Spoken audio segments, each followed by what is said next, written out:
Welcome to today's session of your levels. As we await the first submissions that are going to come into the queue today, we're going to take a look at the first new level from Pinktops in several months. Pinktops, it appears, has come out of hibernation to give us a Melting Meadow. Winter is melting into spring. The pyre plants are in bloom.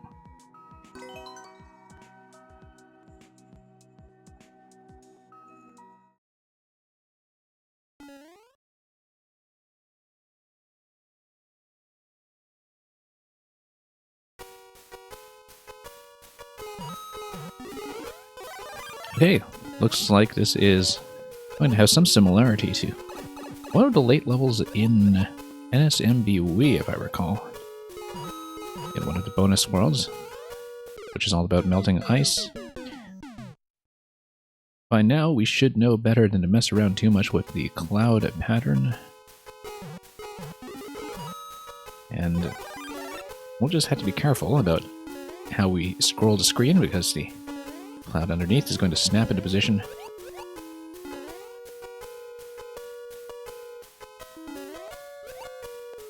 And yeah, we'll just time that such that I can go around, hopefully, and that was ill-conceived, so never mind that.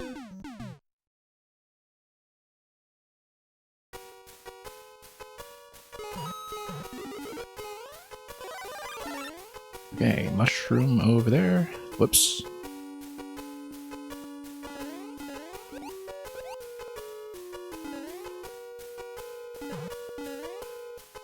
And nope, Goomba's not going to do anything for me right there. I do kind of want to have this as a proof of concept in terms of grabbing the 10 coins safely and getting out. I guess that's what the vines on the left side are for, partly. Not just for decoration, but also as a potential escape, just so we can time ourselves accurately around Cloud as it comes in. Can I do it safely? Yes, I can, almost. Good enough. Whoops. Never mind. Well, now that is looking like one of those obstacles that has given us something to prove.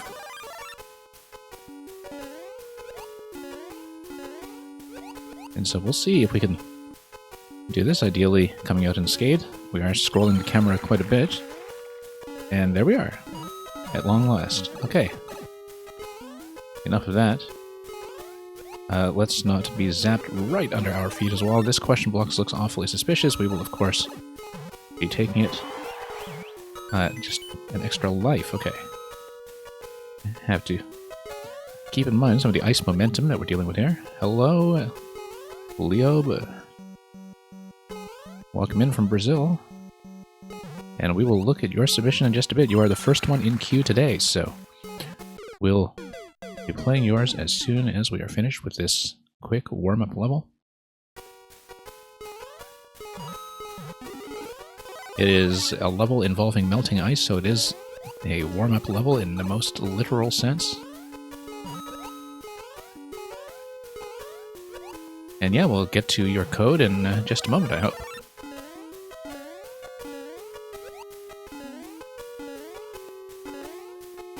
Sure, let's grab this.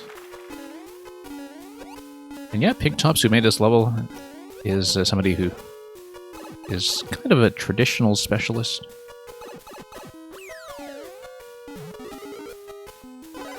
And I'm sure this is going to be another one-up if the previous one is any indication, and yes it is.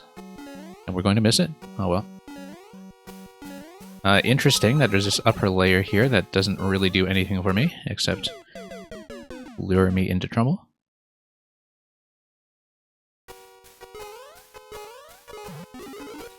And yeah, we won't be long with this one. I try not to pick things that are too difficult for the startup level. Sometimes this does not go well, and sometimes I end up playing the first level for about half an hour, but we'll try not to do that today, even though I am checking little things like the pipe that clearly didn't give me what I wanted.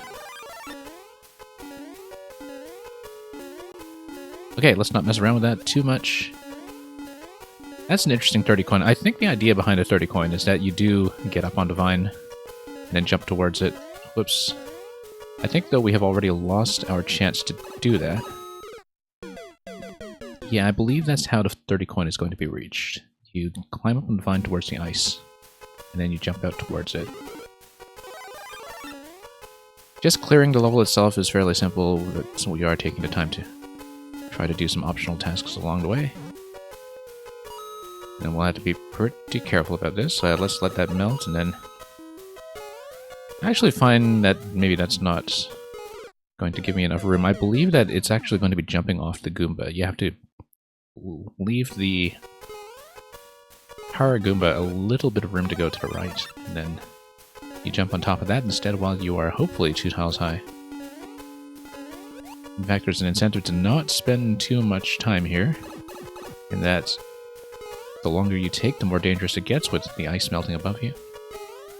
And we've lost Goomba access, so I think that's going to be it for the 30 coin. We're not intentionally dying here, but things could be going better. Alright, let's tap this once again. And see what we can do. Yeah, I shouldn't have clipped its wings, actually. You know what? That's perfectly reachable if we have ice momentum. We just need to be tall. So yeah, we were perhaps overcomplicating that slightly, but we'll just pass it for now and go on to see whatever this is with the question blocks. Now the camera is kind of locked in a position, indicating to me that there's nothing built in the top half. Whoops.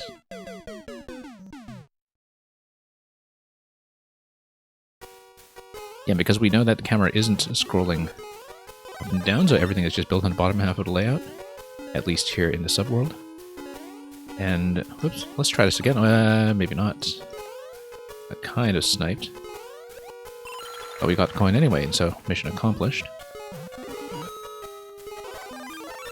Alright, now let's just be careful with stuff like that. And, yeah, 1UP is going to take its time and take it over for me. We could grab onto the vines if we really wanted, but I think we'll do it this way instead. Interesting that the Cloud Piranha up top actually drops the other ones. I was spending too much time looking at that instead of actually focusing on the level here, but that's a nice little bit there. I quite like that. That you get those piranha plants dropping in from above. Not a progressive power, but it's just another mushroom. Which makes sense, because something like a fire flower would completely break this level in terms of difficulty, so... But of course, traditionally, back in the SMP1, that's what the fire flower did. It did make things far easier to deal with.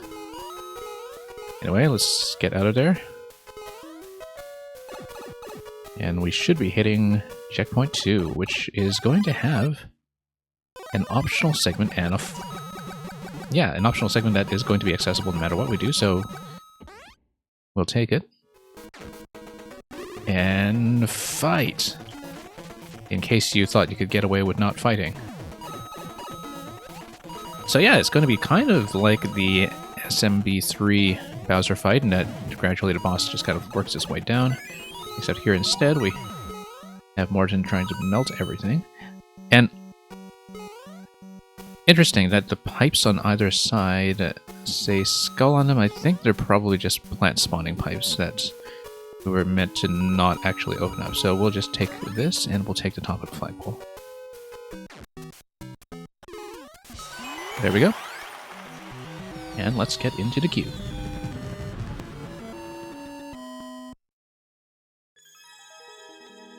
CC Suki, yeah, you're quite welcome to submit a level for feedback. We'll get to yours second.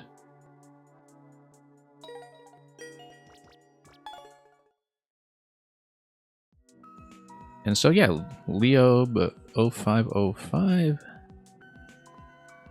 Thank you for the GG. Since you are still here, of course, as the first one in the queue, we'll punch yours in first.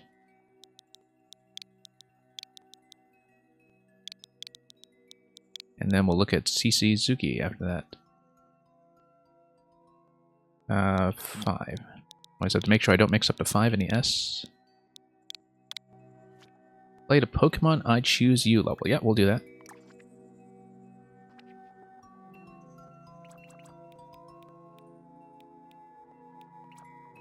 A lot of stuff inspired by other video games, I see.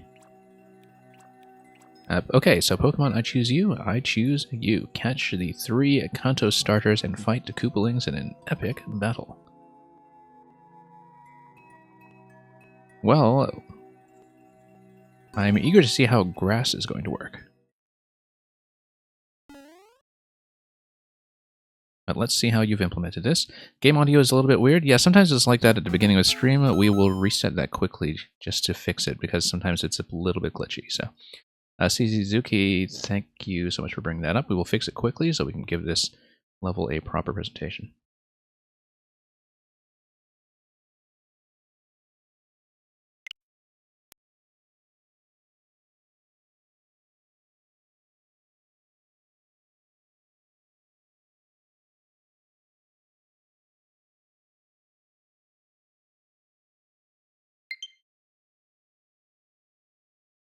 Yeah, that's part of why we do a warm-up level at the beginning, just to see if we encounter some of the audio issues early. Sometimes we have really bad streams where it glitches out repeatedly, but hopefully that will not be the case today.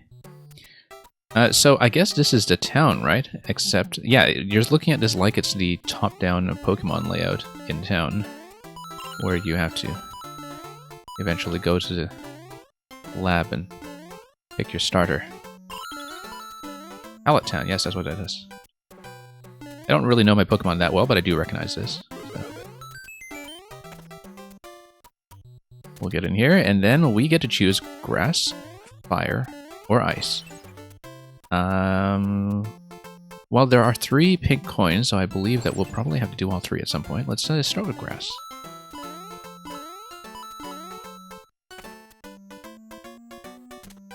Okay, so...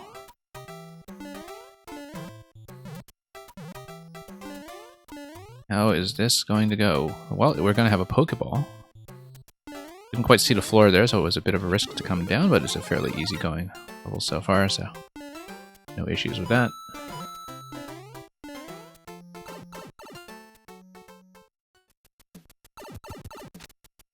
Okay, so we have a grass fight. Oh, interesting. Grass versus electricity, I guess. Versus...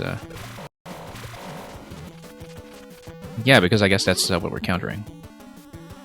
Maybe. Thankfully, I don't really need to look at my type chart to play through this. We just need to be very careful. Whoops.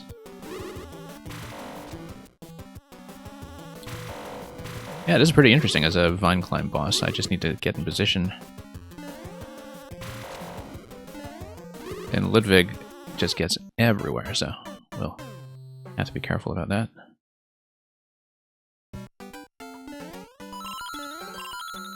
So one thing I noticed right away is that so far we don't know what the final key door for the 3 coins is going to be.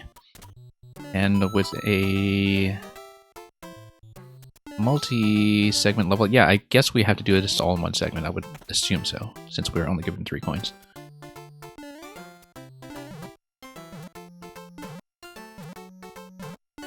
Okay. So let's grab that mushroom in the Pokeball again. Yep, beat all 3, and we can just pick the order, and looked fairly clear to me that that was what was going on, so. But yeah, this is a really interesting fight. Very different from a lot of Koopaling concepts in that you kind of need to alternate between climbing and trying to get on his head, and then... whoops. Okay, let's see here. We do see the key door for him already a little further down, but... whoops. Now, because the bosses are spawning keys, I'm kind of interested to see how it is you prevent... no, that's right, because you expend a key right away anyway, so... yeah, the fact that you have the checkpoint here without a 4th additional safety coin, though, I think, presents a potential key death issue. But I'll show you what I mean in a moment. Like, I don't know if you're familiar with the concept of a safety coin, or when you have the recycling checkpoints for a level that allows you to do multiple segments in order of your choosing. But the idea is that you don't want the player to die to the timer or die to something else silly after collecting all 3 coins before entering the door. particularly dying to the timer. And yeah, so usually there's a very easy solution to that. It just involves putting a fourth coin right by the door that is supposed to be the coin that you pick up last. It's a bit of a fudgy kind of convention. But at this point it's pretty well recognized in Mario Maker as a way to get around the timeout death issue, so... Yeah, this was one of the first ones you did, yeah. That's understandable. For one of the first ones that you did, I think the fight itself is pretty high quality. I did this fight already, actually. Let's take a death, and we don't need this coin. Let's do fire. I just kind of instinctively went into the grass fight first. So let's not do that. Let's get into this one instead. Yeah, gotta admire the pixel art Charmander here.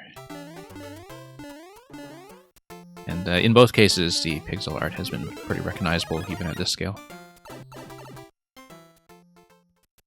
And Happy Lappy, thank you for coming in. We'll hopefully get to yours soon. Whoops. Okay. Yeah, I guess we just need to wait for the P-switch to get squashed, actually, because when the blocks break over the P-switch, it drops, and then Morton drops on top of that, and that gives me access. So it's just purely a time survival fight where we survive a few stomps without getting stun-locked and without getting hit by the fire. Do I have a preference between Glitch Showcase puzzle and troll levels? We play a lot of puzzles on this stream, so you're very welcome to send those. I'm open to all three styles, to be honest, but since you're early in the queue especially, puzzles are actually a good idea for my stream. But glitch showcases are also fun too, especially if you think something is going to be deleted by Nintendo soon. But yeah, things like Uno Mas are perfectly fine. And usually when I'm not doing viewer levels or not doing other Nintendo games, we do run tons of puzzles on this stream, so... And I do trolls as well. I'm not as experienced with them, but so I'm not against doing a troll level either. Ah, an upload to play policy. Okay, so basically I have to catch you live if I want to see the glitch level. So yeah, if you want to do that, that's fine. It looks like, you know, we wouldn't have much of an opportunity to see that otherwise, so I'll leave it up to you. And if you send me something quick, in fact, we might even have time to get to a second one of yours later, depending on how the queue goes. Oh. And Dr. Duck, welcome.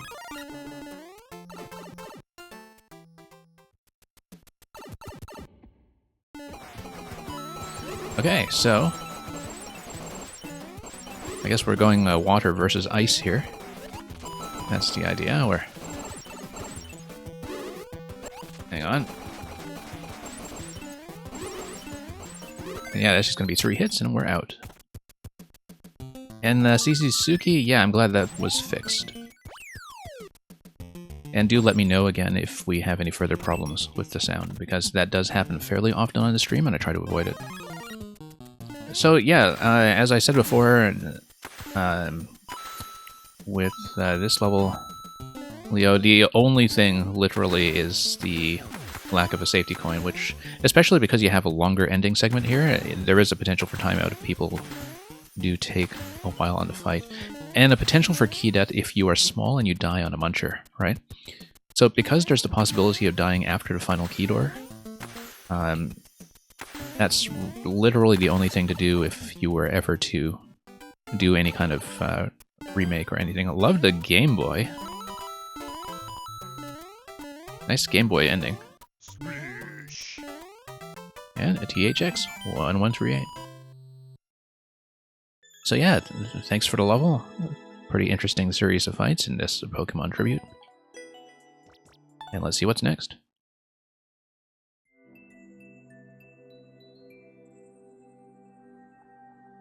Yeah, that's the thing, is that even if you put in a safety coin, if you have the potential to die between the final key door and the goal at the ending, that's a potential risk factor. Because even if you put in a safety coin, it saves you from key death problems involving the separate rooms, but it doesn't save you from key death problems involving going to the ending from the final key. There is a way to get around that as well, if you understand how entity limits work. So there is something called anti-key death, which allows you to spawn the player a new key if you die too late in the level, and that's how people do things like final boss fights and such. But, you know, if you're building more multi-checkpoint stuff like this, you would want to look into doing that. Dr. Duck, you're going to sub out your world for some levels you need help testing. That's perfectly fine. And Goose the Juice, welcome, and thank you for the follow. Did I already punch in Suki? No, I didn't. Let's dial that up.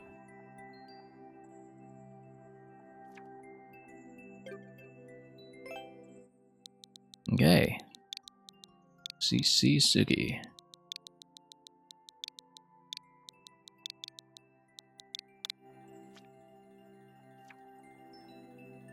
And yeah, you're quite welcome to submit more if you think you're able to stay. I will hopefully be able to stay fairly long today, so... Snowy speed run, 30 seconds. This is your second speed run with a winter theme, even though it was uploaded at the end of March. Very new level. And I am Aaron, as a fellow streamer as well, I think, who I've seen around here. So that will be the benchmark, about 3 seconds of flexibility on a record. It is literally a chill speedrun, I see. I get it. And Goose to Juice, thank you for Minds of the Metal-Footed Moles. We'll hopefully get there soon enough. Whoops. I have to shorten that jump a little bit.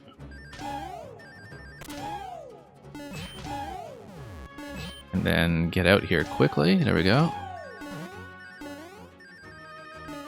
Oh, whoops. Took that jump a little too short.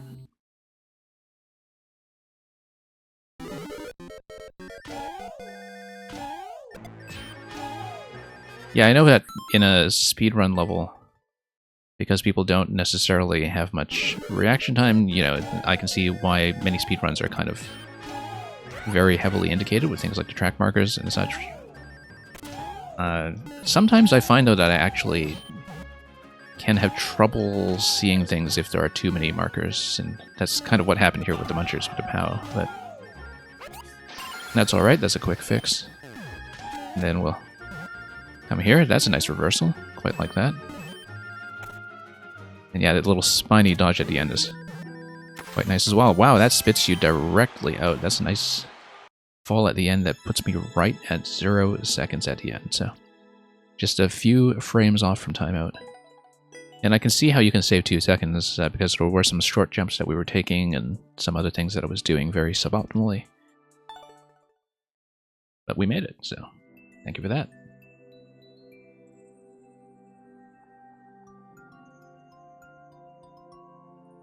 Okay, Happy Lappy, let's take a look at yours. And thank you for the GGs, as always.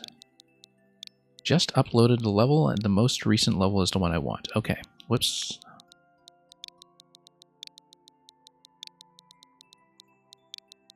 Walking the Chomp 2. Well, let's take a look. Thick Doggo. Chomps ate too much, so he needs a walk. Don't abandon him, or he dies.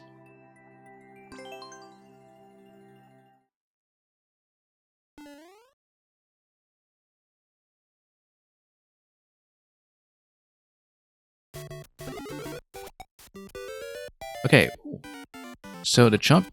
Oh, I see. So you did something to get the Chomp fixed in position here, right? I didn't actually look carefully at that setup, but if we restart later, we can do that. But the idea is that I can... With SMB2, I have to pick up the stump. And then the Chomp is, for some reason, forced to go left only. Which I don't think I'd seen before. Oh no, let's wait for a donut block. Okay.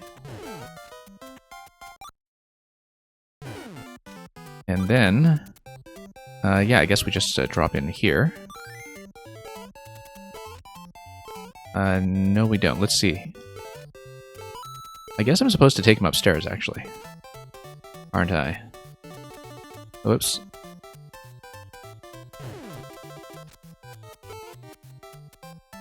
Reminds me of Zelda's Link's Awakening. Yeah, exactly. I know precisely what you're talking about. So yeah, I guess the idea is that you need to give Dachomp a safe passage. And then get him on top of the seesaw here. I would need to lower the seesaw in order to do that, and maybe I need to drop the stump. But then how do I pick it back up again if I'm going to lose SMB2? That's a bit of an issue. Yeah, that might not be right. He's been made a heavy enemy using a note block glitch, and unable to lunge at enemies, be it incorporeal or anything like that. Okay, so it is a seesaw weight level, and I think I might have caused myself a little bit of trouble here by making it so that I can't actually reach the stump anymore without losing SMB2, because I can't get it back quickly enough, I don't think. Unless I take damage right before one of the mushrooms floats up, so let's maybe try to catch one on the top blaster. We'll take damage, and we'll catch a mushroom on the left side, and then with the invincibility frames we'll pick up once again. But we need to wait for the top blaster's mushroom to get way out of range. I'm going to see if I can salvage this, actually. We might as well test. See? We can totally do it. Except he doesn't follow me up. Okay, never mind. We can do the high jump, though, with SMB2. And really drag him up. Oh, no. In fact, we don't even need to high jump. We'll just drag up here like that. And then we can drop. Oh, no. Yeah, this is a really interesting behavior. I mean, for obvious reasons, I would not have seen this before, because it is a glitch. But, whoops. Look at that. If I'm carrying the stump, I overlap with the chomp just fine, and I don't take damage. That's interesting. So I'm clipping through the chomp completely. So I guess the idea is that I have to get the chomp to clip through this way. Yeah, if I just maintain a stump. Terminator, I've not been on very long. I just basically started.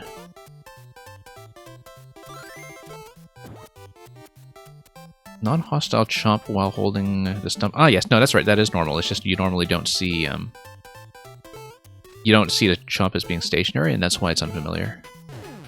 Because, yeah, that is the normal thing that it does. Okay, so I do need to... So I want to launch the bomb upwards on the right side, and that means I have to get back down here to weigh down this seesaw, I think. And we didn't do this properly earlier. Because we need to load that up first. We need to load the bomb onto the upper level. So I see how this works. Yeah, it's just you normally don't think of the chomp as sticking around, right? Okay, now that we've got a chomp on the upper level, or the bomb rather, now we can go up. And then take him all the way upstairs, and then the bomb will get crushed. Once we drop this in this slot here. No, because the chomp doesn't do that. But I can weigh it down like this. Okay, great. Interesting. And Terminator, you started Kirby after my last stream and you're up to World 5. Yeah, you might have passed me by then because we didn't finish World 5. I had to log off before we were quite finished in the previous stream. Here I guess I just need to unload the stump and then I walk over it. No, because the stump is not quite high enough. Okay. I feel like I locked myself. And yeah, Terminator, once you actually get your hands on the time challenges, they are pretty tight, aren't they? I mean, I only really had trouble with the Dragonfire one and the hammer. But once you play them, you realize, okay, this is not a joke. I think I may have locked myself. Yeah, because I didn't think about using the lower seesaw to raise the blaster. And that's what I'm supposed to do. I'm supposed to have the on-off switch activated walk the Chomp to the lower level, drop the stump such that the Chomp goes on a seesaw, raises the blaster, and I use the blaster to get through the pipe. Let's do this again. I want to start over anyway so we can look at the initial setup of this room. Terminator, the drill challenge stumped you for an hour. Are you talking about normal drill or the pencil drill? Because wasn't the drill one just a maze? Ah, Dustin Dude coming in with a raid. Let's give you a quick shout out. And welcome, Extra Typo. So, Dustin Dude coming in with the Word Gamers. Playing Babel Royale. Nice to see another Babel streamer here. I've been away from the game lately, but I should really go back. So yeah, I hope the babbling has been fine. It's just one of those games that is fantastic and which I just haven't made time for lately. So for those unaware, Babel Royale is a crossword battle royale. I showed it off a little bit back in December and January on the stream. And I've been meaning to go back to it, and we just haven't quite found a time, but luckily streamers like Dustin Dude have been doing that for us. Okay, let's drag the Chomp all the way up. Yeah, Seesaw Jank, well, I mean, that's not the glitchiest thing we're dealing with. So I'm sure we can manage. Okay, this time we're going to drop the Chomp properly on the left side. So we set down the stump, I think, before we get the Chomp too far. Oh, I see what happened. Was that last time I came up over the top, and that's why I dropped it in the wrong one-way panel. Because we need to drop the Chomp back like this, and set it down on this side. Yeah, because it's going to kind of set itself in position there. And I don't know if I should drop the stump here, because I feel like seesaw weight might be a problem. Let's just drop it here first. And it's not going to do what I want. Okay. That's also not going to do what I want. Let's see if we can drop it on top of the blaster. I think that's maybe the best way to do it. Except we're still one tile off, so I clearly need the stump on this side. Except the stump would then throw off the balancing, right? So I think we do need to Chomp on the left of the seesaw, weight-wise. And okay, there we go. There we go, finally. Need to enter instantly before I weigh that down.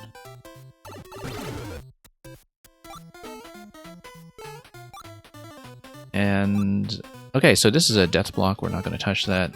We need this stump.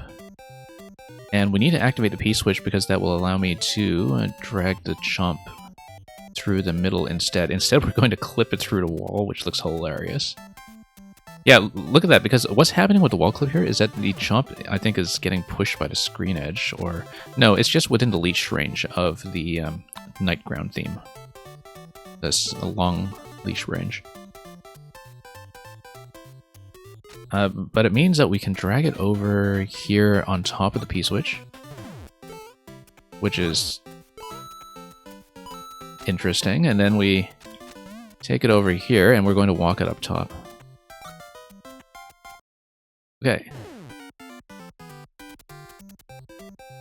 So yeah, for those of you just coming in, this level is actually something that exploits a bug or a glitch in the game that it normally just leads to your creations being deleted, so we're being treated to some stream-exclusive content here that would not ordinarily be available in the wild. We want to lead the Chomp down, and the way we do it is we just drop it through the mushroom platforms. Whoops. Okay. The leash beats the weak nuclear force, yeah. And the gravitational force. Okay. I guess we need to go up, in fact, to drag it to the right side here, and then... Yeah, this is all just seesaw business, unless it's extended a little too far. Let's drop it a little lower on that slope so it gets weighed down, unless... No, I need to step on it. Yeah, that's all it is. And then we clip it through the wall again, because that's what you do at the end of the leash. And then we're going to... yeah, we need to once again weigh down this seesaw because that's going to activate the bomb on the on-off switch on the left side. So let's figure out how to do that. Yeah, we don't want to let go of this yet.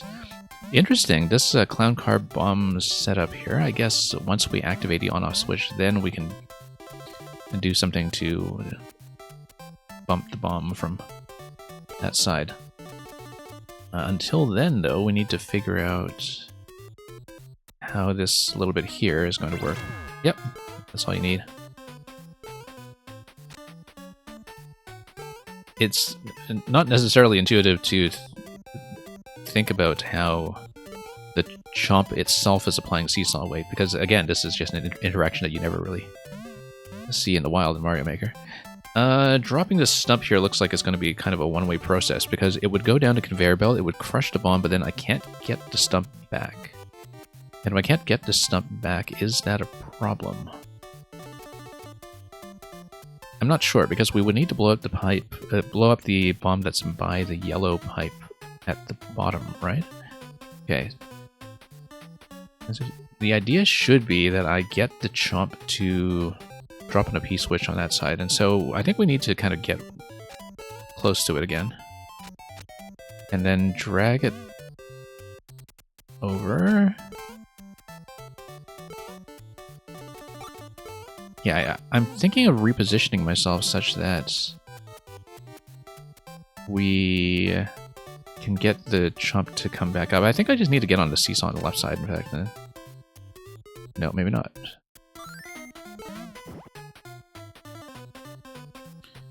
Okay. Let's see here. Yeah, because I want to get the chomp up to the top level again, but I don't really have the range to do it. And I feel like this is going to be a potential issue, because even if we activate the P-switch, this stump is not going to go back on the conveyor, right? But then if you have a Thwomp within range, okay, Thwomp is going to do that. Nice, that's interesting. That's really neat. Yeah, because it's with the night theme Thwomp, and so you move the Thwomp using the night theme, but it is still a down Thwomp, and it gets into range, and then it releases the chomp with a stump. That's a really interesting solution. I quite like that. Okay, anyway, we're back to daytime ground, hence the short leash. Yeah, because I wasn't really thinking about the night ground interactions other than the leash range on a chomp. And okay, so we're going to do this in a certain order. We're probably going to hit timeout, but let's take a look. Yeah, because if we kind of lead it through the left side here, we'll drop it on, whoops, lower level if we can. Might need to pull it out again. There we go. Yeah, because I want to clip it through the wall, in fact. I want to clip it, and then that is so strange. And then... whoops. Okay, I killed it. That's not good. Yeah, because if I lift this... we don't want to lift the right side yet, do we? That doesn't do anything for me at the moment. Yes, it does, because if you lift the right side of the seesaw, then the spike ball is able to pass through the booze. It passes through the booze, and it activates the on-off switch. Activating the on-off switch drops all of these columns. It drops this blaster onto the seesaw on the left side. It also... starts opening up towards the bomb on the right. I see. Okay. Yeah, some level of jank is expected here, so... as far as the shell goes, I don't know if the shell is something I can obtain or if it's something I can deflect. Like once it's raised high enough, if I need to kick the shell over or something. We'll have to figure that out as we go. It looks like we need to release a little bit of weight here and then have this positioned in such a way. Yeah, we want this to be balanced in such a way that allows the spike ball to pass, right? It should be able to pass through the booze as a 2-tile slot, but right now I'm not able to do that yet unless I kind of stand in a perfect position to maybe rebalance. I don't think it's going to be something we do on a timer. I think we just need to stand on a correct location here. But we would need the chomp to be on the left for sure. The shell is just weighing the seesaw properly. Okay, yeah, that makes sense. That makes a lot of sense. And I see that you had to boo there specifically to discourage running into the shell. Well, it's under the bumper anyway. The shell's not going to go high enough to pop up top, I think. Unless you have like an infinite weight bounce on the right side. So it looks like I should kind of partly release this so the chomp is kind of in that middle position that's denoted by the markers. If the chomp is in that space that's denoted by the markers, once the... Yeah, we don't want this bouncing back and forth, but we do want the chomp to kind of sit there at a middle elevation and partly weight the seesaw so the boos open up on the right side. But the issue is that we're kind of getting into this back and forth, which is not quite right. Just want to slide the chomp out slightly. And not completely. Maybe we need to... Yeah, because the issue is that once we get into that perpetual motion back and forth, I can't quite get the chomp where I want it. So... Maybe we stand...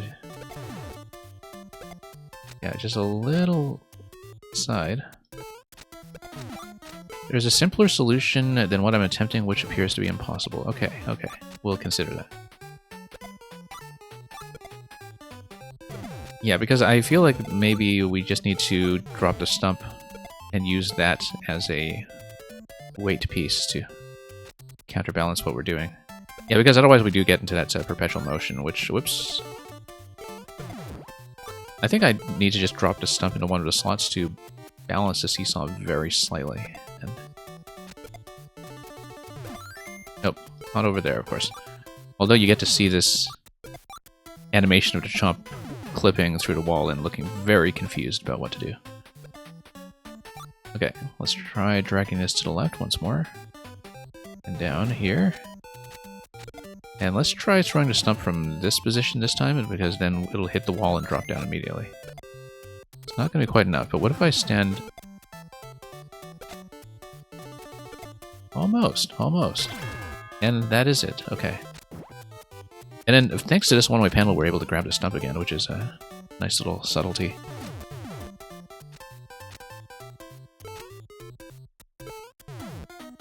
Okay, so... Chomp is going to go where now? Let's see, we have this position here where I'm able to drag things quite low. And we're able to drag it across as well. But the objective here is going to be to raise what? Let's think about that. I think eventually we'll have to... Yeah, so you can crush the bomb with a stump. Crushing the bomb is going to activate the on-off switches, which is going to do two things. It's going to switch the conveyors, and it's also going to open up this slot here, which indicates to me that maybe we should clip the chomp through like this. No. And then I come back here, and then I do a stump drop on this stuff here. No, it's actually on top of something. That's not going to work. Oh, yeah, I didn't see that the bomb was protected from on top. I thought that I could just blow it up directly. Let's see, because then... Yeah, the seesaw is going to matter, because what we want to do is we actually want to bounce the bomb that's got the trampoline plus blaster stack over here.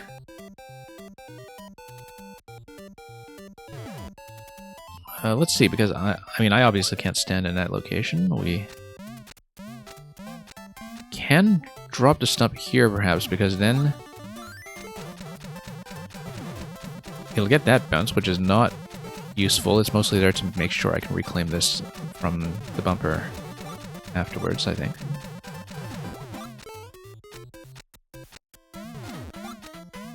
And, let's see here.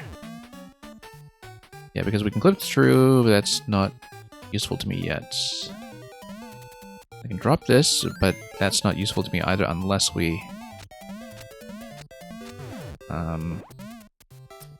as some other source of weight, perhaps.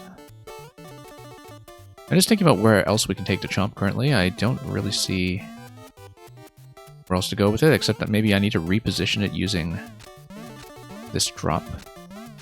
Yeah, because notice that there is a one-way panel here, but then the trampoline and stump interaction allows me to get the stump back into action. If only there was an easy way to make Mario pack on a few pounds exactly.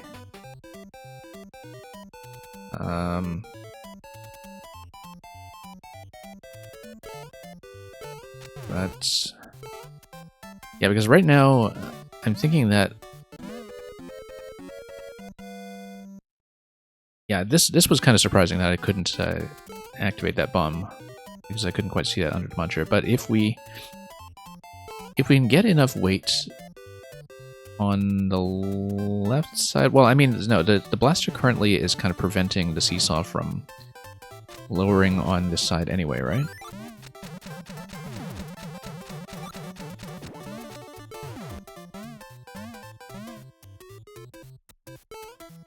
And if it's lowering on that side...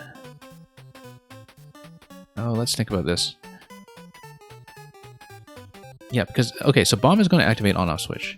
Bomb is also going to switch the spring from the right to the left using the conveyor, which is going to get the blasters out of the way, I think. It's going to bump all that stuff upwards.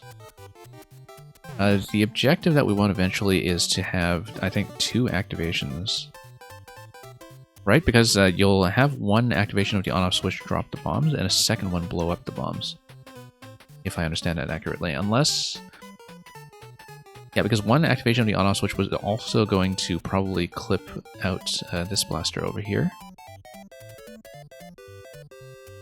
And... we've got 15 seconds, so we're going to have to reread this anyway, but...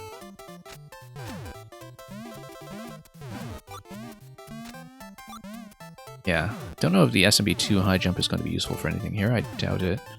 I'm also seeing if there's something else that I would be allowed to pick up here other than the stump. That's the other thing I'm considering. There is the cloud on the right side that I can remove that cloud. That's one thing I hadn't considered. That if I just drop the stump, I can pluck out the cloud. And then we can make Mario pack on a few pounds, as you were saying, and do something about that mushroom on the right. Yeah, no, I just wasn't thinking about the cloud because the whole time I was clinging on to the stump for dear life. And the cloud is actually kind of the obvious thing to do now that I think about it, because there's not much else I can interact with using SMB2 here anyway. So let's do this. Let's get down. Amazing how conveniently that works. And so yeah, we're going to try to drop the stump safely. So the idea behind this trap here is that I can drop the stump somewhere that allows me to recover it without wrecking anything else. Now that's interesting, that removing that... Oh, I see, because the mushroom would affect the weight on this part of the stack, wouldn't it? Because it's mushroom plus blaster on this side. So now, perhaps, once you release something on this side, we can make something happen.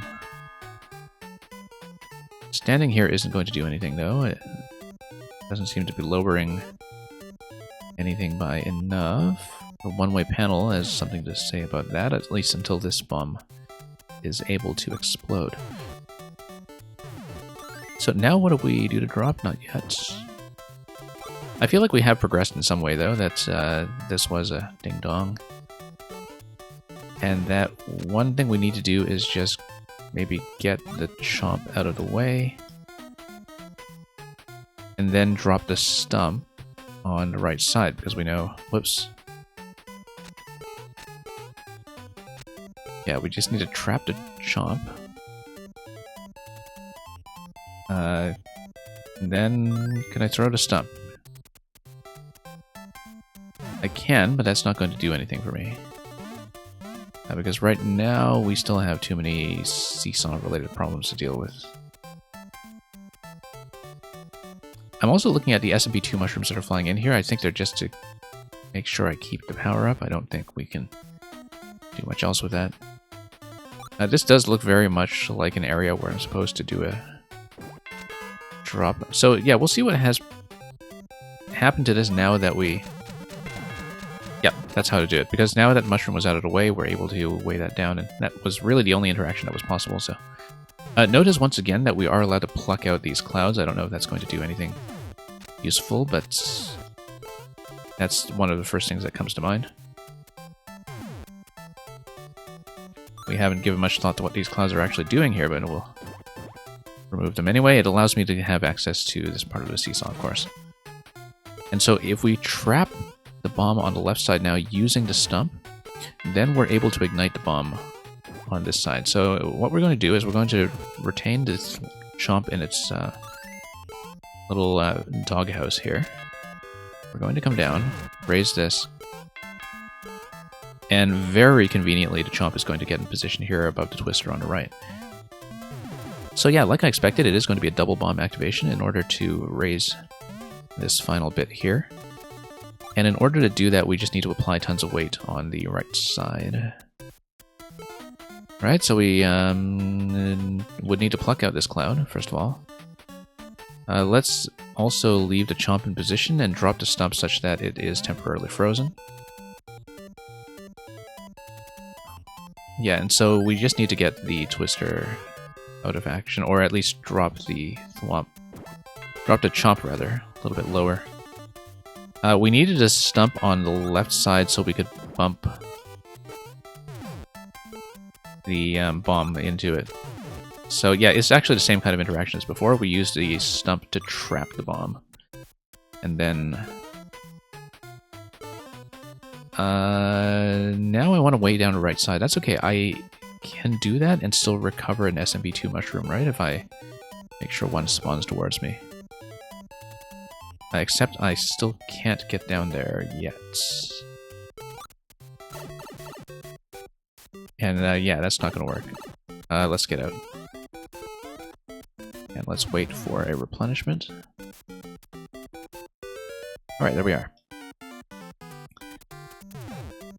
So yeah, I've thought we need to do something to weigh this down. We actually need to lower the seesaw on the left side first, and then we're going to... Yeah, because right now the seesaw is not getting under the trampoline that's on the left side. We need to get the chomp out of the way first. Because the seesaw needs to pick up the spring. And in order to pick up the spring, the chomp needs to get into position, but we also need to drop the stump as intended here. No. I appear to be weighing it down already. Yeah, exactly. Because the issue was that it was not being picked up. And now it's... Okay, we need to figure out how to drop this a little better then. Probably from up here, perhaps. There we go. There we go. That's just a minor adjustment. I didn't quite understand, or I didn't quite predict, rather, how the priority was going to work there with the chomp dropping through the twister.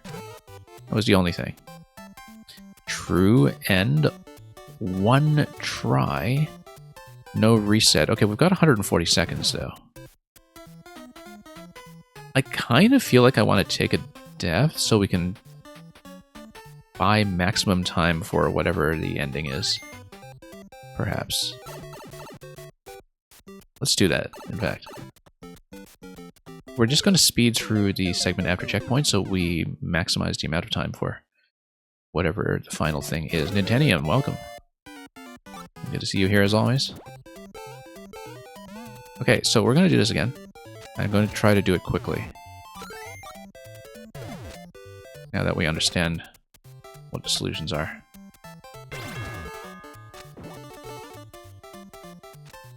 And wrong code? Yeah, hopefully you get that fixed up. So yeah, we've got the solution already. We drop this, pluck at the cloud, drop this. Now we do the crush. Rather, no, we don't do this crush yet. We do this side. Pick this up again. We drag this back. We get rid of all the clouds. We drop this to activate the first bomb crush. Come back over here. Okay, that's been eradicated.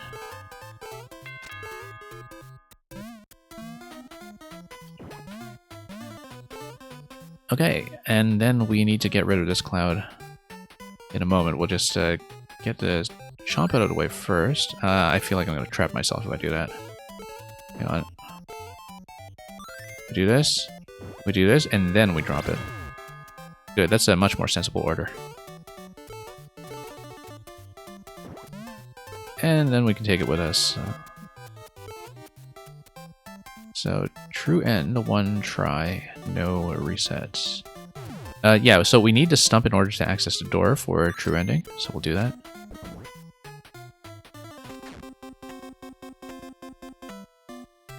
Bonus. Oh, it's a bonus. Okay, it's a bonus room, yeah. I guess the arrow just tells you. That is a continuation of that string. 1 try, okay. I guess this... slightly timed.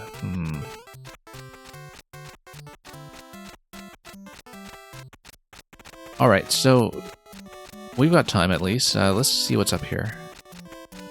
This will probably be another drop position perhaps when we walk things around. There's going to be a particular order that we need, don't we? Because we have... Yeah, we want to activate P-switches. Why? What do the P-switches do for me right now? We can also potentially clip these through walls to bump some of these blocks, but... No, I think the note blocks here are there just for the glitch setup. With a combination of the note blocks and perhaps the slopes. Okay, so we activate 2 POWs. If you activate 2 POWs, it drops 2 of the munchers on the right side. I think eventually if you drop the right number of munchers, then you release some of the seesaw weight on the right side. You weigh down the left side. It's going to punch the trampoline up towards the bomb here, and it activates the on-off switch, and the activation of the on-off switch is going to destroy the bomb in the top right, which is then going to open up this passage on the right. So, the way we are going to do it then is... I guess the shell is just a seesaw balancer. Again, because we need to activate both POWs. And yeah, currently I don't see how the POW activation is going to occur, in fact. Because I don't know what's going to hit them. Unless they're stacked on top of... well, we'll see. Unless it's a P-switch activation, perhaps. Kenny G's, we don't really have a formal time limit on levels. It depends on the state of the queue and how much fun I'm having. Puzzle dungeons are welcome. Yeah, I'd be happy to play a puzzle dungeon. But sometimes I need to split longer levels into multiple segments. Depending on how things are going and how well we save our progress. Okay, we've got 200 seconds. Let's actually start moving on this.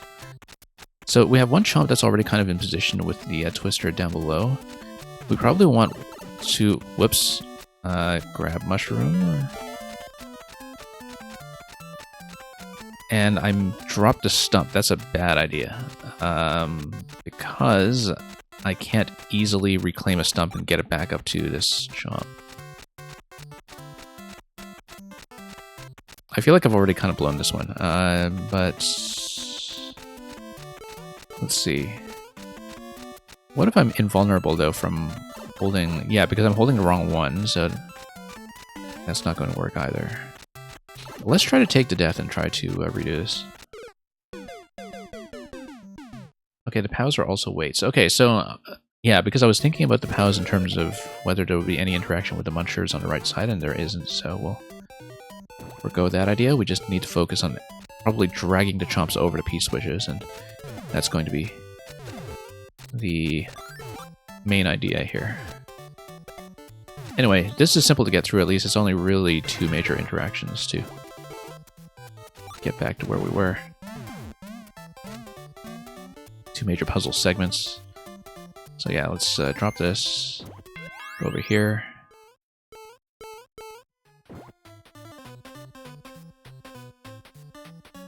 And yeah, it's going to be this one over here.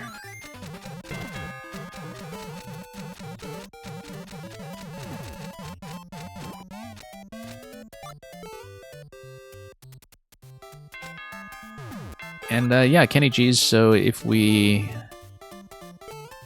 get to you, yeah, I'm playing everyone who submits before queue closing. I usually manage to get through everybody. It's just a matter of how long you're able to stay, so we'll hopefully get your level that's first clear that you're looking for.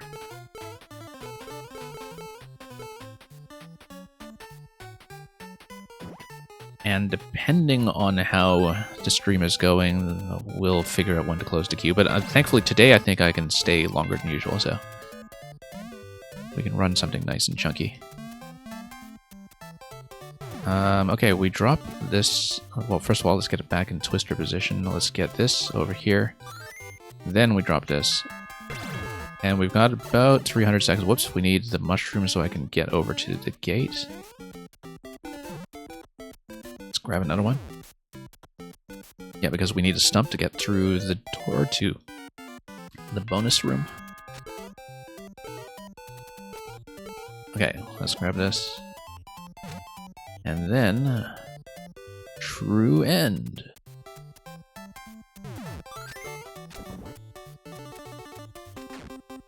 Bone us. Well, I don't know. I was the one who got boned last time we were in this room, so let's not get too complacent about it. So yeah, we need to kind of focus on which chomps we're taking at a given time, because I don't want to take damage on the wrong chomp and lose access to a stump. That's the main thing. So we need to get the chomps through the one-way panels and out of the way. Notice that the P-switches... There's that coin that's above the bomb on the left side. There also looks to be a P-block that's under the second column with the bomb. I would assume that perhaps the seesaw weight at that point is going to allow that coin to affect the positioning of that first bomb, either by preventing it from going up or by blowing it up if it's already been placed there. Let's see if the drag here is going to do anything for me. No, not really. Notice, however, that both of these chomps have kind of gotten in position. So we'll see if we can get all three of them to behave. And yeah, I guess the ability to go up the top slope just allows you to reset its position, given that we're dealing with a long chain. So now we have to move the stumps into the positions that we want, right? So I don't know if order is going to matter here. Oh, this is a problem. Now that we have all the chomps here,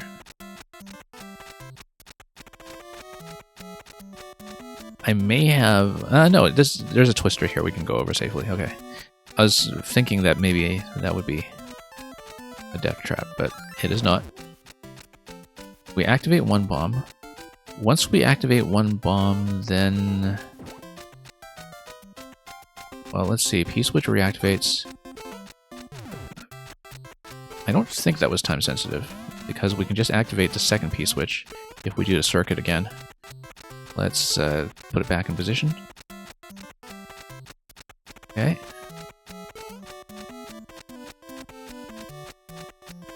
And then let's drop this accurately, perhaps. And then we drop the third one. And that should actually do it, I think. Because this third one, because of the one-way panel and bumper setup that we've seen in the previous rooms, it is going to allow me to re-grab the stump afterwards. Re-grabbing the stump allows me to walk the chomp all the way to the end and put it to sleep. And actually, I do need it to... Whoa, what's going on here? Okay, well, this chomp is asleep. It has no idea that I'm dragging the other one. Whoops. Oh, that's bad. We need SMB2. I trapped myself, didn't I? You did not expect me to have a chomp here, I can tell. Because if we did not have a chomp here, we just get out here safely. That's okay. We reset through it. It's okay. We know the solution. We know how to execute it. It's going to be quick. I hope. I do have a bit of a habit sometimes when playing puzzle levels of figuring out everything I'm supposed to do and then dying to silly execution mistakes for about half an hour. So hopefully that doesn't happen. But on my stream it very often happens, so we shouldn't get too careless or impatient about this. And thank you so much for the follow.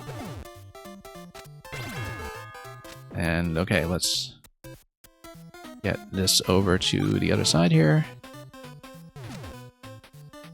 And do everything the way we did previously. Cloud, mushroom, stump over here.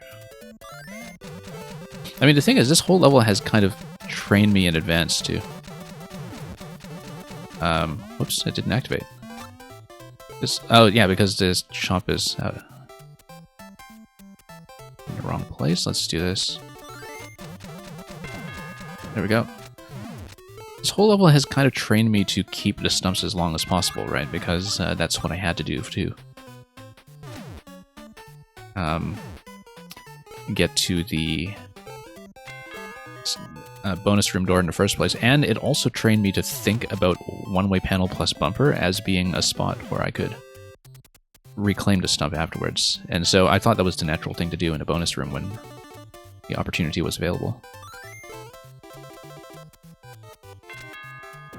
It just felt like the kind of thing that the level was expecting. Yeah, because what I did was I just saw a one-way panel plus bumper, and I thought, okay, great, we'll just pick it up the same way we did earlier.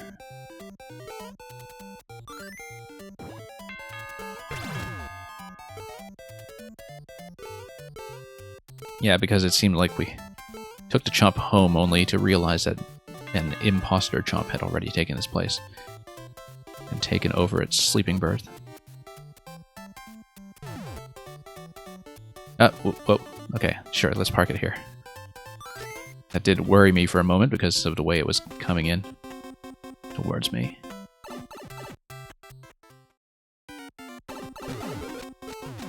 Okay, we know how to do this, we just need to not take damage to silly things. We're going to park all three, and then we're going to walk over them with the help of that twister. I guess it's not really walking over them, it's more like flying. Hang on, let's reposition. Drag. There we go. Literally an exercise in drag and drop. Okay. Well, let me not trap myself too badly. And then we'll pull this guy over. Pull him over. Come on. Maybe the other stumps are not in a great position for me right now. I need to... Yeah, because I wanted to kind of walk across here slowly and drop him. There we go. That's much better. So now we walk each of these individually. And then we just do this in whatever order. I don't think the chomp order actually matters, as long as things open up.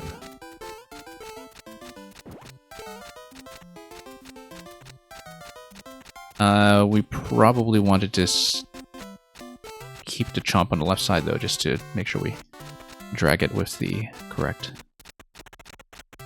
weight interaction. So let's do that. Stand aside slightly. Whoops. Okay, we'll just drop here instead. There we go.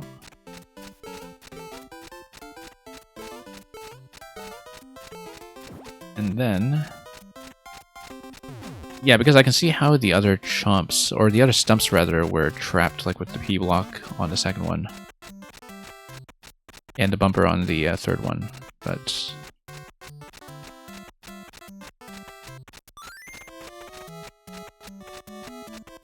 And then I step on this, right? Yeah, there. Yeah, because as you can see, when I step on this, this is clearly something that you can pick up. The other two, not so much. But this one is very accessible. But yeah, it looks like a fairly easy fix, actually. As long as you're not tight on entity space or something. Anyway, we'll let the chomp do its thing.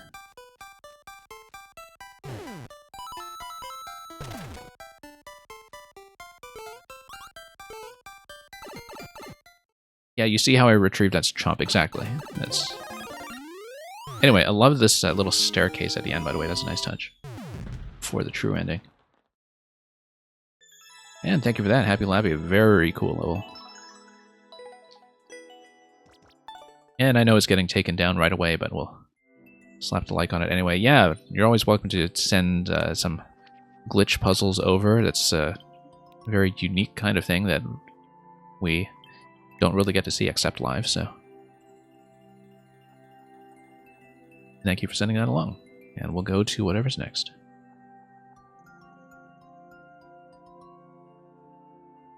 Dr. Duck, you are of course here, so let's punch this in.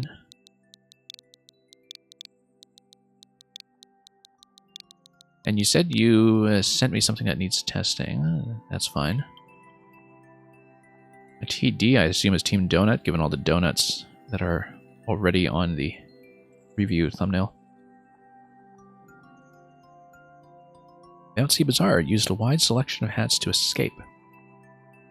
I suppose we robbed the Bouncy Bazaar and stole the hats without paying, hence the need to escape. 2.epsilon. That's interesting. Anyway, let's take a look.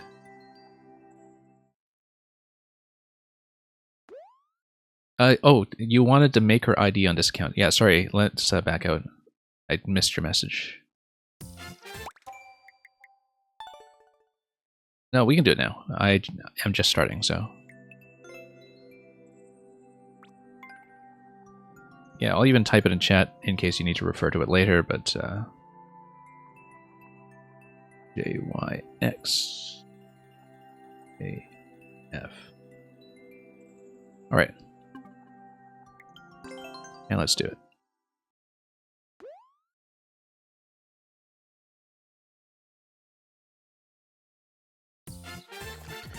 Okay, Bouncy Bazaar, yeah. Yeah, let's not use propeller charges if we can avoid it. But for the most part, we're going to be fine. Whoops.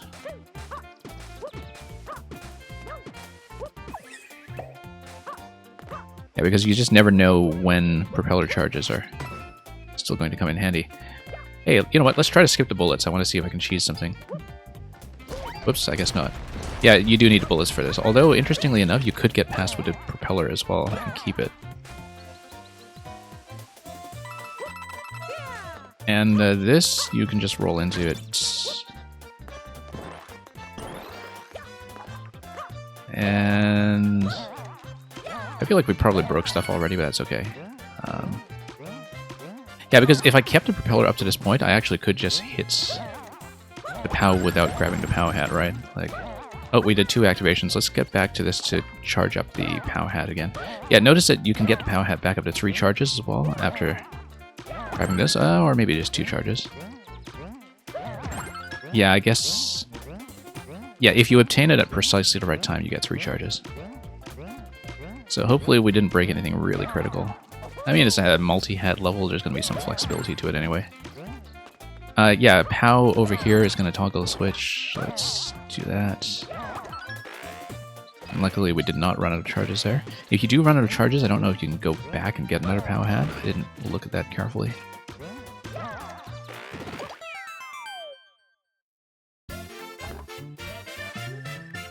Yeah, thanks for that. That was really quick, so I'm going to go back over and just take a look at one thing, because I want to show you a concept I had in mind.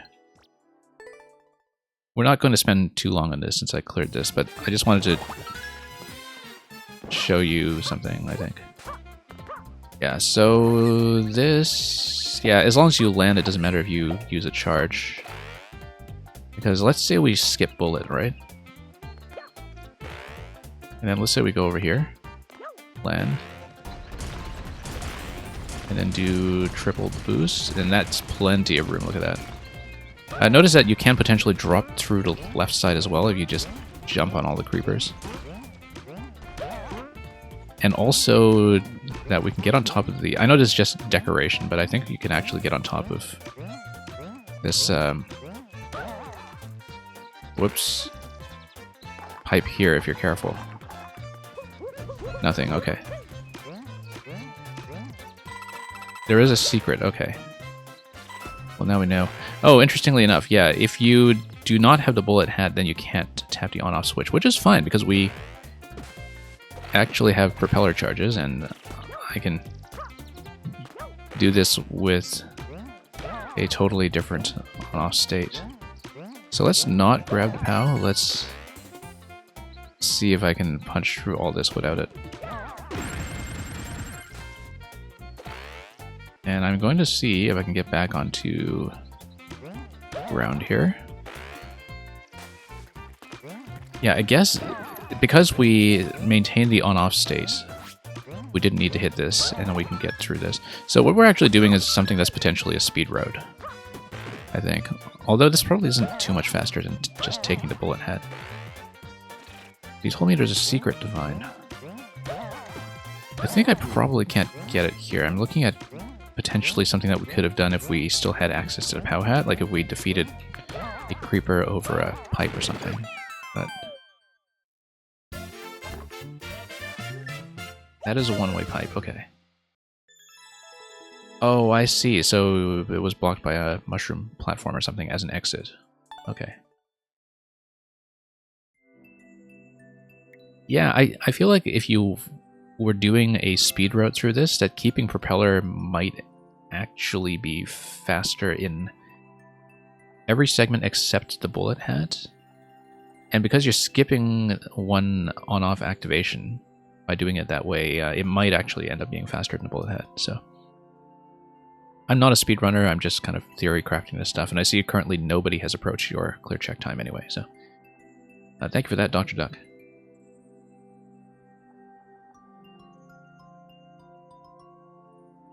Goose to Juice, you are still here, so let's punch in yours. Yeah, I hope that was a useful playtest.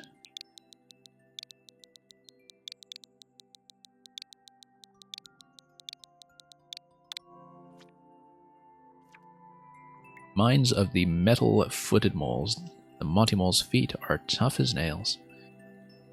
I see a 7-minute record on this one, that's interesting.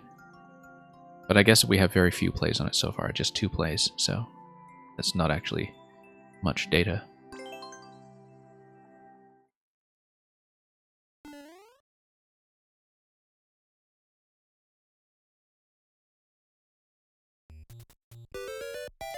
Okay, we are going to walk on this guy eventually.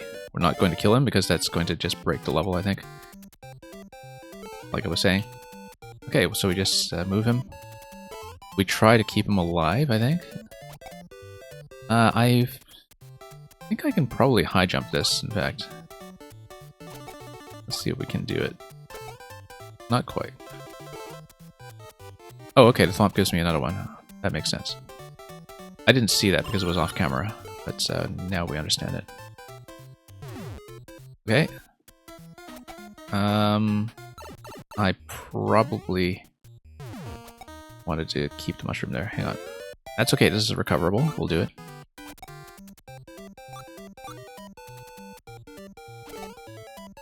And we'll actually leave that mole alive in case we need to redo something like this.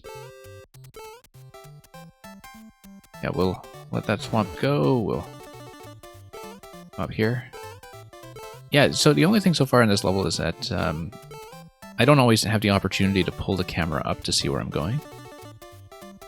So sometimes I kind of have to guess what's coming because, of course, I don't have the editor view of what's above my head, right?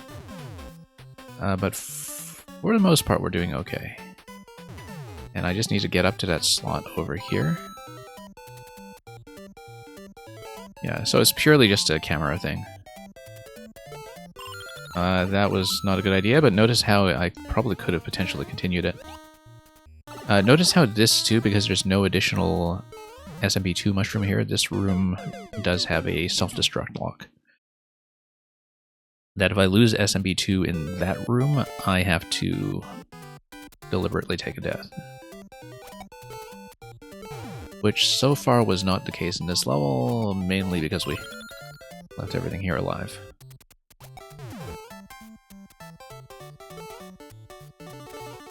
But yeah, that's the only thing so far, is just the visibility when you're going up anywhere.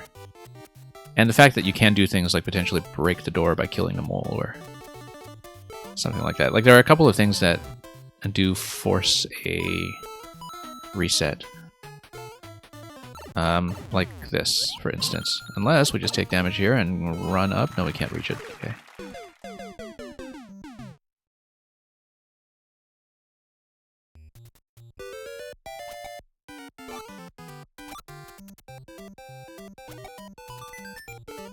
Yeah, in general, self-destruct locks can feel a little bit unpolished.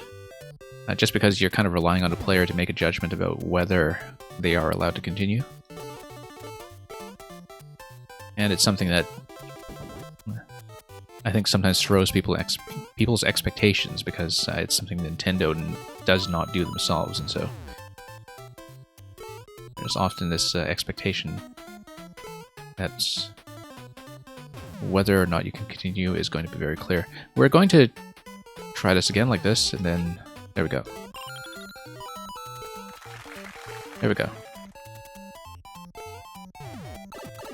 And then we'll take that out. That's going to be a checkpoint, and then we are going to go into this segment. So let's lower this guy and then drag him back. So, interestingly enough, these moles work the way that the big moles actually work in Super Mario World. And it's something that, you know, whenever I go back to Super Mario World or the original games in general now, sometimes the differences with Maker do surprise me a bit. Okay, this is a bit of a problem. So notice how I'm actually trapped here. I can take a death here, but then I lose this room. I guess that's the purpose of these spikes here, is to force to death if that happens. Although, interestingly enough, I'm allowed to continue. We'll just try that to see what happens, although I know that you've got the gates at the end, and you also required a mole here, so never mind. So we'll respawn at checkpoint.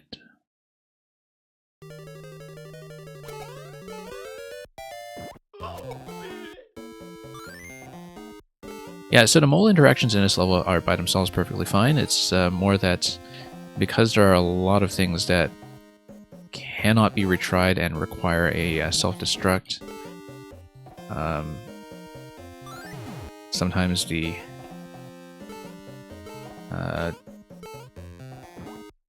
yeah, there's a lot of resets that I guess have to be triggered by the player. That's the only thing. The ideas themselves are fine. I know it's often a lot of extra design work to make things resettable, and that not all concepts are going to be cleanly resettable, but it's definitely something that sticks out. So yeah, here I need to obviously ride on top of the mole using SMB2. I ride it down as it's on a parachute, and then I jump up to the left.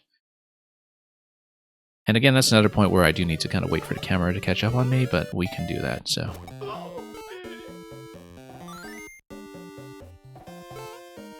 Alright, let's drag this over. And drag this over.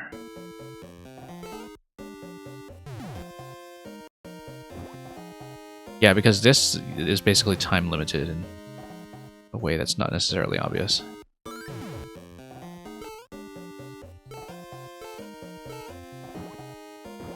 So yeah, we're going to soft drop this mole and also give it time to come back towards me.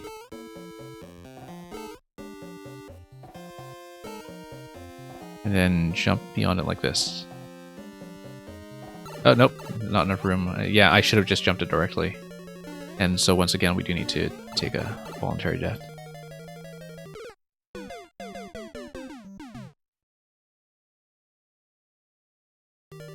Okay, let's try it again.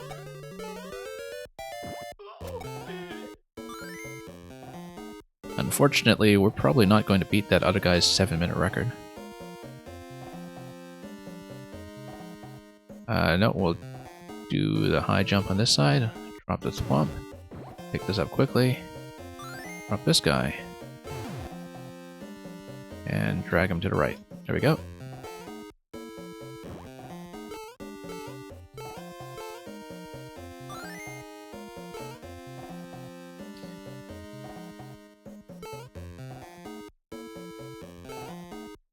Yeah, I say this almost every week that I'm playing Mario Maker, but Monty Moles are, I think, one of the most useful enemies in this game. They're often not really recognized as such. They don't get enough credit, I think, for how many things you can do with them. Okay, great. That actually felt really interesting, so... Okay, this is going to be tricky. We do need to kind of sneak in here. And then high jump it again. Great. The thwomp, unfortunately, is not going to curve towards me. We need to curve around towards it.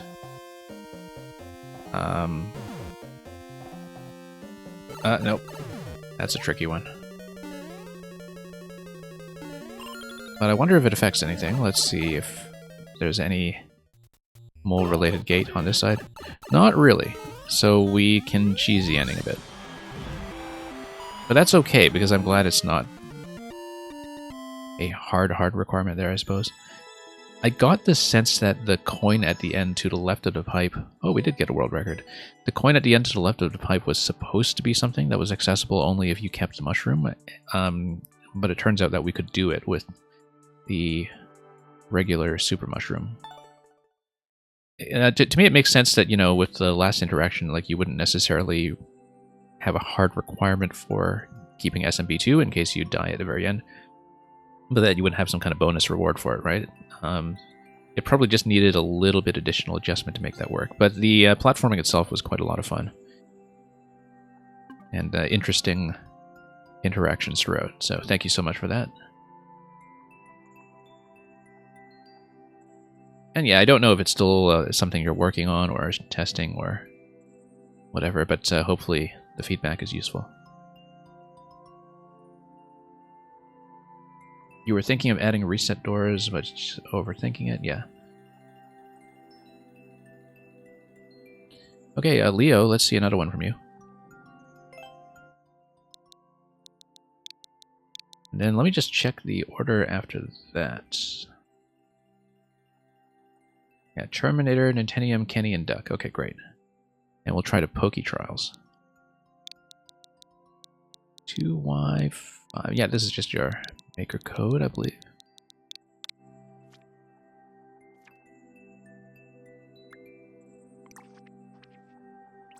Okay, Poke Trials, your latest upload.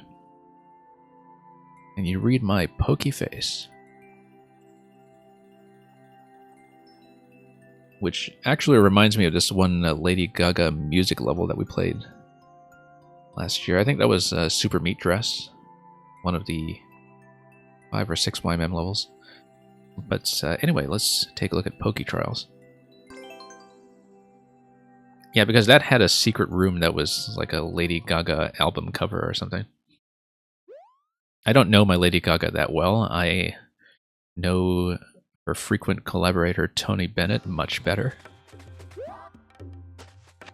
But anyway, 4 Pokies. And okay, so we just need to move with them. This is neat.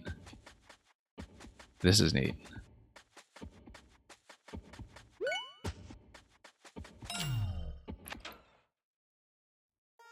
And it's fairly lenient too. Okay, so is that as... Oh, that's just a giant coin, isn't it? It's supposed to be like a bit of coin artwork. Uh-oh, precision. No, it's not. We just need to time this. Okay, it's fairly lenient, which is still going to lead to failure, but that's okay. It's not super precise or anything. We just need to be careful.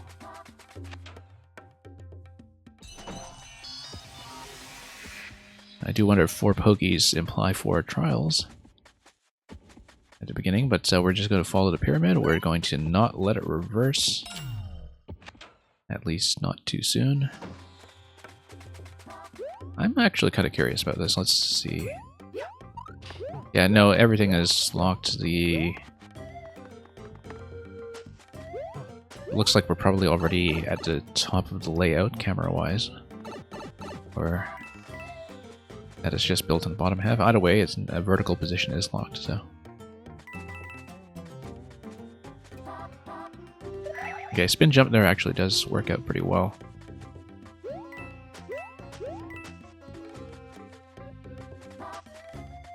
And then we'll have some Pokey reuse here. Of course, we're going to do something reckless and go for the 30 coin. You would just need to dash across the one tile gap with good timing. And of course, I'm going for it.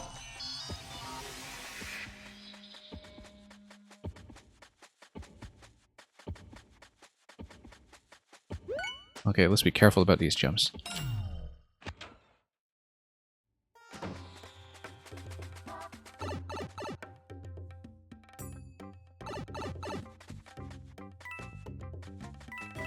Okay, once again. Yeah, we did a regular jump there, that's okay, we survived. We just fall into this. And then, whoops. Yeah, you need to time its bounce pretty carefully there. I need enough of ramp-up time to get into the dash, but I need to be very precise about when I actually cross that square. And so I might not be able to do it, at least without quite a few attempts, so we'll try it though. At least a few times. It's fairly early in the level, so not much of a big reset to get back there.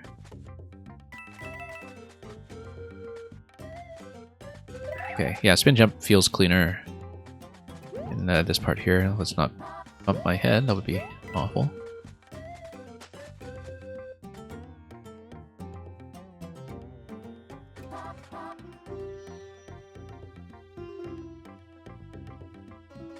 There we go.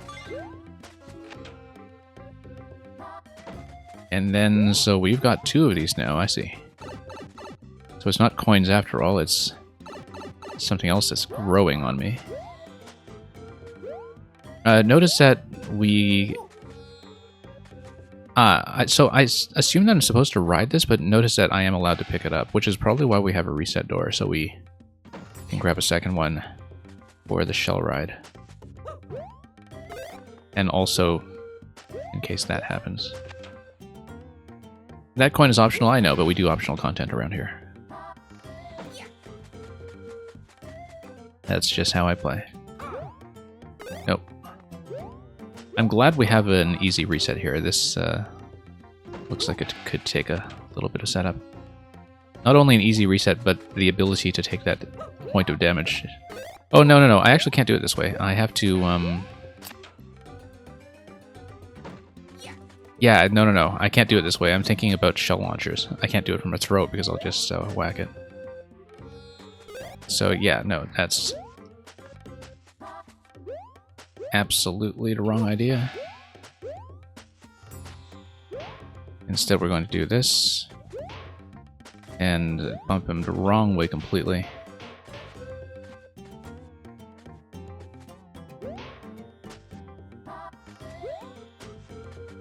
And let's do it again. See, I've been playing too many levels that actually are shell rides, and so I made some faulty assumptions there about how that was going to work. And then we spin jump. Oh yeah, okay.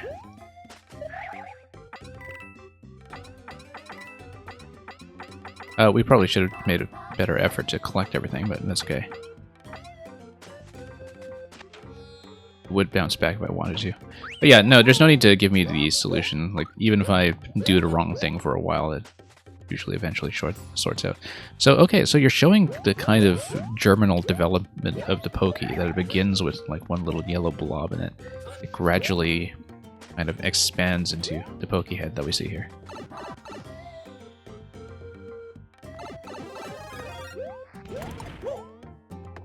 But yeah, I mean, I play a lot of puzzles here. I'm used to doing things wrong for a while. Oh, yeah, this is a survival room. Okay.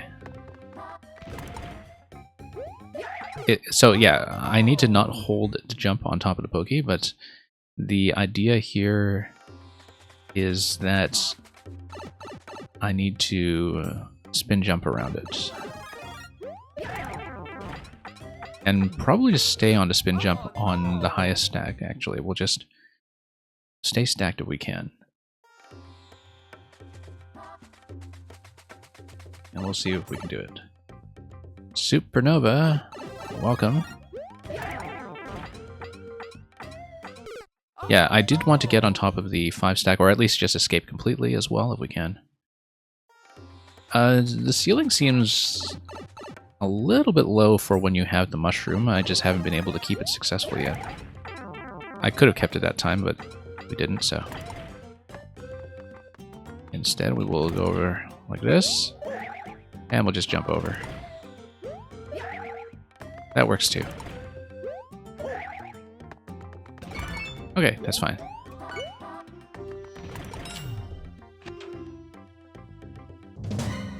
Nice for that thing to just die. So now the horror Pokey has expanded, and we need to figure out what's going on with the P-switch. I think that's just artwork. And we need to spin to win, so we'll do that.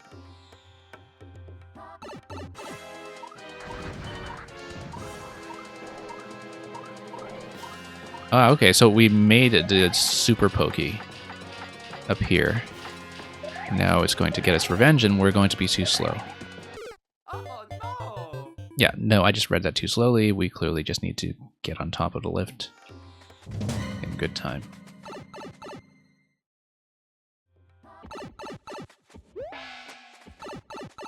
And we even have the ability to take a point of damage, so...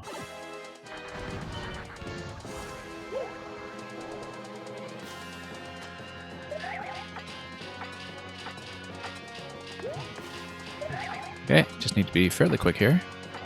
Not get hit by fire. And then await the bombs in this segment, which are going to do what for me here? Okay. Managed to survive that okay so far.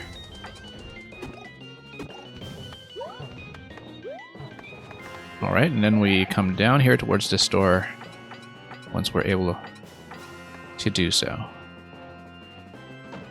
And then we can hit the P-switch, which would drop everything here. So let me see if I can hit the P-switch anywhere else. Or no, we'll just kill it and we'll grab the key. In its empty face. We do need to get through there quickly enough to not lose access to the key door, and then we have defeated the Pokey. I love the attention to the ground tile doodads here, by the way, on top of the GGs. Yeah, I can tell that you spent some time on just making the ground tile artwork line up the way you wanted. We could take the staircase, or we could just whack all of these guys and reach the top of the flag anyway.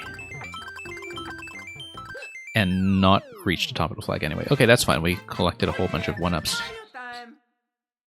for some reason, so that works. We'll keep it.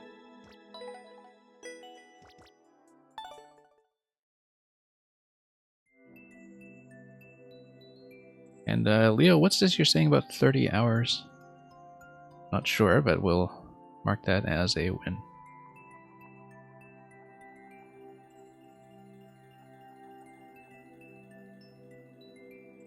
Yeah, we'll see how the next few levels go. I'll probably be closing relatively soon because I know Kenny said Kenny's level was very long, so we'll try to make sure we have time. Leo, thank you for the follow as well as the levels you sent today. And you have a good day or good night. From Brazil, right? Yeah, good night.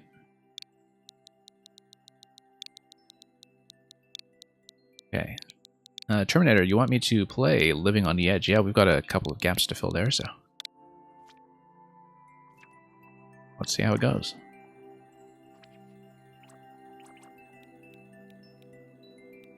And we have to dig pretty deep into that old series.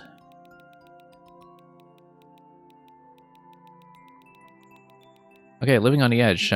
Do we want to go with the older stuff, or do we want to go newer? I don't remember why I missed some of these. I think it's because I played early versions, perhaps. But if you want me to play some of the later ones, that's fine too. Just let me know, Terminator, if you have a preference out of the ones that you see here that have not been cleared. Because I know they're not exactly in order of difficulty by number, and that you eventually sorted them in the Super World. But okay, Living on the Edge 14. Your travels will be very perilous. Persevere and escort the Master Sword as 0.29 or 19. Let's take a look. Stay light on your feet while escorting the Master Sword. Let's do the 0.54 today. The 0.29, I kind of get the sense that we may find a challenge to finish, but whatever, we'll do it. This is about 1 minute, and as with all of the Living on the Edge series, we're going to be tapping a sword. I'm sure. Reach the goal without landing. Okay. I can see why there might potentially be a lot of resets. I feel like we probably needed to follow that quickly, but the blaster should have shot another sword, right? I guess not.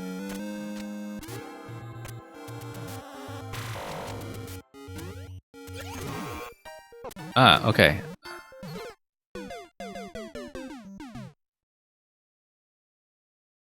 I don't know how I activated that.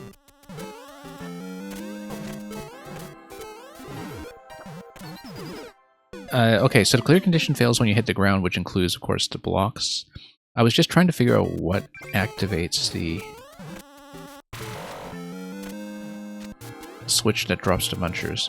Yeah, I see the arrow indication that I'm supposed to fire from this spot towards the on-off switch. I don't know what I'm activating, to be honest, but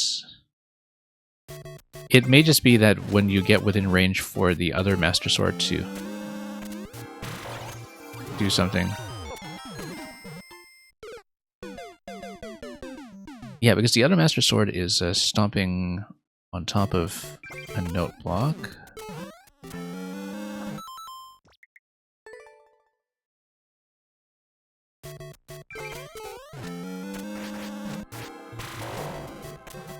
Okay, because what is being activated here? Yeah, so the muncher that is being dumped on the right side when the sword bounces on top, that's what's activating the no sound. So maybe I'm supposed to go quickly here.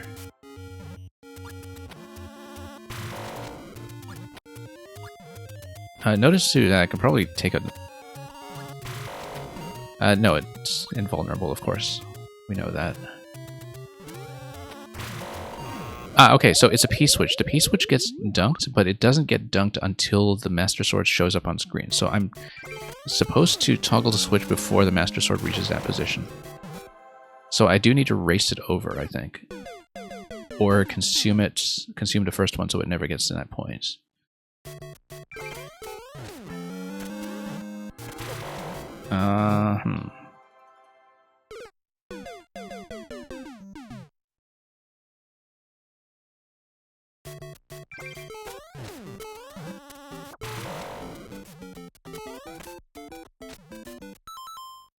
Okay, we'll need to restart.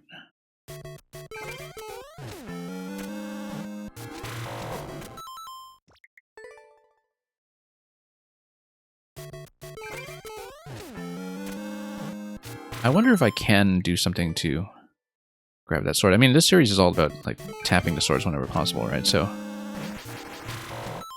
if we're able to consume it somehow, or do something else too.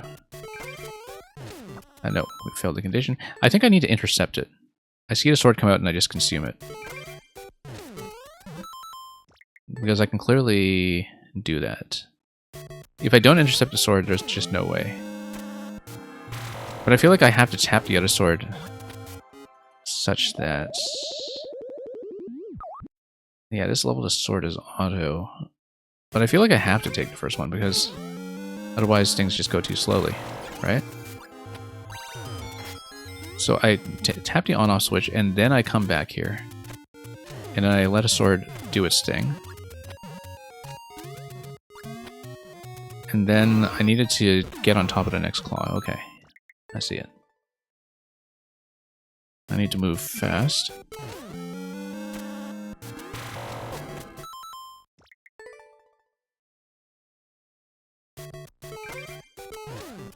Yeah, it's not really that clear to me. Maybe I just haven't played these in too long, but...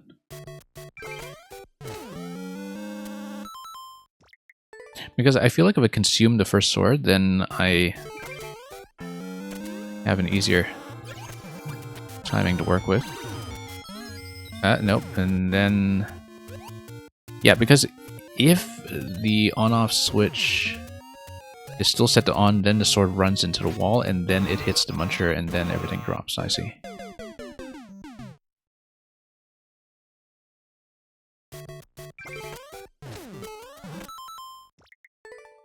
So we did arrow the on-off switch pretty quickly that time, but in that it didn't activate the P-switch. But then I need to make a bit of a swing to go over. Yeah, so it is a level where I guess I'm expected to race the Master Sword, but...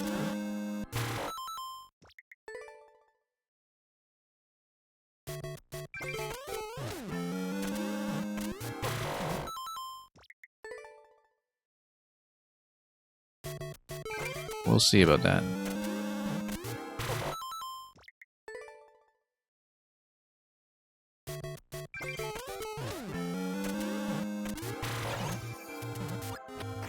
Okay. No, too slow.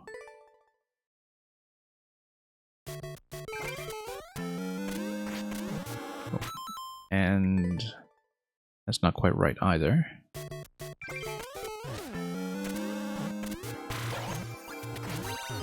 And then we needed the extra swing there, okay. We'll see. Still trying to figure it out. It's not necessarily clear to me. Okay, so we'll need to hit that quickly, I'm sure. I don't know if that was quick enough. Yes, as long as you hit the switches before the sword goes over the wall. Before the sword hits the wall, rather, then you're okay. And we can skip the first claw as well.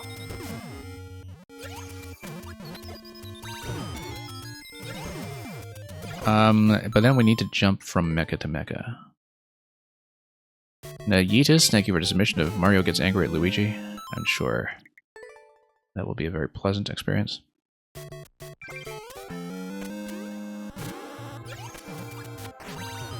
Okay, let's jump over here and then...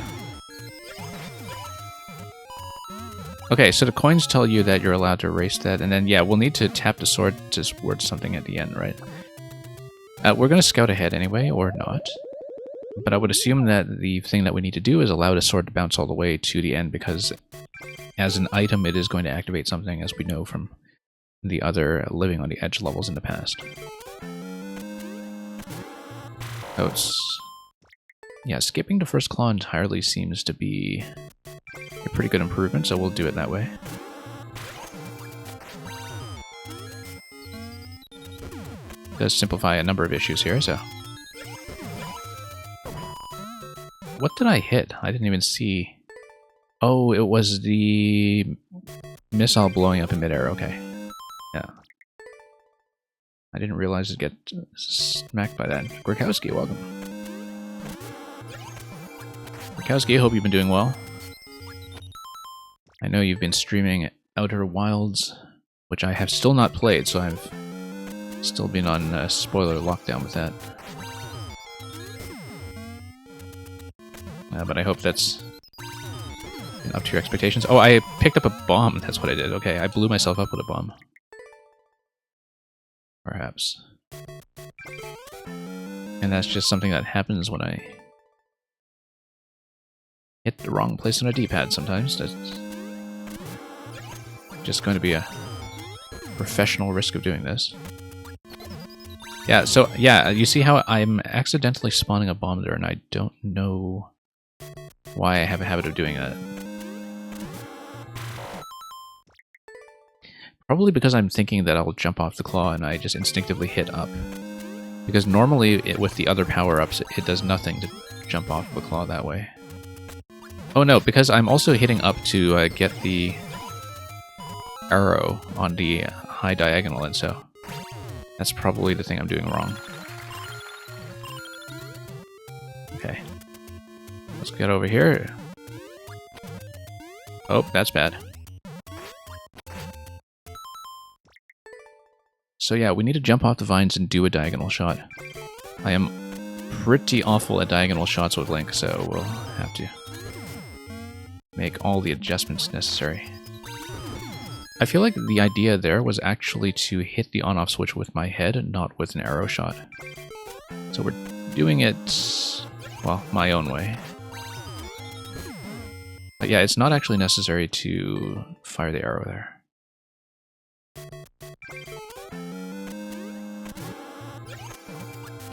You're itching to play it again just because you've only played 2 sessions so far, I see.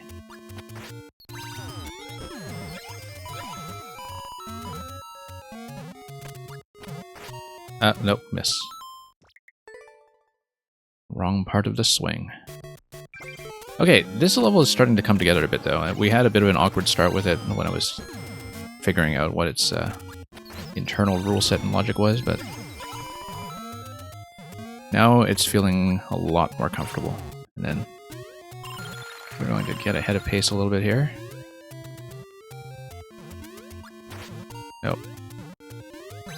You know what? I'll just bump that in my head. I like that a lot better.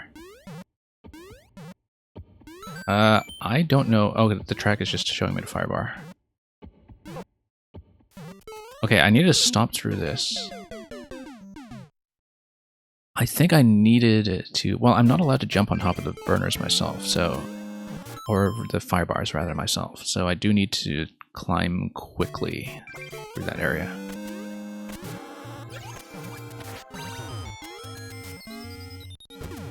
Yeah, I feel like I'm actually gaining a little bit of time if I do things this way. Once again, I pulled the bomb, though, which is bad. And Shopbearer, thank you for sending the climb of Mount Snow. You're hopefully not too far back for me to get to you. Yeah, sword got trapped. Let's redo it. We are making progress, though, pretty quickly.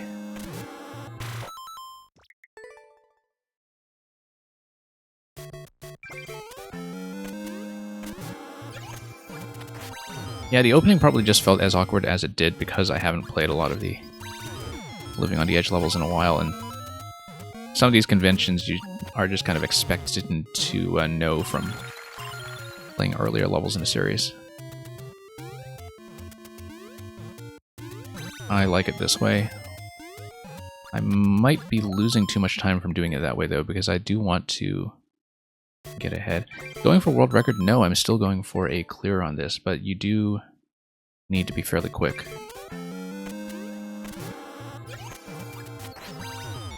Because otherwise you get outpaced by the sword.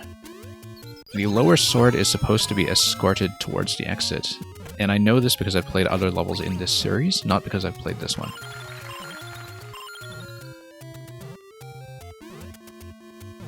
So there is plenty of reason to be quick and accurate here.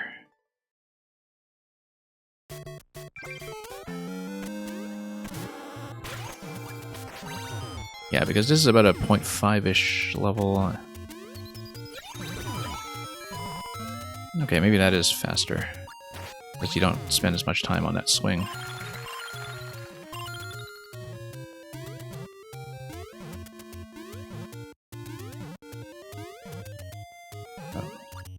No, I do need to shoot that, I think. It's too awkward to do it with a jump unless I have plenty of time to spare to change vines. Yeah, because I just lose time with that, and I can't afford to lose that much time for the next vine climb segment immediately afterwards. Oops, missed.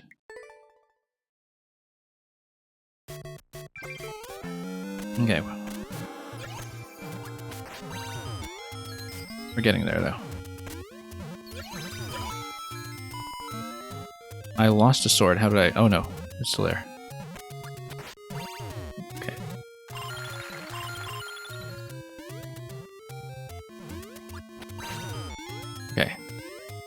Now we can get way ahead.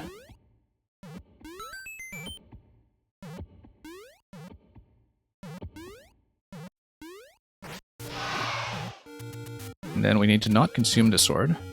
We need to drop a bomb over here. Good. Okay.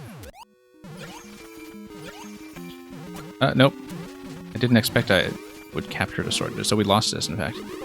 Because the sword got caught by the claw. So yeah, I actually need to drop the sword off the claw over here on the right side. So I need to make it past the Koopalings and onto this location, and I need to stay alive there. And so the sword stays on claw until it comes back. We drop it. We go over here, we fire to this thing, and then we finish. Okay, I think I can beat this now. And yeah, Supernova, we have been accidentally pulling out a bomb a few times already, but there is one place in the level where that is required. Whoops, that's just a miss.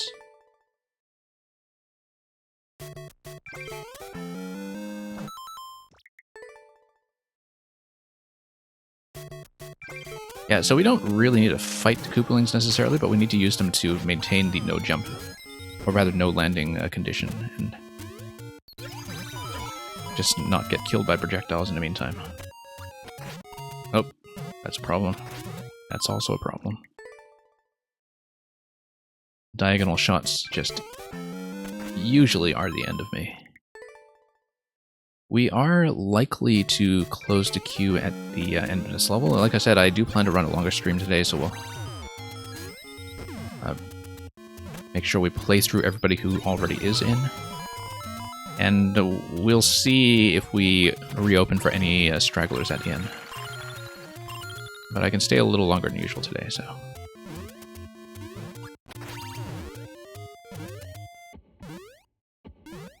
But yeah, the burner pattern right here is best. Love the sound effect on that drop, by the way. Nope, just had a bit of an awkward exit on that claw.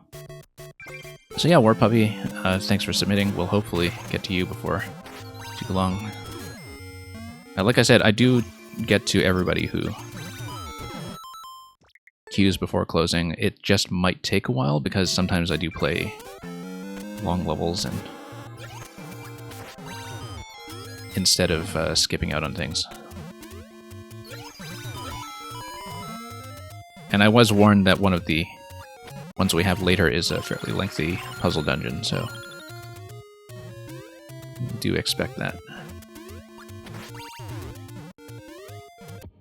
But yeah, I always go in order, so anybody who already is in the queue, if you do need to step out for a bit, go AFK, that's perfectly fine as long as you're here when you do get called.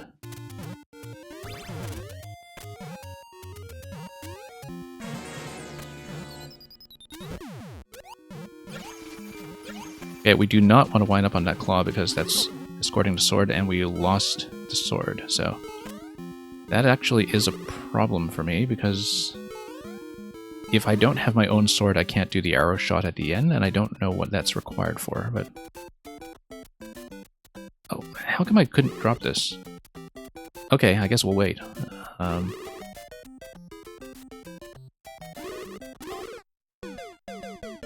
One thing you discovered making this level is the note blocks stay active off screen.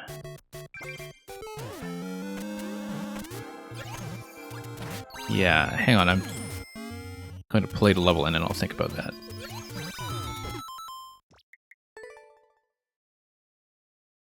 Yeah, as Supernova explained, the note blocks are part of the super global layout that is always loaded.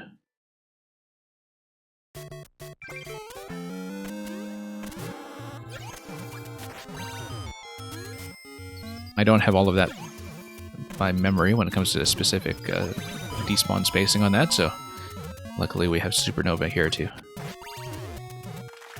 work through some of that. Did I fail the condition? No, I didn't. Okay, good. Nope.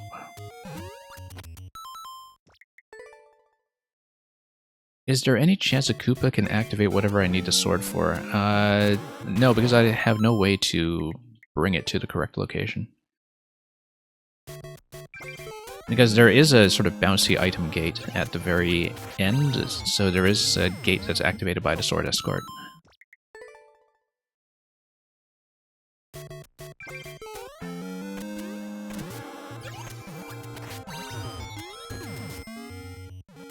And yeah, we'll do this.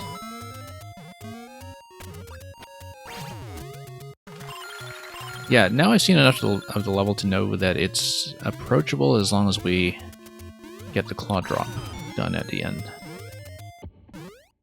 Skipping over the Koopalings the way I did was probably a very good idea. Oh, that was a bad idea. That's okay, that's okay. We do not have the bomb though, so that's going to be death. Luca, welcome. So yeah, Luca, I'm glad you got in before closing. I was planning to close after this level. Whoops.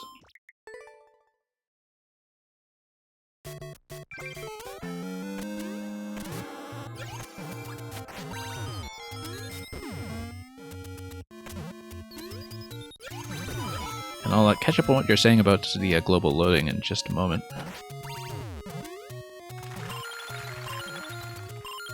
When we have a chance to actually look at the chat carefully. Whoops. Nope. The only thing capable of passing super globality is red and blue tracks in 3D World yet. We recently saw that in action in a Loop and Snoop puzzle level, I think, because Loop's been pretty influential in popularizing some of that track block tech. He did recently make a puzzle that made use of that. Okay, let's do this. And just wait for the burner pattern to not do that.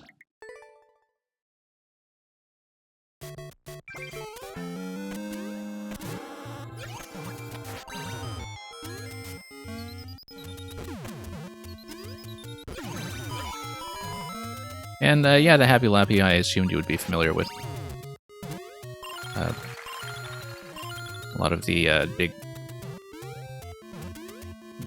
guide writers and playtesters like Loop, given the sort of glitch tech that you've been working with. Whoops.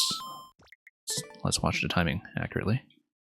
Just don't fall, die, or miss, etc. Yeah, that's usually the case. Interestingly, that's not how necessarily one would fail something like a puzzle level. Where you don't die, fall, or miss, but you do time out repeatedly if you don't see what's going on. Whoops. Starting to slip a bit with the vine climbs. Okay.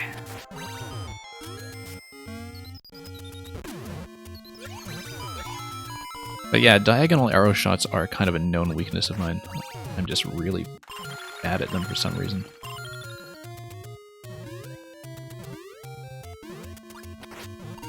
Like I was saying. That's going to be too slow. If we wind up on the right side vine, it's actually going to be faster for me to just hit the blocks by jumping.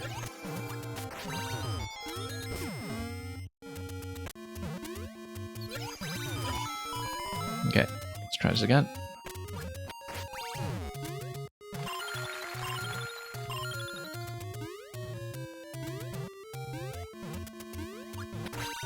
Okay, good. That was clean that time. Now we just not die to the burners and... Oh, slipped right off that vine.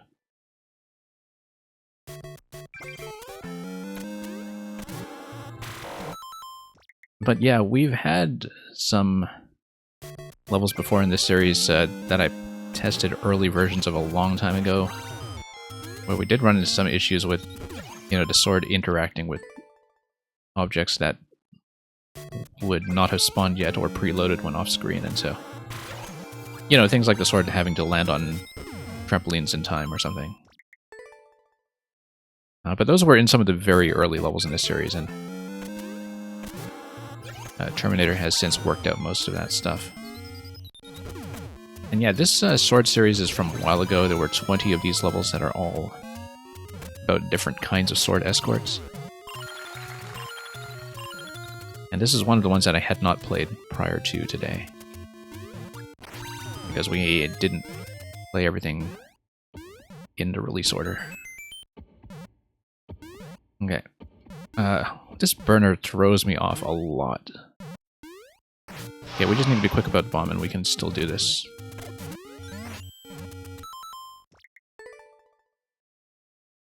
You covered some of the vines on this level with oil. Yeah, I can see that. Single-handedly raising the oil prices in the Mushroom Kingdom. Oops.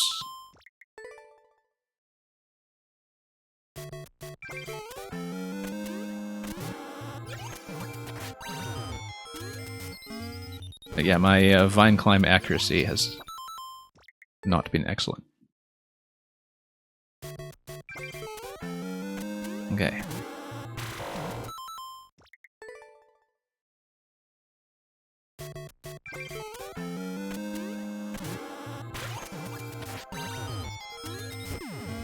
Now we'll get over here.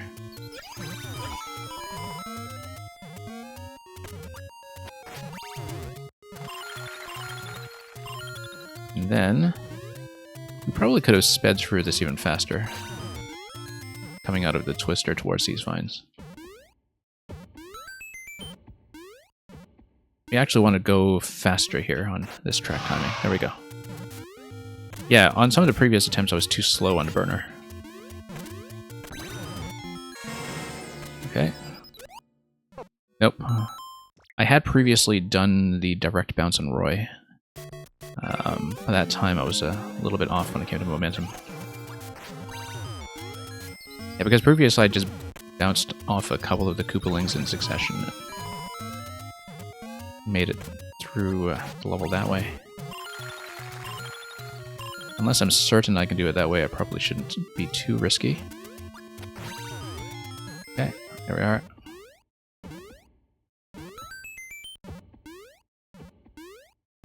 There we are. Okay, that's going really cleanly so far. Let's be careful now.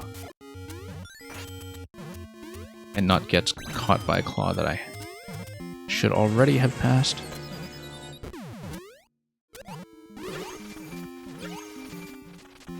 Okay, we'll go under. Nope. That's okay. The main thing was dropping the sword. I think whoops. I'm going to fail the condition. Yeah.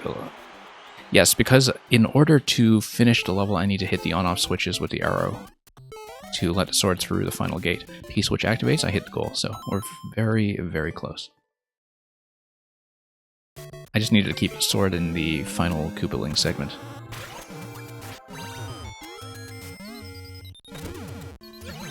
Okay.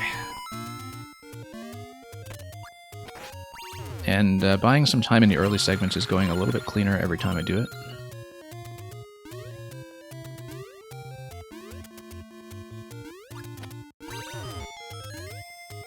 I'm just going to take this on faith that I haven't despawned a sword by going too fast. I feel like taking it on faith might be a bad idea here, because the sword is nowhere to be seen. I feel like we despawned it. I went too fast. I'm pretty sure I despawned it. Okay, yeah. You can smell the wind coming? Yeah, so can I. Got caught by barrier. Okay, I didn't see it.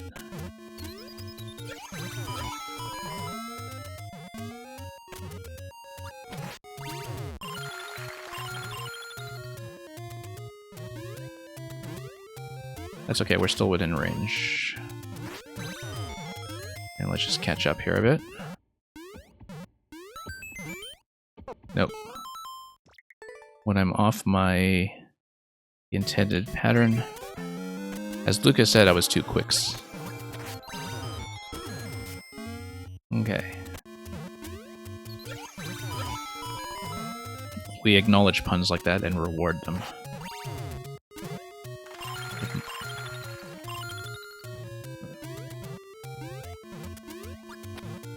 No. Okay. That's fine, salvageable. We'll do it.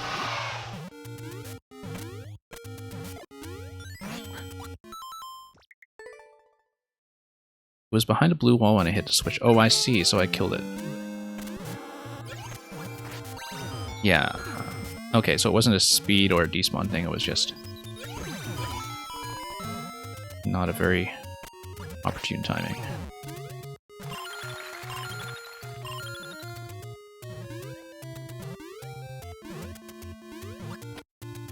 Nope. Okay, we know this is still doable, and now it's not.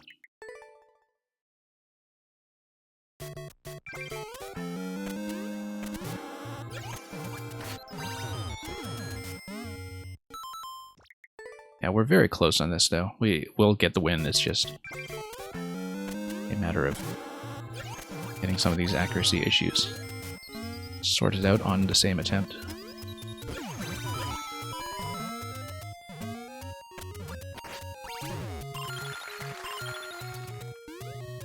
Poor 10 coin is going to get left out here, which is fine because we'll buy a bit of time to recover that switch. Burner pattern is going to look very risky here. Nope. A little bit slow relative to the pattern I was going for.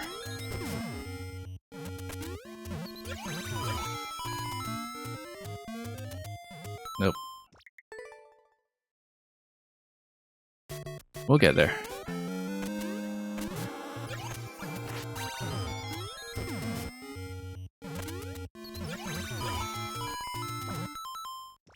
Maybe playing a bit aggressively now.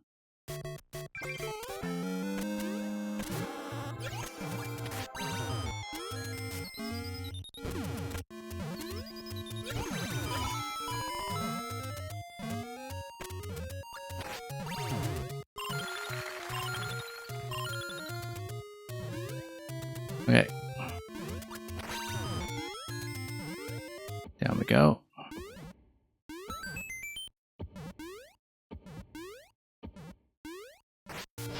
Yeah, I have a pretty clear target pattern for the burners at this point, I just don't always hit it.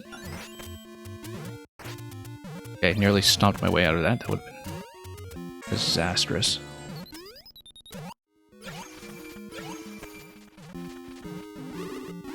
Okay. Okay, good, I skipped a claw. That's excellent, in fact.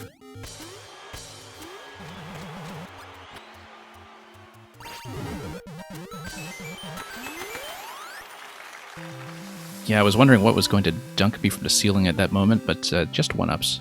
Not too big a deal. So, we got it. In the end. And I am still off the world record. That's okay. Okay, thank you for that, Terminator. Always glad to catch up on some of these from way back in 2020. We'll mark it as a win, and as I said before, at this point, after I load the next code, we are going to close the queue for the time being. Then we'll see how efficiently we can get through everybody who is in and everybody who stays. And then we'll see how we're doing and whether that's going to push me several hours into the future. So thank you for the follow, Happy Labby. Let's bring up Nintentium.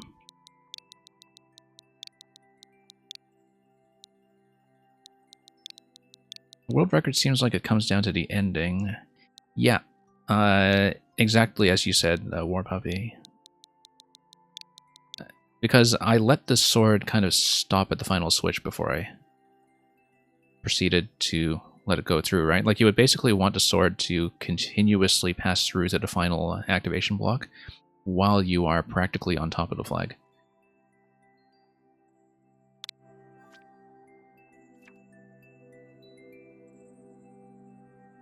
Okay, Terminator, I'm going to see if I can get that far, but to that other submission, but we are closed for now. And I will just update the stream title to reflect that before we continue to Wooden Station.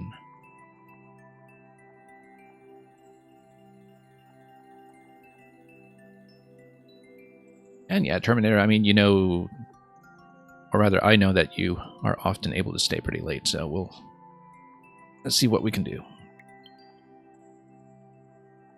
And yeah, Shopfair, that's why I give people a little bit of a grace period before I actually shut off the bot. Wooden Station platforming level 1 checkpoint uploaded today.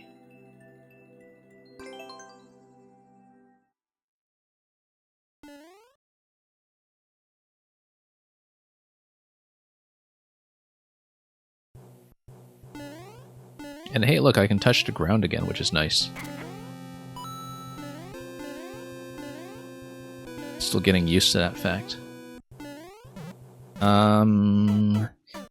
Yeah, I should have gone directly to that coin, perhaps.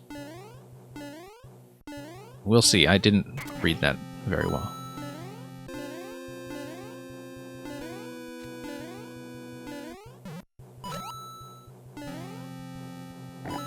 And then, oh, whoops.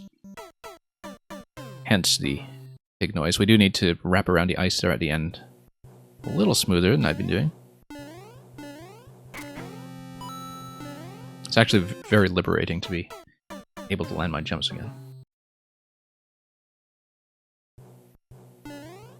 Yeah, this game needs to support longer level descriptions. It was interesting to go back to Maker 1 recently. So I was streaming a lot of Maker 1 in the early months of this year. And remember that they did not have descriptions at all, so I was basically going off an external website for the levels I was playing. Nope.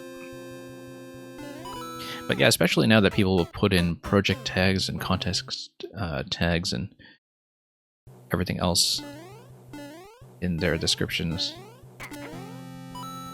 I mean, the main issue is that, you know, you can't read the description in the pause screen, even though that is implemented directly in the single-player tutorial campaign.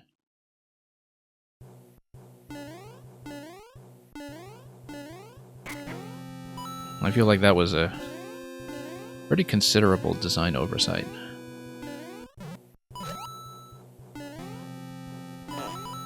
Alright, we're not doing this very well. I need to slide for longer, I think, and then build up a little more momentum. I may be jumping into that too early before I picked up enough speed, or I'm losing too much speed from going too late. That's another possibility. But I'm clearly not doing that slide at the end very well.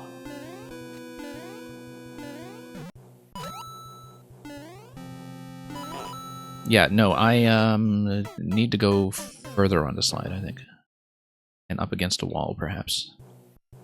Mang, welcome.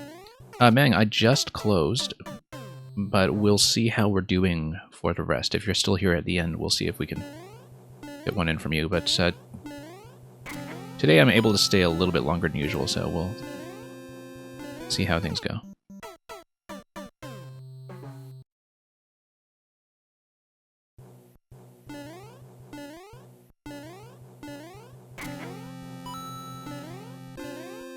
But yeah, if some levels go really quickly, or if we have some dropouts or anything, then we'll adjust accordingly for any latecomers. There we go. Yeah, I just needed to build up more of a slide.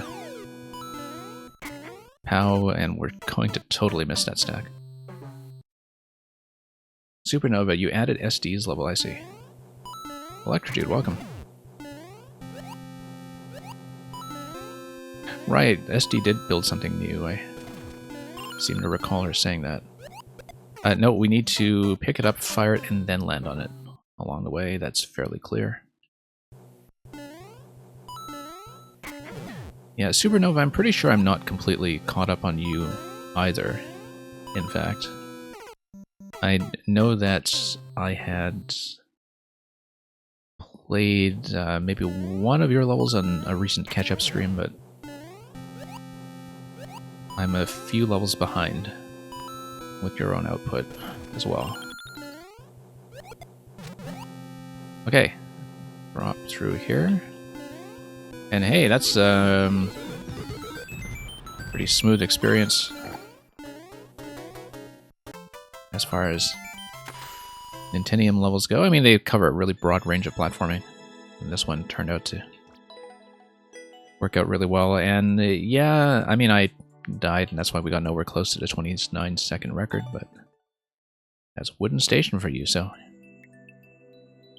yeah, smooth experience as always. I just needed to make the right adjustments to that little ice bit at the end, which I now look at on the thumbnail screen, and I see that it is very clearly indicated by coins, which I, of course, was not paying any attention to whatsoever.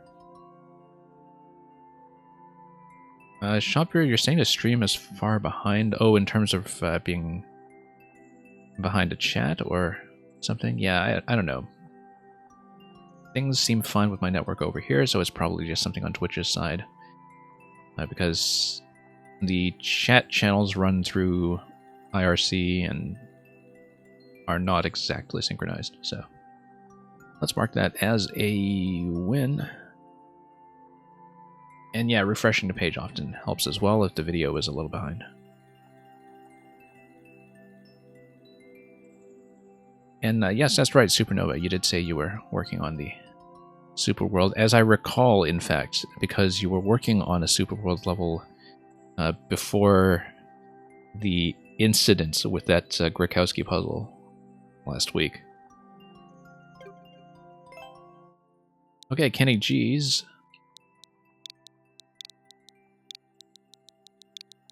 Let's pull this up. And this was the dungeon that you were telling me about, the temple beneath Lake Hylia, because Ocarina of Time's water temple was not hard enough. I never understood the fuss about the water temple, to be honest. I guess maybe back in 1998 people were thinking in 3D space for the first time when it came to puzzle dungeons and dealing with verticality in ways they hadn't been trained to do by other video games, and perhaps that made it something very new and challenging, but we'll see. You are looking for first clear on this. Thank you for offering it to me. We'll see how we do.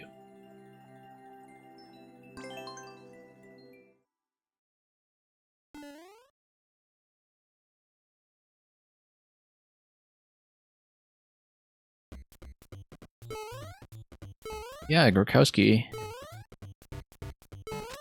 may well be the villain of Mario Maker 2, you know, stealing everybody's tools and deserting everybody's Yoshi. And not only locking people up in towers, but outsourcing the work of building those towers to lock people up in the first place. Okay, so this looks like it's going to be a map. Maybe. Or maybe I'm just too accustomed to other people who build Link Dungeon maps. Let's take a look at this P-switch down here. And yeah, Supernova, it was completely worth it to see the method that you applied to that level. Completely worth it to see you do the proof of concept on a Kaizo solve. So, no complaints about that.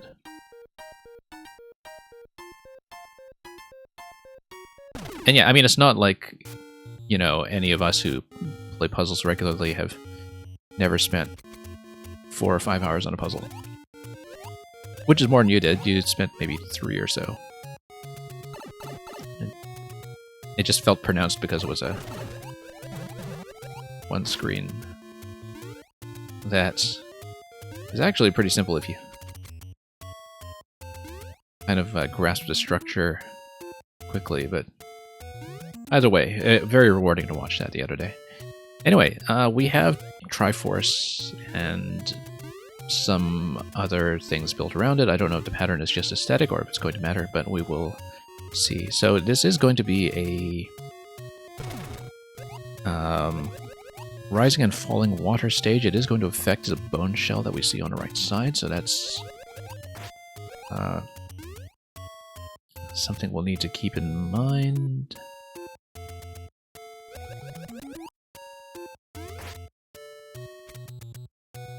Okay, and then Yeah, Luca, it was the, I don't remember the title, but it was the Deserted Yoshi concept level, I think. Luca, I'll send you something about it afterwards, unless somebody wants to provide the code for it now. Anyway, yeah, Master Sword down there, we have a couple of things we want to work out. So yeah, we want to raise the bone shell such that the blaster is going to give me access to the door on the right side. I believe that the water level picking up the bone shell is probably enough to do that. But in order to do that, we need to let it raise the shell on its way back up, right? And let's see here, because I'm standing on top of the power right now, it's not being picked up. Oh yeah, so it's a one-way panel over there. Water level is coming back now, so let's do it. Except it's not rising. Okay, so we need to do something else. We need to probably tap... Oh, you know what? We can retrieve swords. Are we within range to... No, we're not. Okay. Dr. Duck, you're going to take the inconspicuous duck, the role of the inconspicuous duck who pulls the strings. Yeah, that makes sense to me. Oh yes, you can just bounce the POW, and then now the POW should go up. Yeah. I wasn't even paying attention to that bounce. Also, notice here that right now we're kind of above the water level, but if we weren't, we could stomp on that stump. Yoshi at the gallows, that's what it is, yeah. Also, now that this has been raised, yeah, we need it to lower until I can get on top and enter the door. And Kenny, yeah, we're usually fine without hints. I have been, in fact, pretty serious about spending tons of time, too much time on some puzzles without hints, so... P-switch activation, we don't know how that's going to carry forward, but, well, we needed to go back to the previous room, so we'll do it that way. I didn't pay much attention to that donut block pattern in that room. That's the only thing. We'll come down here. Stump is activated. Arranged. Let's see what P actually affected. P-switch affects this. Now, if you go through that with the P-switch activated and you go through the icicle, then you are without the Master Sword. But you do get access to the right side, which, if the on-off switch is activated, gives you access to the Goomba hat. We do not have that yet.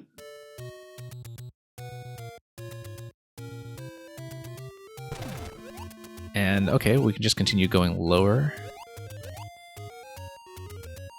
And speaking of which, Gorkowski, this does kind of feel like a tower escape level, doesn't it? That it is a puzzle that's all about this vertical hub area. As far as we can tell.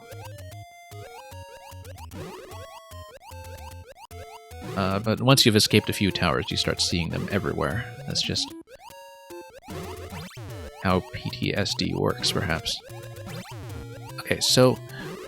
the on-off switch here, let's see if we can do something to maybe activate it remotely. Not unless I can send a bomb or something up there, but because otherwise this currently doesn't do anything for me yet. But we'll see what we can eventually activate with it. Yeah, notice this icicle as well.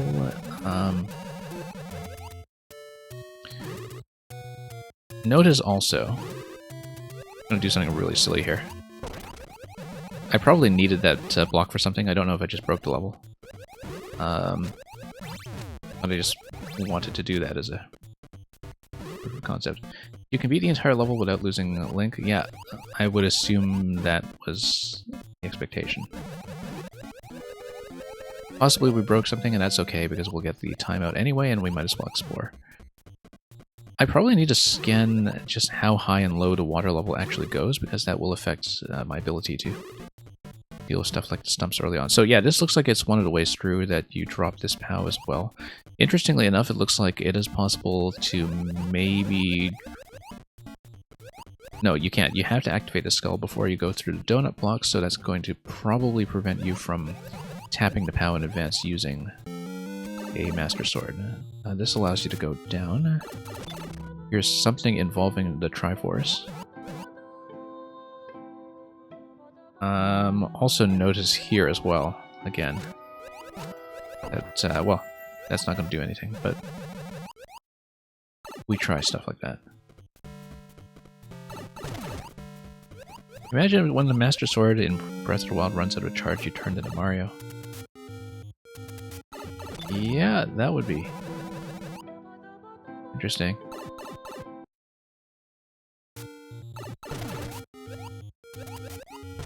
Yeah, Luca, in terms of having, like, state-switching affect the water level, that would be a fascinating thing to see. If we ever manage to get anything like that. Okay, so what do we do here? We entered here. Oh, I see. So I feel like this is a state switch of like a sort of state switch illusion where, you know, we can see that everything here is built one screen wide. Probably because the level here is two screens that have some kind of state manipulation relative to the water level. So you see how low the water here is? This is because this... You can imagine this part of the level being built in like the top right of the layout, and the matching section being built in the bottom left of the layout in the subworld, for instance. We can, in fact, kind of verify that by seeing how high it scrolls. But it creates the illusion of a changing water level because it's spawning you in an identical room that has a different vertical position. So I think that's the illusion here that is creating the water temple effect. I get the sense that that's what this level is doing.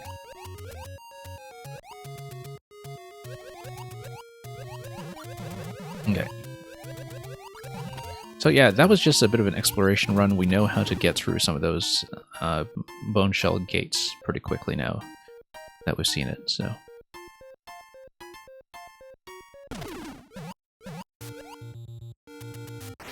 And so we'll enter.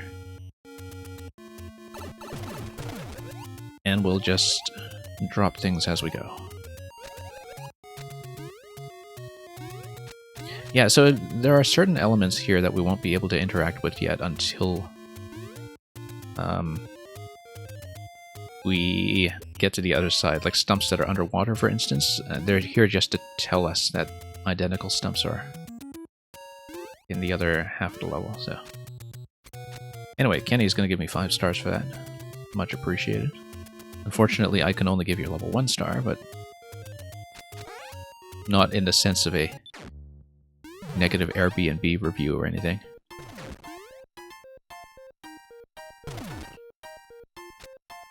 Okay, so we will come down here and then look for the next gate. Notice that there were a bunch of other bone shell gates that we hadn't really dealt with yet either. I don't know what that one gets me. The water level is going to bounce that up pretty far, but I don't think we can do anything with that yet, so we'll just go down to one of the next available gates and get to the central turnaround section here.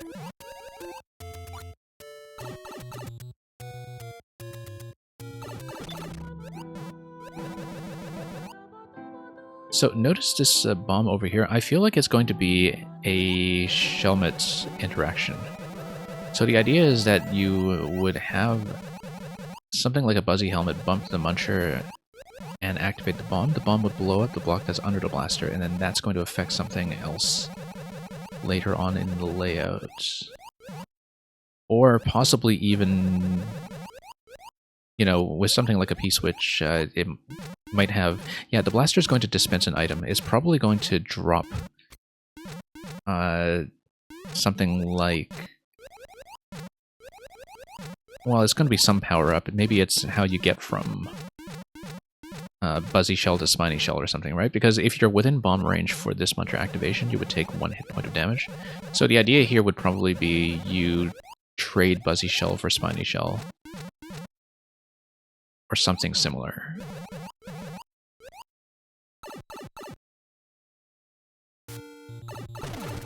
Anyway, we're going to change the water level. We can open up some gates as we go, until we get a better sense of what we're dealing with here.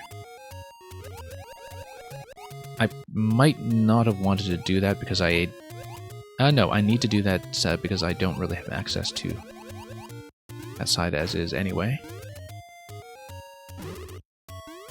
Anyway, so we have a lowered water level now, and then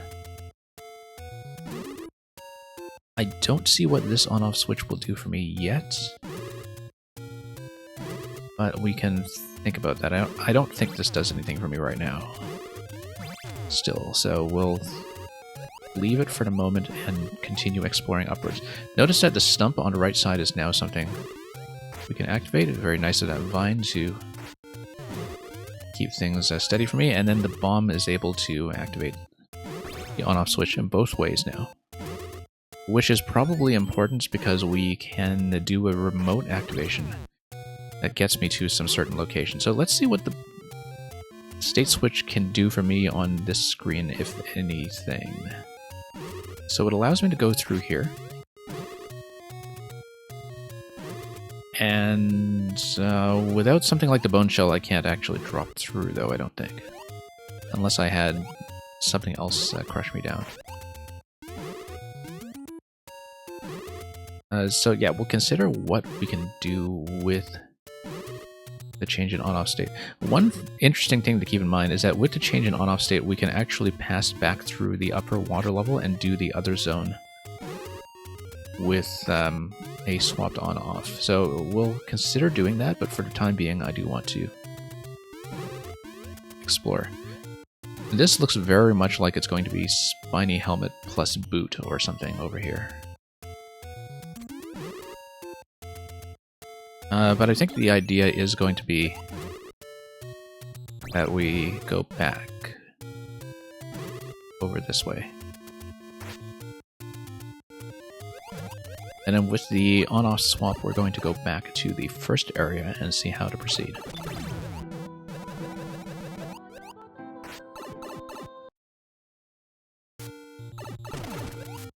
Yeah. No, because everything toggles back to on when you enter this zone. Okay, so there is an automatic state reset when you swap zone, so we actually cannot do that yet unless we disable whichever mechanism is doing that. So that's not going to be it, at least not yet. Also, I noticed that sound has died on this level. I don't know how long it has died. It might have been gone for a while. Let's fix that quickly, and we'll get right back into it.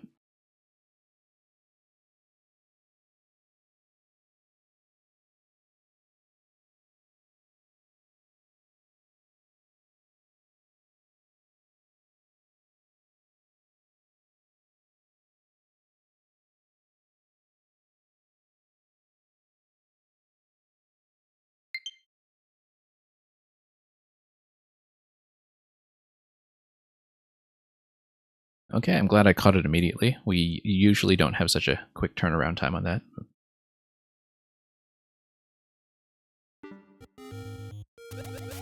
Okay, so what have we got here? We already swapped to the lower water level. Thank you so much for the follow. We know how to do this swap. The swap allows me to go through here, but the block on the other side traps me. That's fine, because what we're going to do is we're going to activate this once. We go up to this level, and then we activate it twice. Like this. And that gets me through. And then we'll drop this in case we need it for anything. Notice too that the on-off switch on the right side here is, whoops, accessible. I didn't mean to go through the one-way panel, but we did anyway, so whatever, we'll take it. Icicles are dripping because... Whoops. We have 88 seconds, though. That's okay. We can get back here quickly. So I'm not too concerned about that.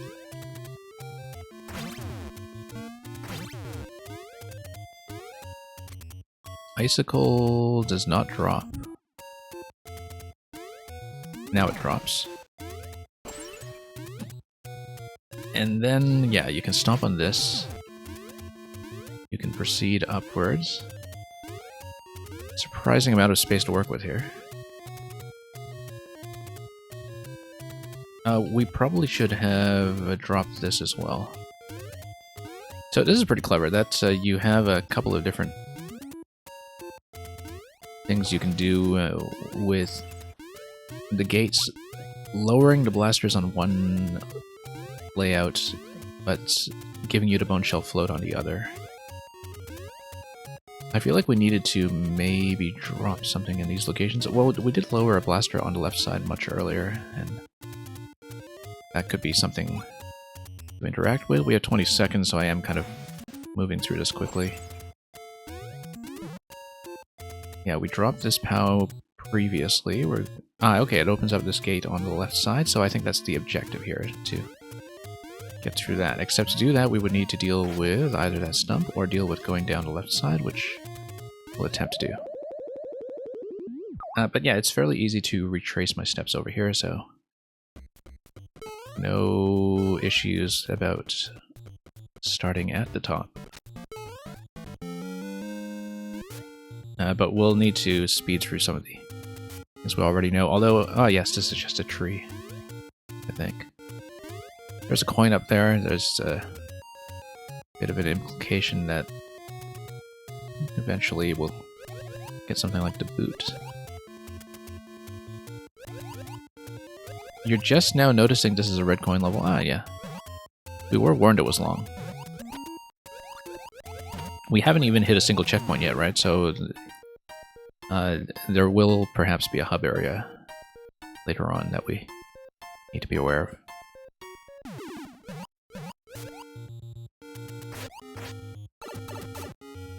Anyway, Grokowski, thanks for dropping by, and you have a good night yourself.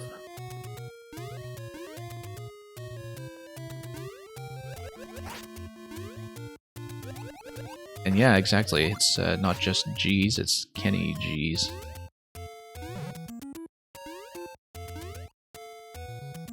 There's a recent feature documentary that I've actually been strongly recommended called Listening to Kenny G, which is kind of a documentary that acknowledges... It's a documentary about Kenny G that acknowledges that a lot of musicians are very judgmental about the quality of Kenny G's musicianship.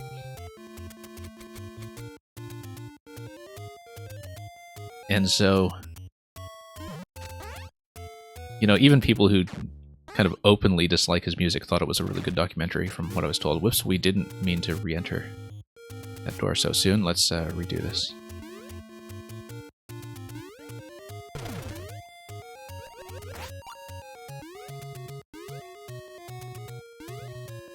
Okay.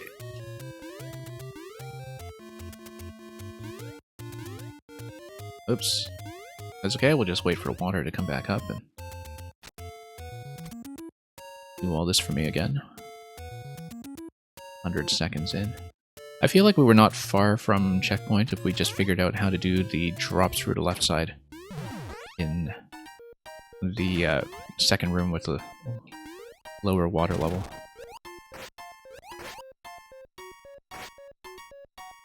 But yeah, we know this layout well enough at this point to just speed through to the correct gate without too much of a fuss.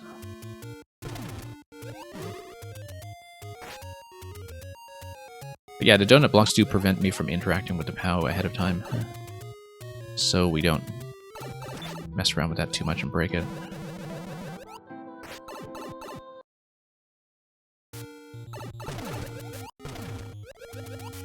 Okay, so we know how to do this now. Once again, much appreciated to have that vine, even though we didn't use it this time.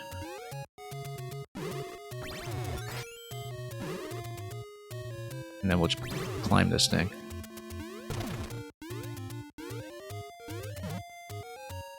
And yeah, dropping that gate down below is fine. We're just going to try to wrap around the left side and drop in on the left column, which we can do immediately by doing this. So, also notice this here, I will not really be able to bomb it, unfortunately. It's not placed in a location that I can reach that way, but... whoops. Oh, that's fine. And then... yeah, okay, no, I get it. We need to get the stump out of the way, because once I get the stump out of the way, then the fact that the whole gate here reloaded is no longer an issue, because we're within range to bring it back, so... The despawn, or rather the sort of reactivation of this whole thing is completely intended. And part of the required path. Okay, here is the eventual exit door, I'm sure. We don't need to pop every sword, but I assume that those are just limited replenishment in case we do everything wrong. Oh, okay, no, it's for this guy. So yeah, okay. We'll just poke him and get him out of there. It is just a mini-boss room. And then we'll get rid of Morton this way. And only lose the sword once. Notice that we can bomb through all of the ice and that it does absolutely nothing for me because of the ground tiles below. The doors are going to be matched between top and bottom, and then we are going to get into water once again. Oh, I see. It's kind of like an inversion, right? Like it's kind of like you're entering a mirror image or a reflection in the pond.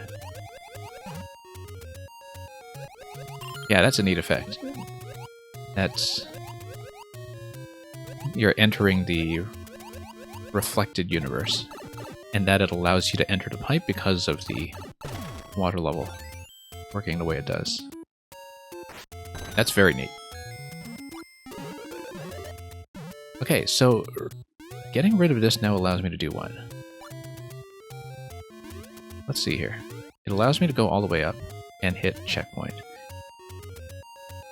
I assume we don't want to mess with this, and that we can't anyway until we get something like a Spiny Hat. Spiny Hat would probably be the end of our progression path, and we would grab this as a safety coin. So notice what I said earlier about trading the Buzzy Hat for the Spiny Hat, so I guess we'll spend much of the level working back to the Triforce room down below that we had talked about earlier. Notice it too that the donut block would have allowed me to do nothing because we can't actually re-enter that, or can we? If I try to speed past it, let's try it. I'm very curious to see if this will work. Okay, probably too tricky to actually do it. I don't know if you tested this, like maybe a more precise player than me could attempt to do it. You know, like getting here just in time to jump on top of the donut block and enter the door. And I don't know how that door is matched. I'm probably not able to do it, but we'll kind of point that out anyway. Yeah, I think this timing is probably offset by enough on the ledge here that I certainly won't be able to do it. I just wonder if it's actually theoretically impossible. But anyway, we'll drop that, and that does nothing. We will also, whoops, lose the helmet, which I was going to use to get rid of this guy. That's okay, we're going to hit timeout anyway, so...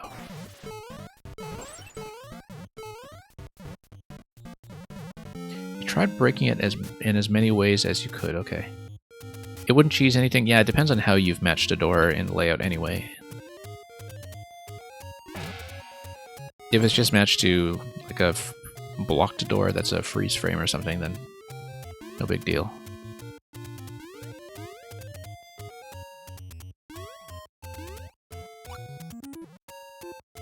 Anyway, Let's see what's on the other side. No, we need Spiny Head for this. I should have realized that when I saw that earlier. And yeah, we're not going to pass this, so let's just figure out the path first. It looks like I will want to just come down here, and that's... Buzzy Helmet should allow me to punch through this. And then tap the question block with a sword. And 7 seconds remain.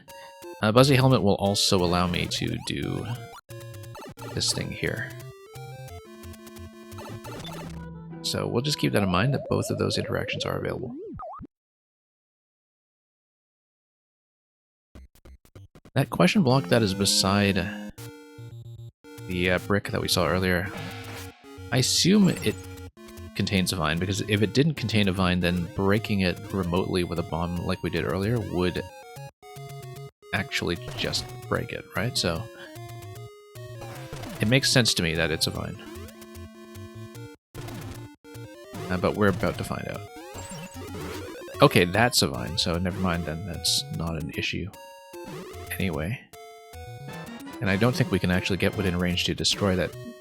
We are going to acknowledge the huge raid from Zero Planes. Zero Planes, very glad to see you bring your whole crew over here as usual. We're in the middle of a very interesting Water Temple-inspired Link dungeon.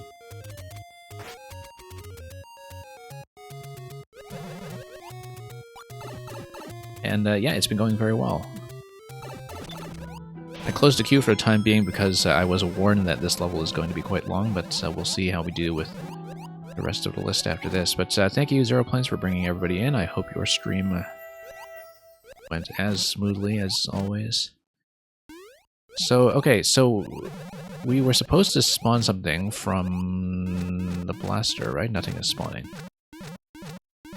I think this just opens up access to keep the Buzzy Hat. Yeah, okay. Originally I thought this would be a segment where you would trade the Buzzy Hat for something like a Spiny Hat, but it just gives you Buzzy Hat, I think, as a backup in case you lose it, so you don't need to retrace your steps too far.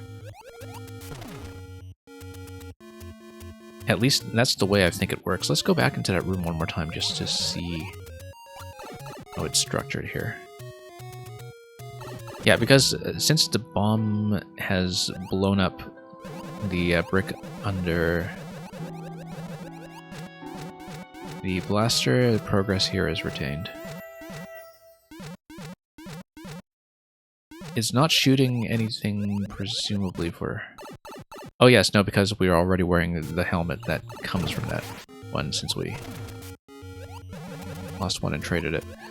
Okay, so that's going to be fine. We know that already. Everything is patched here.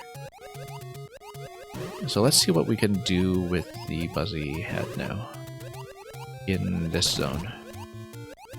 Because I can't say I looked at it very closely. We haven't really done anything with that blaster on the left side yet. If we get on top of it, we can enter the blue pipe. And we should be able to do that now, in fact. Whoops. Except we need to raise it still by 2 spots. Yeah, we had been there previously, we just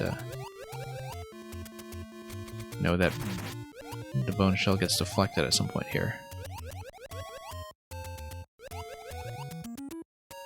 In fact, wouldn't there be a bone shell that could still get picked up, or did that die? I think it died. Yeah, this respawned.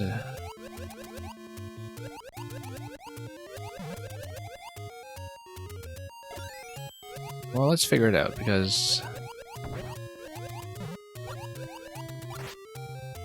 Yeah, we'll get over here, we'll see if we can do anything with the drop down the left side, because I hadn't really looked around to see what the Buzzy Helmet does in this zone. You're saying I've dissected your level harder and with more accuracy than anyone else? I mean, not many people have played this, at least on this version, so...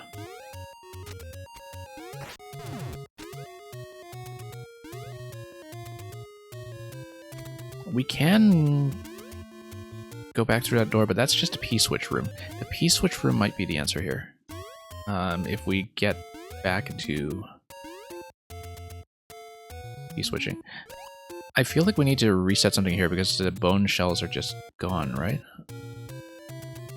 Maybe I just need to get out of range and back within range to deal with them. Although they've been destroyed, maybe not. Let's just respawn through this anyway and just redo it. This is the second upload, 2.0, okay.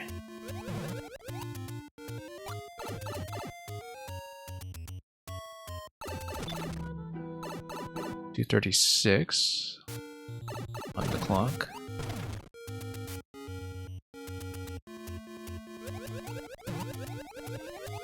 And yeah, okay, no, we didn't take advantage of this vine. This is the difference. So that's the thing the Buzzy Helmet gets me. I noticed that much earlier, I just didn't use it, and actually that's because it's not that useful.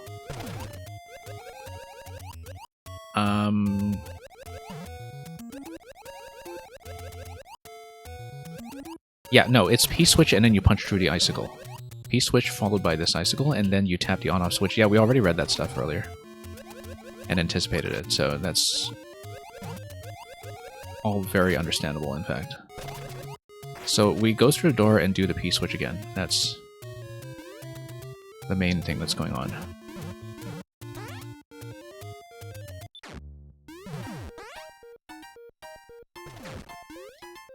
Yeah, Kenny, in terms of the blaster not shooting, I think it's because I actually claimed the... it might be an entity limit thing, but it had something to do with the shell I took as well, I think. But yeah, let's do this faster. I know I'm supposed to go for that P-switch, I was just slow. The P-block, rather.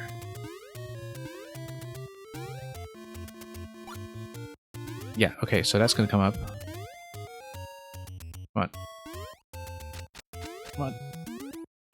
And we'll come back through here. So the tracks that you see define the limits of where the water is going to rise and fall. So you actually do have a visual cue for where things are going to turn around, like these tracks right here. Okay, quick, no. Yeah, we need to basically pass through this one on the diagonal. I'm just not fast enough. I don't need to do anything differently, that's just purely a speed check. Yeah, we already took out the skull platform, so let's go back.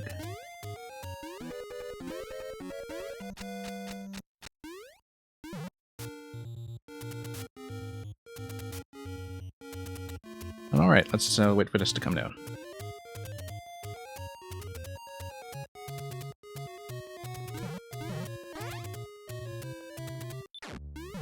Okay, have to be quick. Drop in.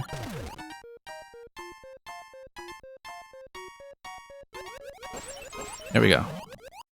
Just enough time. Now, we can tap this and we can grab the boot. We expected the boot earlier, and that's fine. Let me just make sure I don't want to be on this side first. Yeah, there's no reason to be on this side unless... We eventually want to get a bone shell, because that would allow me to drop in through the bumper, I think. But until that point, let's go with the boot, because at least that's going to be progression. And perhaps we get to pick up a coin and keep checkpoint or something. Whoops. And yeah, we're well protected here.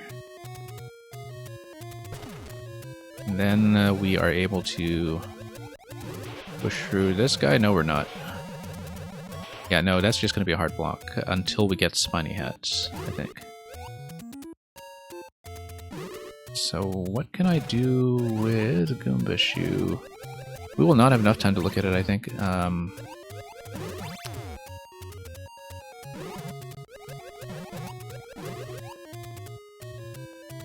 Yeah, so we will take the timeout death here, but that's okay. We figured it out. We can get back here quickly.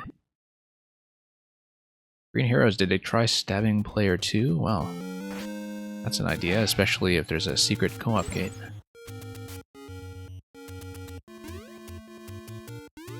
Okay.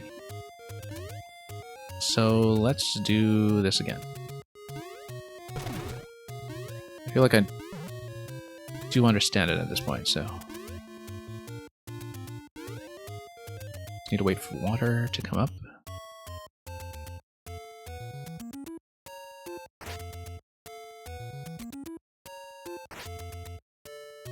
And, oh wait, no, I'm in the other zone. I'm in the dry zone, yeah.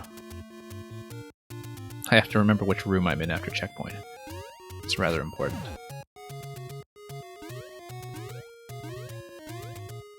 Yeah, okay, no, I just need to recover my post-checkpoint position. Because I wasn't thinking too hard about what we do, but we go through the Triforce room and then we proceed from there. That's simple. Okay, here we go.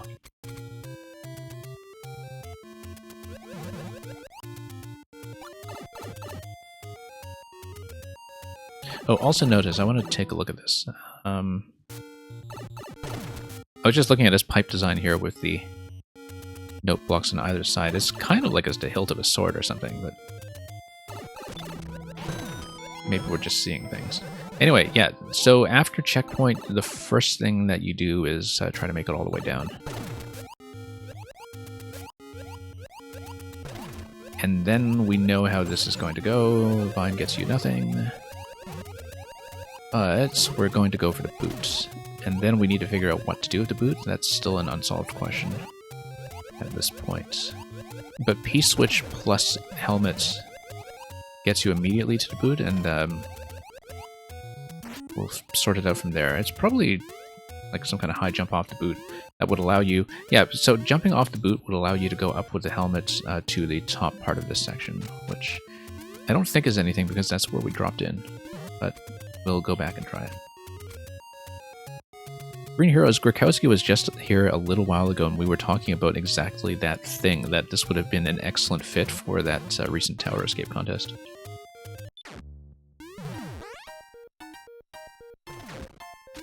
Oh yeah, I didn't pick up on that. Whoops, we need to redo this. I was too slow on the P-switch. Zelda's Lullaby is played to change the water level. Yeah, I wasn't really listening to the audio cue there. So I misread that initially because Green Hero said something about reverse Tower Escape and you said something about Zelda's Lullaby, and I read both messages at once and mentally processed that as playing Zelda's Lullaby in reverse, which, as most of you know, is just a theme to Skyward Sword.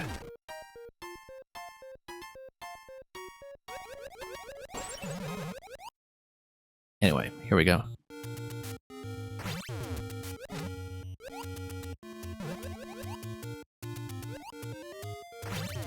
And we'll catch the boot.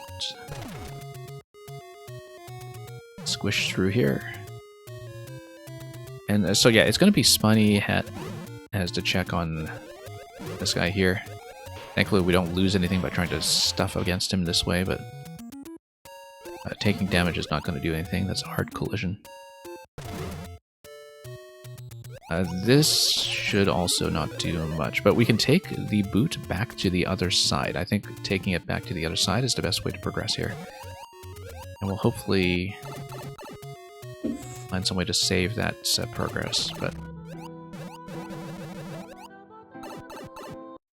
Also, yeah, I didn't really look at the artwork in a previous room, but I think the down and up arrow just tells you about the water level.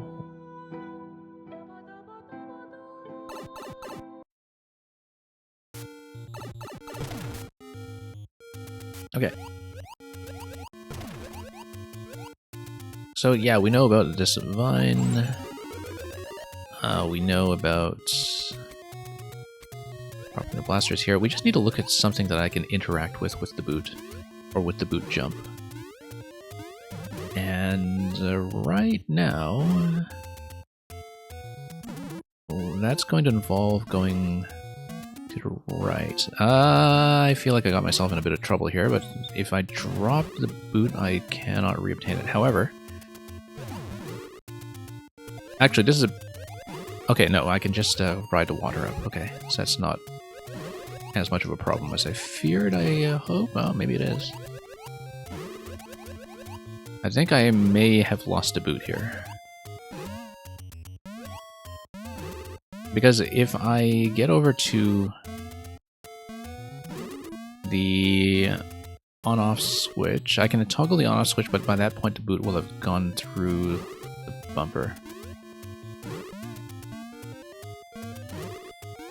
So unless I can find a way to re-obtain the boot before despawning, I think we do need to go back and get it from the other room in order to progress. However, let's scan around here first to see what the boot could potentially get me, because I still haven't determined that.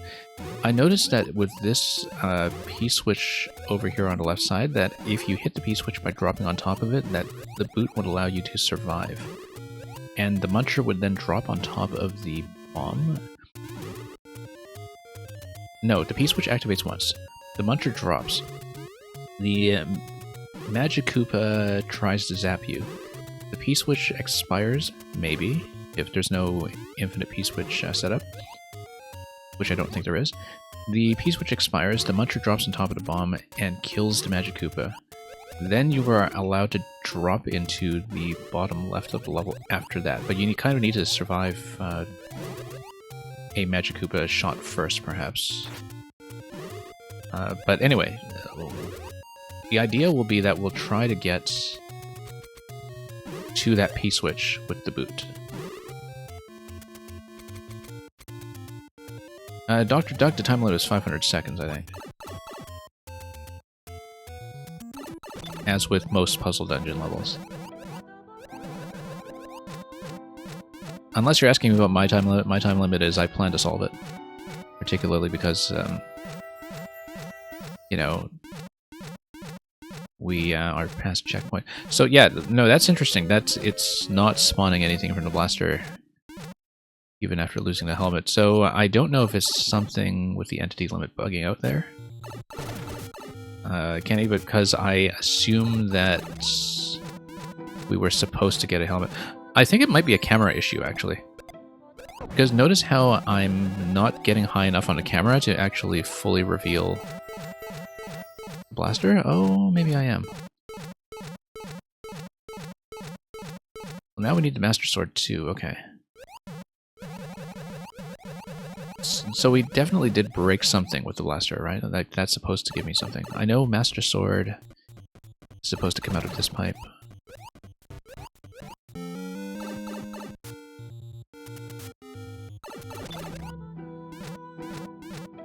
And, yeah, something broke here. Yeah, we're just going to try to raise this to see what's going on. Because I am clearly supposed to retrieve a Shellmet, right?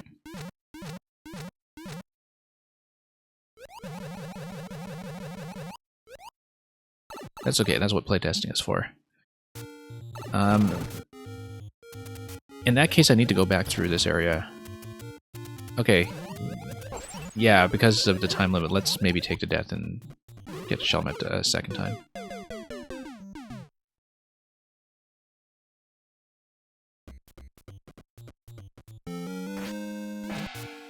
And yeah, Dr. Duck, the distance that the water travels definitely does impose a bit of a weight.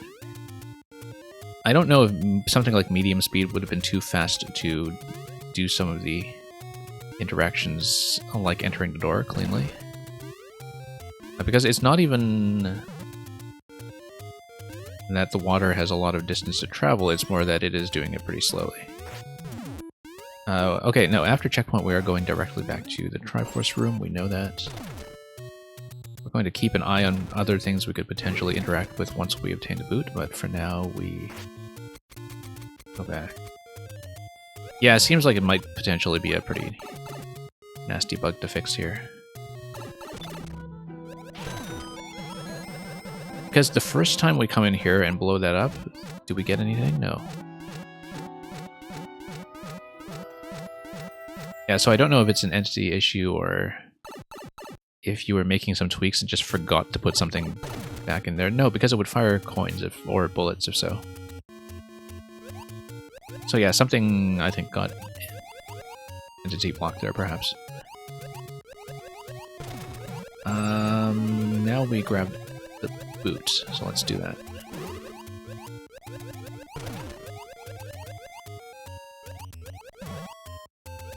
And, you know, that's alright. Like we've said before, that's what playtesting is for. So yeah, P-Switch plus Shelmet gives you boot. So we'll do that again with 400 on a clock, roughly.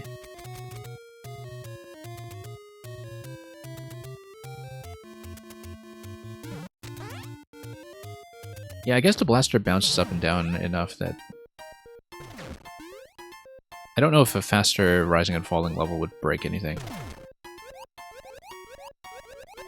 But we will... Oh, I completely forgot to do this quickly again. Let's once again do the P-Switch. Too much talking and not enough P-Switching. I don't think it's confusing, Terminator. I think it's actually fairly clear. It's just that you need to look for the thing that you can interact with each of the key items, and you know, I'm at a bit of an advantage because I'm the one who's actually playing this, and I've been able to keep track of what I've been doing most of the time. But I don't find it too difficult to navigate.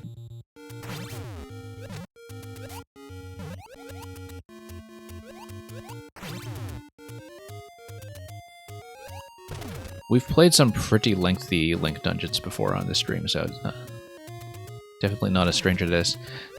Last year we actually had one stream that was an all Link dungeon special, which was kind of a nice thing to do. I haven't done one of those in a while, but...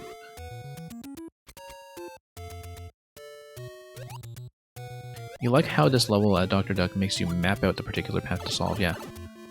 Yeah, because it's very much a level just about noticing things. You have a lot of things you could potentially look at, and you just need to think about what you're allowed to do at any given state. It's not like you have tons of different valid moves to choose from. You just need to find a thing that makes sense. And yeah, jumping on top of these spikes to make it up quickly, by the way, is something I had for some reason not done previously. We are going to do it now. Whoops. Because, of course, it solves the problem of having to do any of the vine climbs.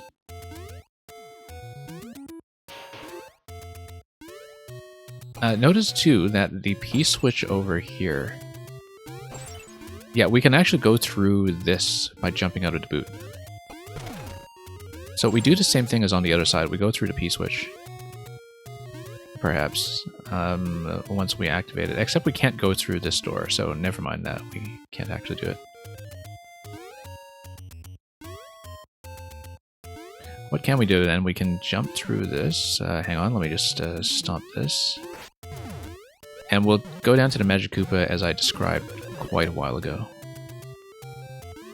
Yeah, because that allows you to drop in. And now we can do this. We noticed this a while ago, I just didn't actually pay attention to it. Also, what if instead of standing there... bomb drop's not going to do it. It'll just land on top of the P, right? So... Hang on, I'm going to try something. Yeah, bomb drop won't do it. No, it'll probably just damage me, actually.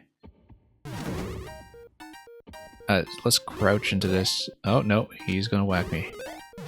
And peel off everything piece by piece. And then we need to get out this way, okay. And then we go through the pipe. Oh, there is an item check, okay. I needed to shield into that. Once I have... Link, why didn't I shield into that? That's a good question. That's such an obvious thing to do. Oops. And Dr. Duck, you'll send Link Dungeon sometime? Yeah. That will be fine.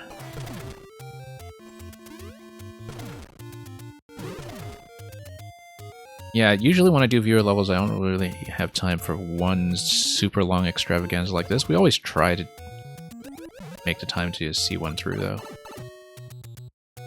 Terminator, I was standing on spikes, but the issue was that... Yeah, because I'm in a boot at that time, and the Magikoopa is firing at me, and I need to be able to take at least 1 point of damage to get through the coin gate on the other side.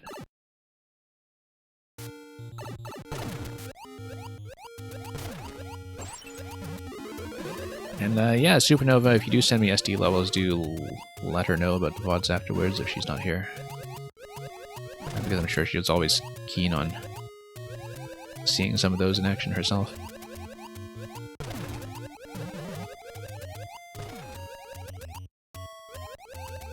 And let's just get through here.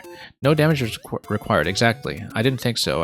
No, I mean that in terms of damage, that's the gate on the other side of the pipe requires you to take a hit to, at minimum, restrict you from keeping the boot, as I understand it.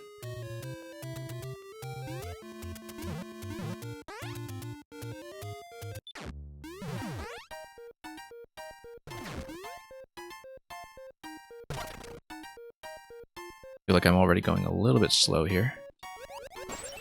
That's okay, we made it. And then we'll get through here. Tap the on-off switch, and down we go.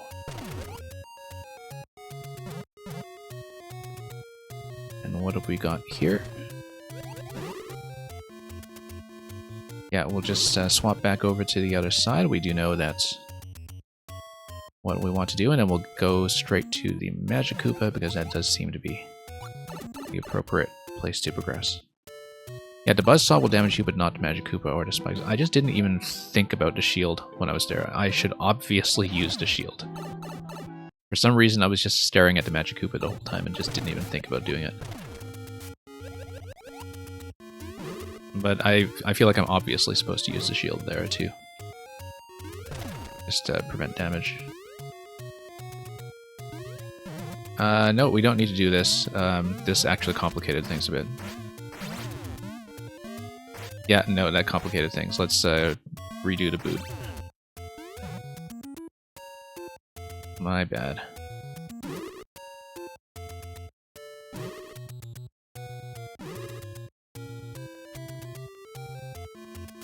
You're telling me I did hold down. Okay, interesting.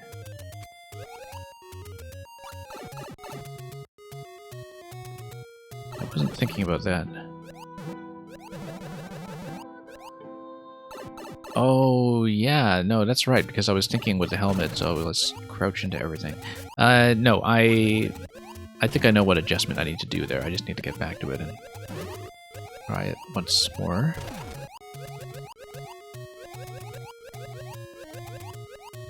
Okay, so maybe I'm wrong about that. There was something else going on. Whoops, let's go back up. And back down.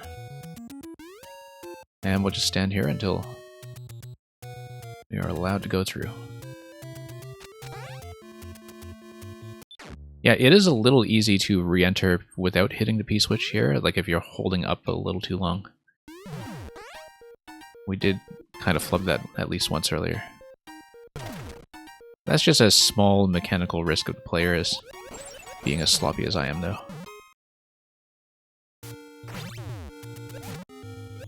And yeah, we're fine without hints. I feel like I can make it through just fine.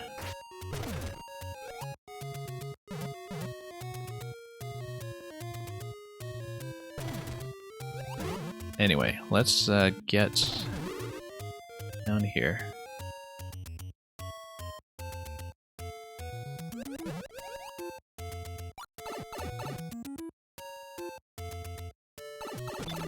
Yeah, because I guess the Magikoopa retains its position for long enough that if you don't have a plan in mind for handling that gate, it does zap you all the way down to Small Mario, and that's how it kind of works as a challenge, because Yeah, with the P-switch activated and with the cloud still there, I have no flexibility to jump out of that position. So I do need to think about... Yeah, because I don't have access to the shield when I'm exposed like this. I think I was thinking about a shield. I did this again. Okay, there we go. Because if you are underwater, let me just show you. Or not. If you're underwater, you can shield in the boot. If you're above ground, you cannot shield in the boot. But, interestingly enough, if you are underwater and you shield in the boot, and the water level lowers, you retain the shield. That looks like a puzzle interaction waiting to happen. Now, you cannot cheese this part by doing that, because if you stand at this level, which is going to be the spike level on the other side, the water level is going to go up here. Let's see if we can actually shield into it. Dr. Duck, I didn't know that either, I just discovered it. You can shield here. So you actually can, if you hit the P with perfect timing, shield against a Magikoopa. But you need to wait for the water to come up to do that. So, yeah, you would think that with as many puzzles as I've played, I would have noticed that eventually, but I've actually never seen that used in a Link level, I don't think. The difference here with the rising and falling water property. So let's keep that in mind and continue going up. Oops. That's actually a really neat interaction. It's a little obscure, but it's very neat. Link and boot and water. Well, I mean, you know, if you're doing Zelda dungeons, you will naturally have Link, and you only have so many options available for power progression, right?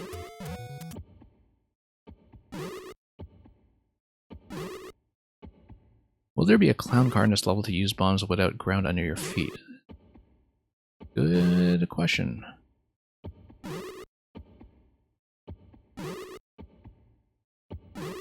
Okay, let's wait for the water to come up all the way.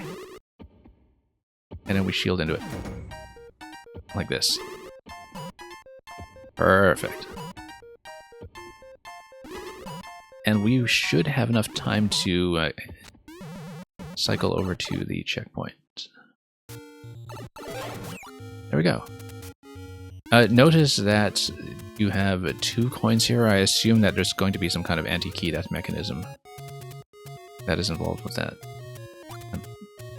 Because that would be the only reason to kind of double up on the coins, right?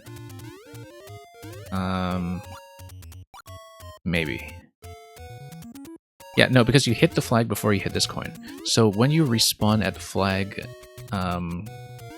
with key death, you grab 1 coin, and this entity remains. When you respawn here without key death, you drop here and get back to 2 coins, as we are about to see in a moment.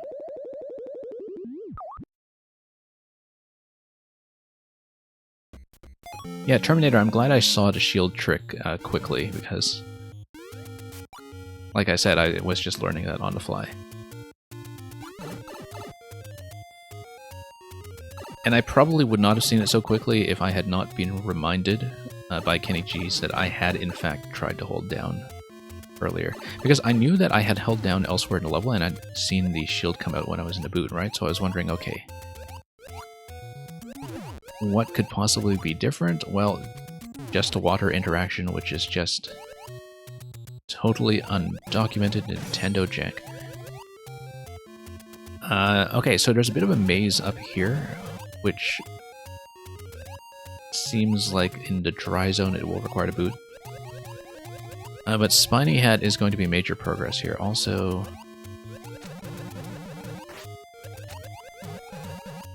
yeah, notice that I am not able to hold a bomb or something here right now, but that interestingly I might be able to do so if I just swam here and took damage or something.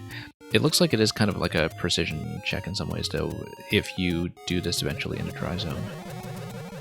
But the idea is that you have to bunch up against a wall. And then you bunch up against a different wall. Whoops. No. Let's go back to the spiny hat. We're gonna hit this wall, go back down, there we go.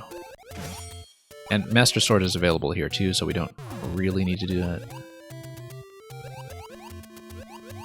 So this is the part that's an honorary precision level. So yeah, the interaction I'm thinking of this. What if I...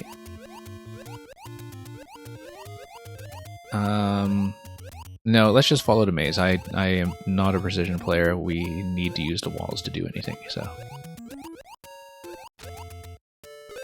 Oh, whoops, nope. Okay, let's get out. Let's just take the death, actually, and reset this.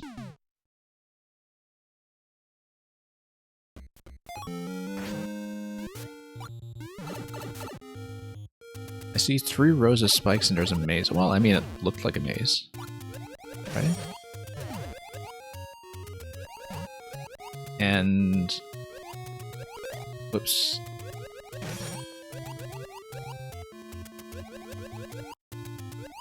We don't actually solve puzzles by logic around here, just by sparks of intuition that occasionally work. Whoops. Okay, let's get up here.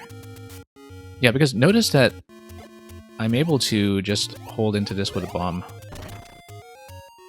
That's a bad idea because we can no longer nudge up against that, can we? I probably shouldn't have done that. It's okay. We'll go this way. Actually, you know what? You can bust through most of this stuff with the spiny hat anyway, so sure, we'll take it. But then now I don't have an alignment piece to work with here. We need to loop around. This basically goes by the same principle as, you know, all those ice-pushing puzzles in Zelda where you just slide back and forth. But this is going to be a bit of an issue. Ultimately, we will go for the bone shell, as I expected much earlier in the level, that we'll have a bone shell to take us through certain areas, like perhaps bumpers. Yeah, so there is a risk of blowing up a lot of hard blocks here that we actually need for precision alignment. So we could destroy this thing, for instance, and maybe we need to destroy this thing, in fact, because that would allow me to use this ground block to continue.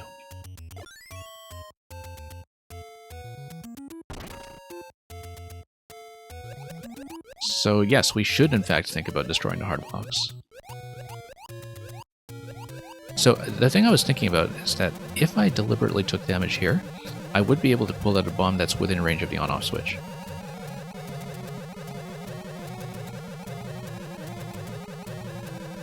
I am considering doing that right now. I'm just reading the maze to see if there would be a reason not to. Let's scout first. Because I want to see if I require... Yeah, I do require Spiny Hat once I activate the on-off switch and go through the cloud. So we have to think about how to do the rest of this precisely once we are through, but I think we will take a point here and then do this. And then we'll drop in, accurately I hope, and then reclaim all of the items that we started with without hitting my head.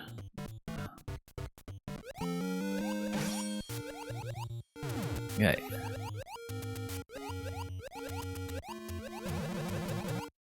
Yeah, so holding a bomb and detonating it while holding it is actually something that many puzzle makers forget to check, and so it's actually something that I always have in mind as part of a cheese arsenal, but then it's also very useful for intended solutions that people are sometimes likely to miss. Yeah. Precision mechanics are always a problem for me, though, so we should rethink this before I try to proceed here. I feel like this was a bad idea. We need to think about what else we need to do before I attempt this area. Because we need to do a lineup to punch this thing, right? So... Oh, this is going to be a problem. That's okay. We know how to toggle the switch. We just need to redo the rest of that afterwards.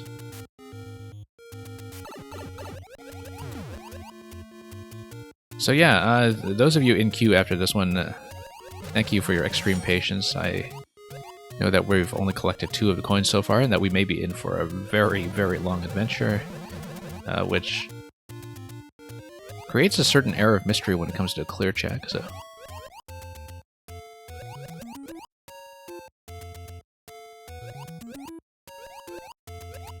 Anyway, let's do this. You already fixed that little switch cheese for 3.0. Okay, okay. It won't really help my progress. Yeah, didn't seem to. Yeah, I didn't know if it was going to be something intended, but I guess it isn't. So at any given point, I need to think about which walls I want to hit. Clearly I do need to take out this hard block, because then I can use this wall that I'm standing beside right now. So for example, I just toss this and then we loop around.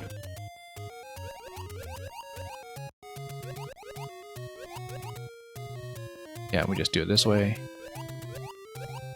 Possibly we do the same with this block, but we'll need to rethink a bunch of this.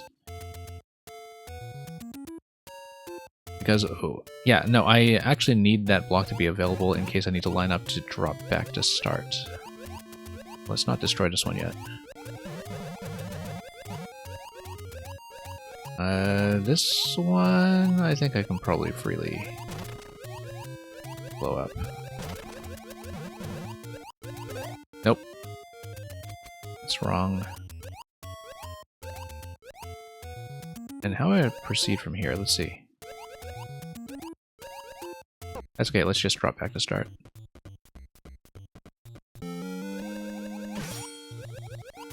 Okay. But yeah, we know how to activate the switch. I know that I just need to make it through all of this with the spiny head afterwards. Notice too that the switch allows me to potentially use the blue block by the one-way panel.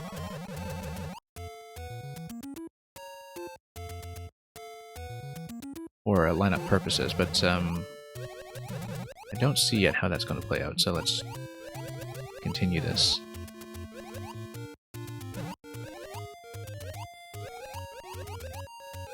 Okay, so we know how to do this. We know how to get through this side. Whoops. And I did lose the hat here, but let's scout. Okay, let's say I line up like this. And if I line up to the right, what does that give me? Nothing. I feel like I need the boot here. Like, why am I even doing this without the boot? There are so many things here that clearly require the boot, and we know how to get it, right? Except, oh, maybe not, because if you start from checkpoint, I can't actually go back to look for it yet. There is this pipe down here, though. And everything in that lower segment. Yeah, we need to rethink some of this. Because I'm taking this as a kind of pure precision check, and that's not really what it is. There's something else going on here.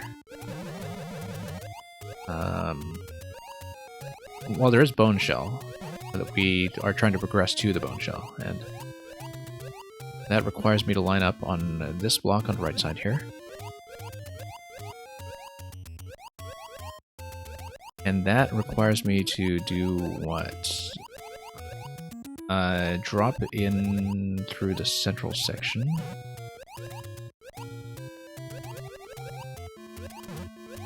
Yeah, let's do it this way. Let's go back.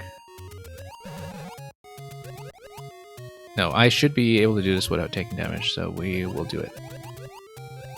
Except maybe I'll do the on-off switch thing anyway, just to be perfectly stylish about it.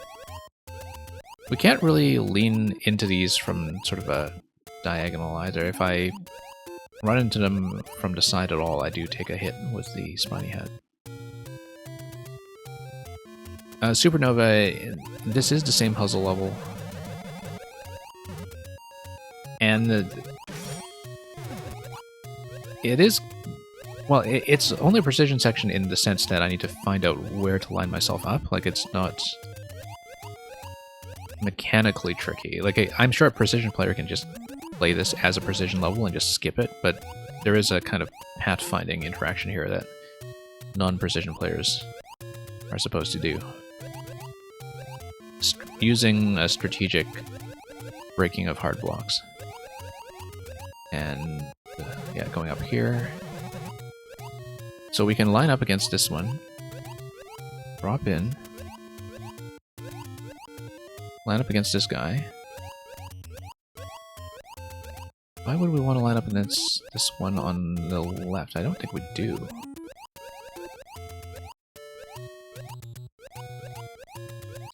This allows me to maybe bob my way up, though. Like, we can just swim over this, perhaps? Yeah, we can. That's how we do it. But then, now I'm in trouble. Now I'm in big trouble. Okay.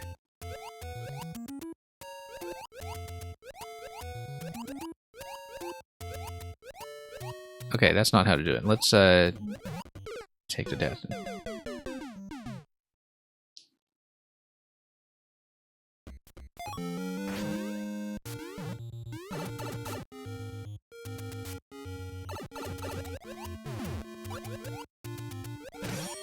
Okay, so blowing up the hard blocks is going to be a good thing, in general.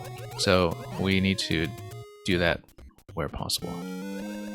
We know how to do the state switch, and the state switch doesn't do anything for me now. It just shortcuts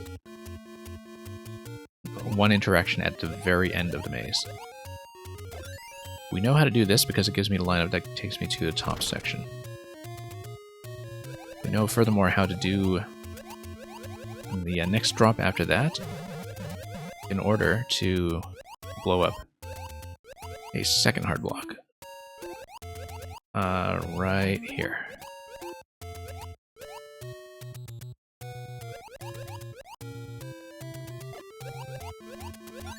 Okay, we'll do that.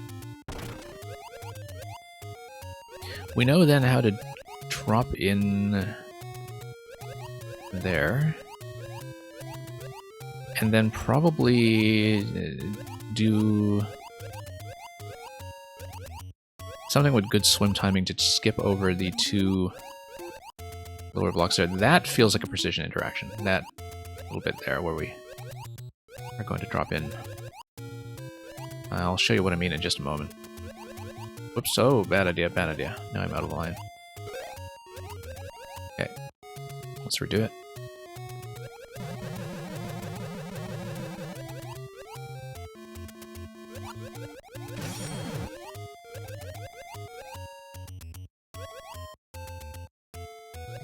And I'm sure eventually we'll need to do this with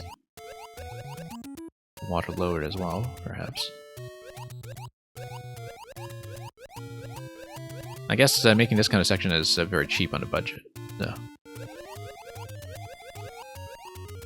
But yeah, we want to go up this way. And then I'm going to line up here. Then we'll end up, and no, I messed that up. Hang on. Let's redo it. And thank you for the follow. Yeah, we line up here and we just do a straight drop.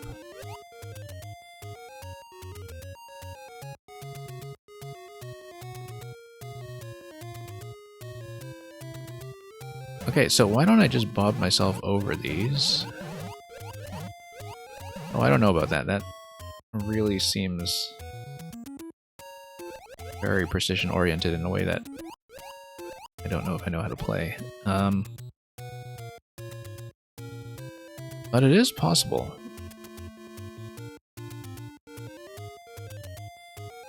To just swim well over this, right? Yeah, just swim right over it. Okay. And then you just swim right over this. Okay. Yeah, we just needed to keep in mind what it was safe to swim over. That was literally all there is to it. Okay, that gives me bone shell. Okay, so we didn't actually misread any of this. I was just a bad swimmer. So let's just... Yeah, I actually took way too long on this just from bad swimming. But we do still need to line up from time to time, I think. And bone shell should prevent me from dying even when I run into things from the side, so... Let's go over here. Let's go over here.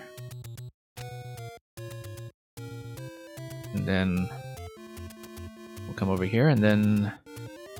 Okay, so the idea is that I kick the bone shell. So if I had cheesed the on-off switch, then I would be able to keep the bone shell with me.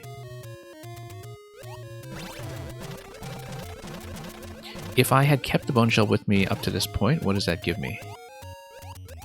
Nothing useful that I can see so far. Because it wouldn't change anything, because you would just take a point of damage here anyway, except I would lose the spiny head. If I kept the bone shell up to this point, I would be able to keep the spiny head after the checkpoint check, right? Also, we totally didn't reload the checkpoint because we get the spiny hat right back. Okay, that makes sense. And then... Oh, oops. We can totally blow these up. There we go. Very nice. And then red pipe will probably be recycling the checkpoint. Yeah, so bone shell on the other side. Bone shell will allow me to kind of double back over this door. We don't need that yet. Let's check the pipe. Bomb out of here, and that allows me to recycle the checkpoint. Good. CP Infinity. That also allows me to bust this open and grab the coin. So this is not a safety coin after all. This is actually a progress coin, if I understand it. I certainly hope so. We're at checkpoint. If I respawn at checkpoint, I will not have the spiny hat. But if I take this, perhaps that will affect the entity limit in such a way that will break open everything coming back to the side and allow me to grab the spiny hat once more. Yeah, because if we grab that coin, then that's going to do some kind of initial activation, perhaps, that lets me through. And then I can come through here, and from the camera position... Yeah, you see that something is going to toggle that bomb over there, and if you start with the on state, it will switch this room automatically to the off state, which then allows me to grab Spiny Hat. So yeah, the third coin is a coin that preserves Spiny Hat progress. And you'll see that in 100 seconds when we respawn. Because you come back here, the bomb activates, you get access to this guy, and then you also get access to this blaster, which was previously spawn blocked. And then you can toggle this all you want, depending on which state you want going into this section. Or you use the on-off switch to come back here with a different off state, which then allows you to do this.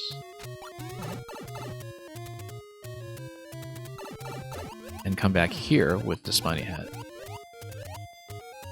Why would you want to do that? I do not want to do that. I absolutely do not want to do that. So let's just maybe take the death and see the checkpoint mechanism. Let's just take the death and see the checkpoint mechanism, I think. Unless we want to redo the maze. I don't really want to redo the maze. That's okay. We'll do everything the hard way. Yeah, we'll just die. That's okay.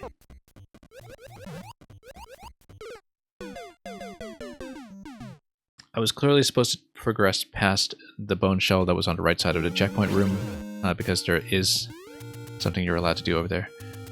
Also, yeah, we just recycled away over to this half of the checkpoint, so the whole interaction we were talking about is only relevant if we...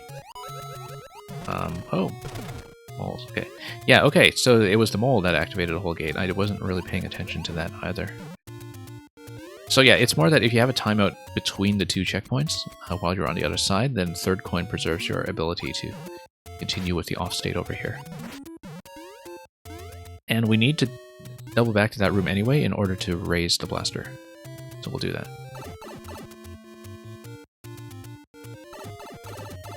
We should probably blow up some blocks there just to get checkpoint access. Just to make sure.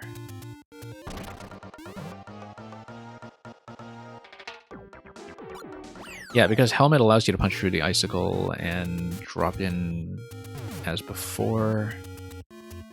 So that's not helpful, but that's okay. Yeah, probably the blaster gate doesn't work the way it does if you...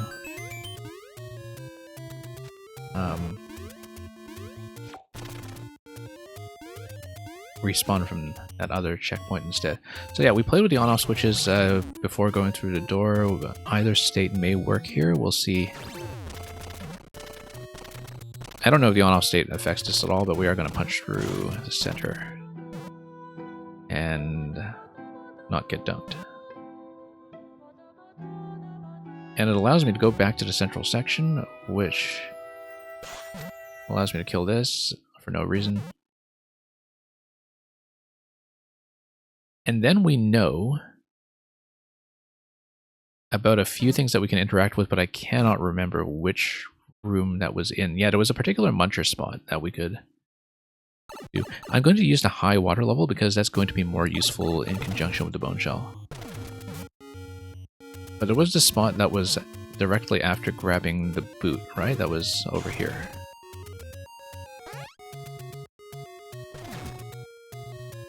What do we got here? Okay, so we spawn over here.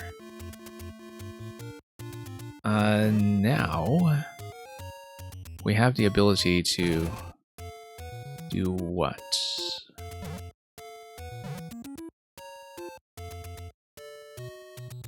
Let's see here. Maybe I did want to dry zone because then I could use the bone shell form, but no, instead we're going to go down here since I'm fully protected. That is going to do what in the wet zone? Nothing by the looks of it. Unless I throw a bomb over. Yes, I'm going to throw a bomb over because that's going to be a scroll break. This might be a little bit risky, but... No, whoops. Maybe you can. You land very precisely, then you put a bomb. I don't know if landing on the edge like that... Yeah, no, we're on the bottom of the level. That does nothing. I think if you are in the dry zone, maybe you're allowed to do that, but... we'll consider that. Yeah, because the dry zone is going to be placed higher up, so the idea is that if this is symmetrical anyway, then we should actually take it, right?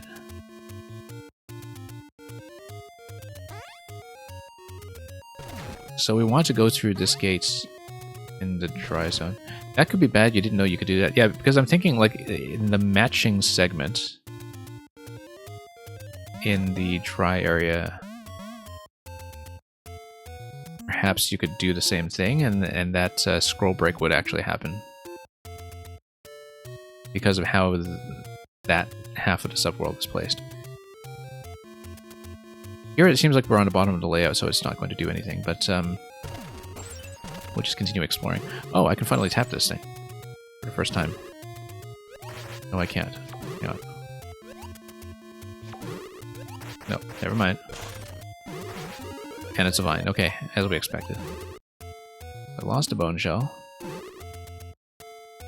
Well, we might as well scan around to see what the bone shell can get me, because right now Spiny Head is still significant progress, so... Spiny Head gives me this. Great. We've got it.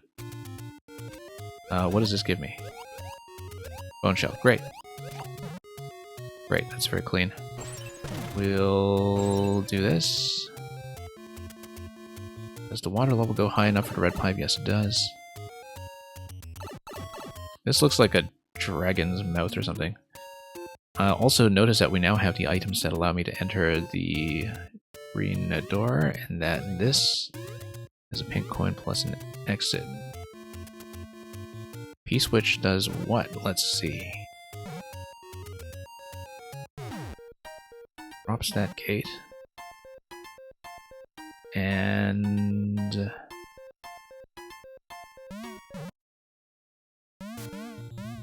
oh, okay. Well, we need to hit the POW. If possible. Or we could check the interior here.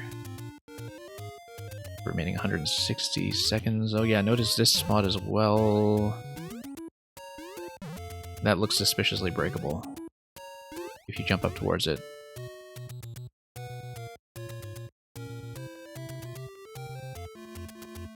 But hopefully that's not an issue. Come through here.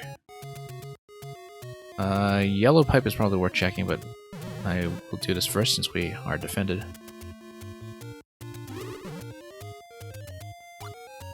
Hint. Something to do with the Mecha Koopa. Sorry, Magic Koopa. Oh, this was probably just a hint for the boot section, right? I actually have no idea how to read the hint, but we already passed that section, so I'm not concerned. I do want to drop the bone shell somewhere that I can recover it. I hope. Nope, that was a mistake. That's okay. We'll keep going. And we got the boot. Okay. So we swapped from bone shell to boot, and this is a rather lovely tree. Let's see what this gets me.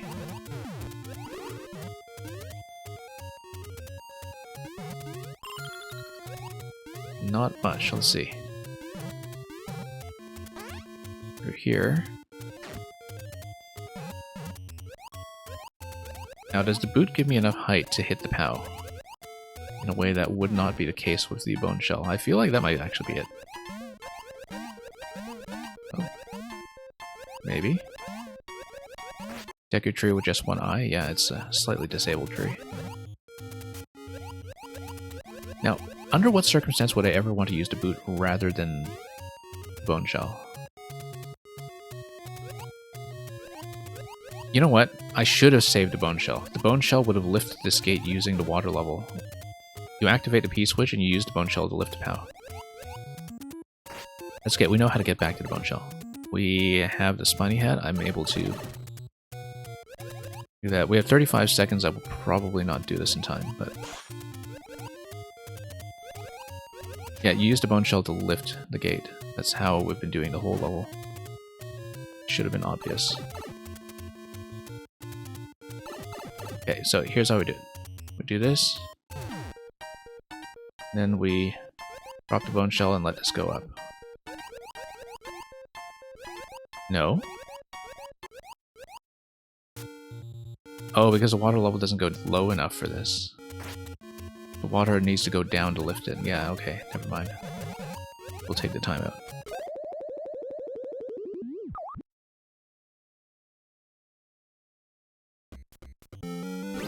Okay, let's do this. And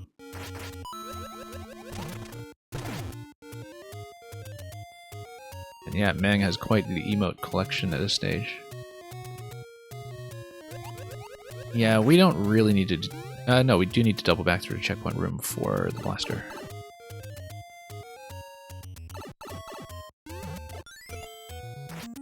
And that's okay, I don't know if we need to actually manipulate anything there. We will just get this right away.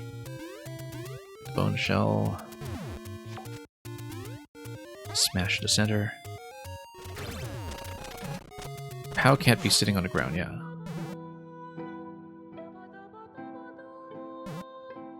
Yeah, that's right, because the bone shell will naturally be lifted to the top, but bone shells always go upwards when abandoned and sail towards the surface. Is this the area I wanted? No, I wanted the other area.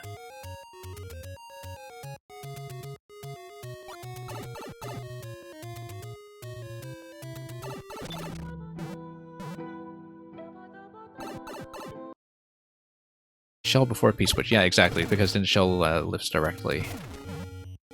Because the shell would tuck into that area ahead of time. It would tuck into that column ahead of time and catch the POW before it lands on a hard surface. That is correct. What do we do? Oh yes, we got through here. This was the thing I broke earlier. Yeah, I mean, you already know to test that still. Let's not play around with it for now. Let's just go straight back to the Muncher.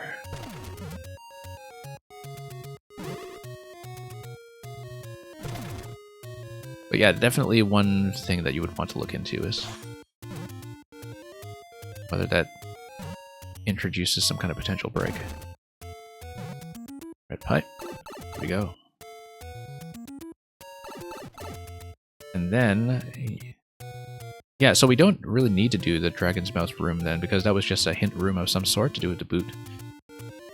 And we never actually needed to use it because we've already bypassed the boots. Oh, right, because that's why earlier on you were telling me about the red pipe when we were dealing with the Magic Koopa.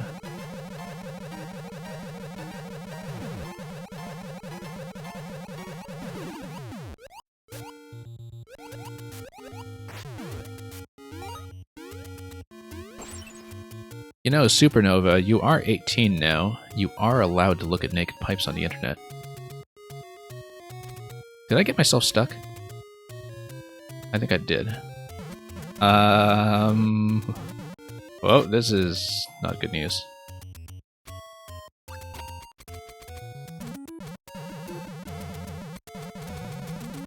Kenny G's.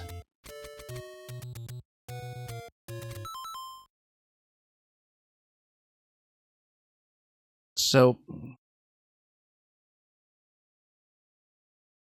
we have a pretty big queue that we've been backing up. So because we have a soft lock in this and because you have a couple of things you want to fix anyway, you are very, very welcome to resubmit this. I don't know if I will... I probably won't get to it on today's stream, but if you want to leave me the code on the Discord, once you have a version with some other fixes and something new that you want to show me in 3.0, we will definitely go back to this one because this is a great level so far. This does seem like a good place to abort for now, though. But yeah, do send me the level code even if it's not live, and I do schedule dedicated puzzle streams from time to time, and we will be sure to fit this in one way or another. Do I have a schedule? It's been a little bit inconsistent lately, particularly because I've been playing a lot of Kirby during the week, and some nights I've just been unavailable lately. This is a fairly regular slot for viewer levels every week. But for the midweek streams, we usually either do things like puzzle levels or Super Worlds or other Nintendo games entirely, like Kirby. But thank you so much for the bits. I would love to continue this in a new version. And thank you so much for everybody who waited through that experience just to see that end the way it did. That's okay. That's what playtesting is for. So we will mark that as a loss for now, and we will move on.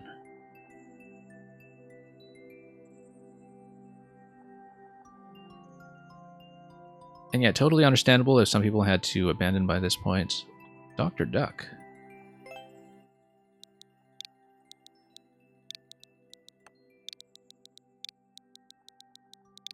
But like I said, everybody who stays at this point and is already in queue, I will play through your level, even though this looks like it's going to make for a very long stream. Full Horse Hotel. The entire horse. Let's take a look.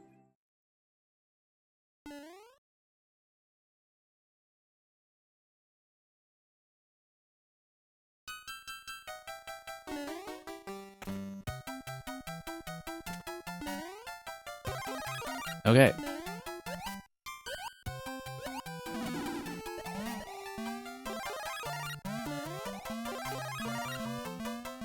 Yeah. Going back to platforming pace after not doing so for a while is always interesting. I was looking at the store and just skipping it because I was thinking, oh, maybe it's just some kind of reset or something, but maybe it's a bonus room or some other challenge. It is a reset, okay. Now, why would you want to reset here? I'm just looking at this and wondering why one would be necessary. Because it took me a moment to just kind of check that I didn't already fail a clear condition, like to don't touch the ground or something. No, that's okay, because we want to activate the bomb with a fire flower probably, but we can also do that and just grab the leaf and immediately and have an embarrassing death. You're saying the level concept is very much not clear, okay.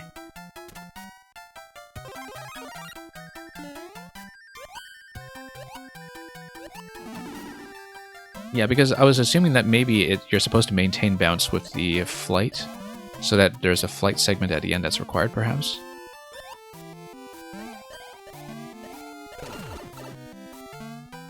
Because that would be something that makes sense to me, that the point of the Wigglers would be to maintain flight all the way through. But I don't know because I haven't seen the ending, right? Like, it looks like the ending would make that clear for me.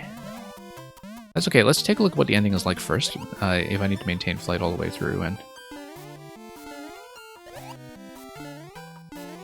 I think the fact that you started with the Fire Flower at the beginning just threw me off a little bit, but I guess the Fire Flower would, in that way, be a failure condition. So yeah, the concept is not clear, unfortunately. Like, I have no reason to expect that that's what the ending will be like.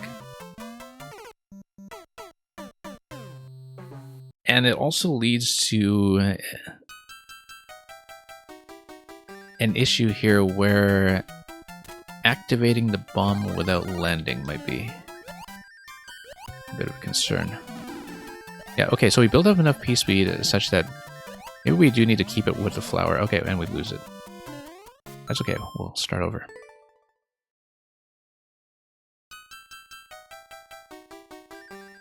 Supernova, you're saying from playing Dr. Duck levels you know exactly what to do. I played a Dr. Duck level earlier today. I didn't necessarily glean this from that level, but that's okay. Yeah, because now I understand what you're trying here.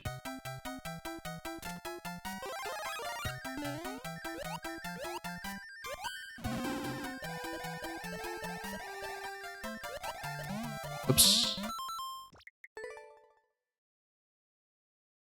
And yeah, we just need to not hit the bumpers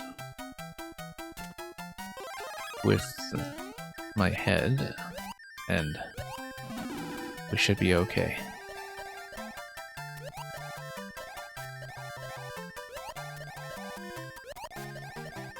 The question is, do we want to switch to Fire Flower to bomb? And I suspect we do, actually. But we need to maintain P-speed while we do it. And then the idea is that you do... yeah, you take Flower over here. We'll just demo this. Take Flower. You bounce here. You fire at the bomb. And then you take the leaf and hopefully have enough speed at that point to continue.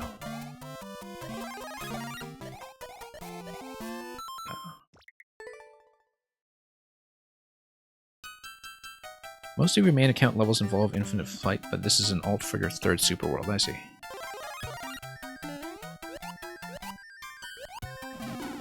Yeah, so we just need to maintain P-speed the whole time. Nope.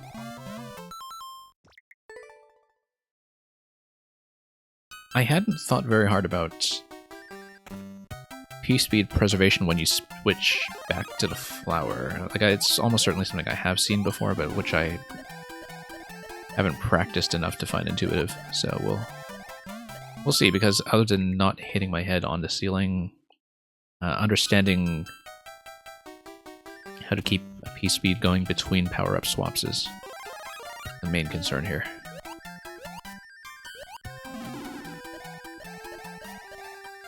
Oops. Or we could take the reset door, but... And Merlin, the levels have been quite good. We just spent about an hour and a half on a Zelda dungeon and did not finish it. But that's because we'll be going back to a new version of it sometime, I hope, given that we're doing a fairly thorough playtest of it. Whoops. Very poor momentum there. That's okay, let me just see what we can do beyond this. I just want to test the obstacles. I mean, without E-speed we can't do much, but I just want to see what lies ahead so we can plan ahead for it. Whoops.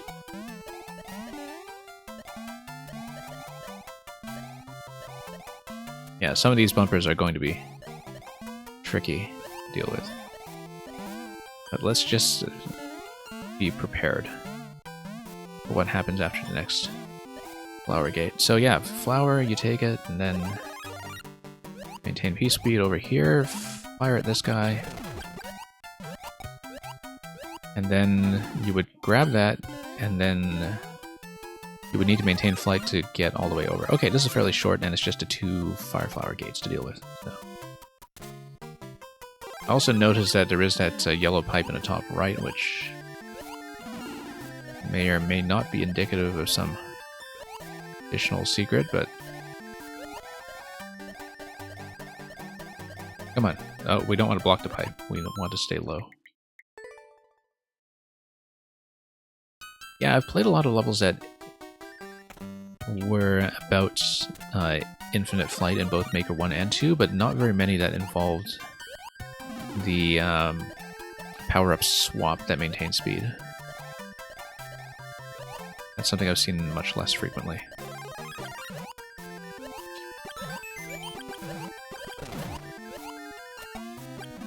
Nope, we need to fall into the leaf, we can't hit the bumper.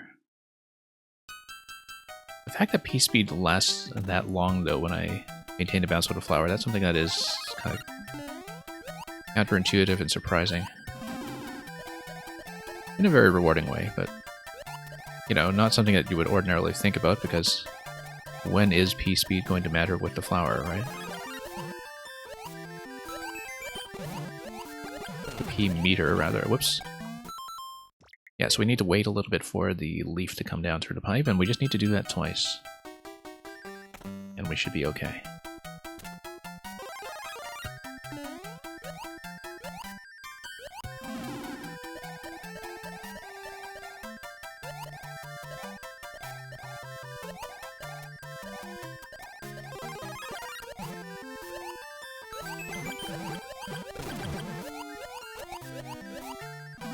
Okay, there we go.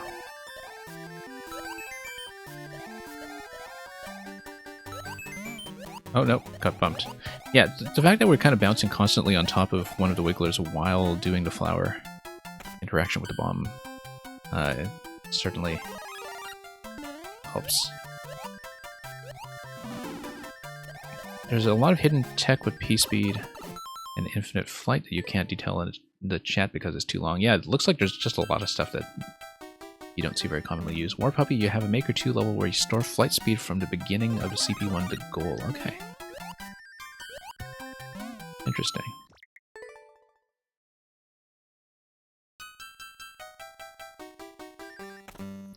Yeah, I've seen probably some things like speedrun levels use that. But if you're doing something like a speedrun level, you're not really thinking consciously about maintaining P-speed because you're just doing it anyway, right? You're just blasting through the whole thing. And you don't really need to think about the P-meter very actively. So it's probably tech that I have seen before, but in contexts where I didn't really need to pay attention to it.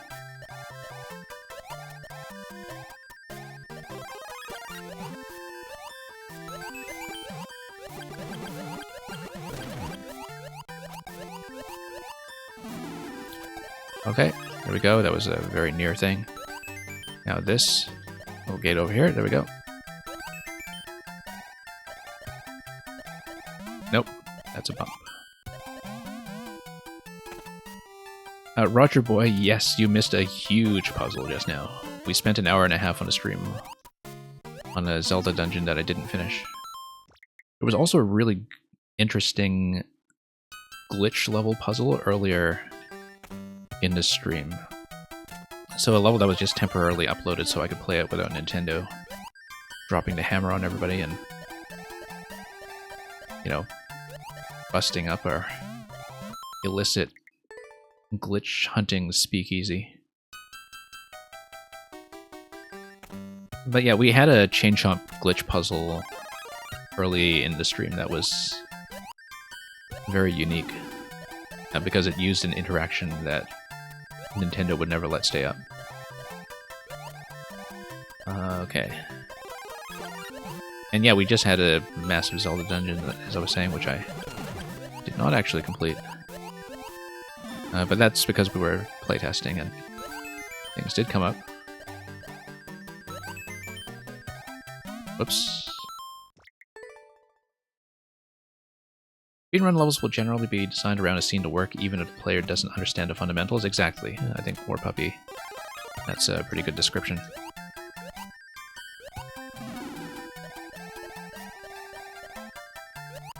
I mean, when it's just pure reaction time, there's not going to be much expectation that the player will think about the tech involved.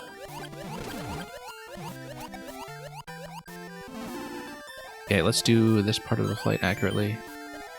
Nope. Oh yeah, Electrodude, naturally you would be interested in Chain Chomp leashing tech, since that was a level that you had also worked on.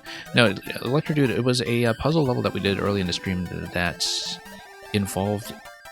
It was a walking the dog style level with a Chain Chomp, except the Chain Chomps were glitched in a way that they would always be fixed in one position. So they would not be snapping back and forth, they would just be static. And because they were static, you would be able to use them as seesaw weight pieces, which was pretty much how they were used in that level. You would use stationary Chain Chomps that you would walk around the level. And so yeah, Electrodude, if you're kind of interested in that concept, it was a glitch concept that was just temporarily uploaded, as I said, but the VOD would be worth a look afterwards.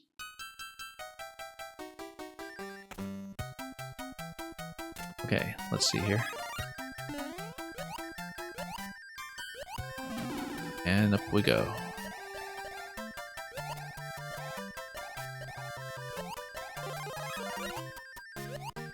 Okay, just barely made it.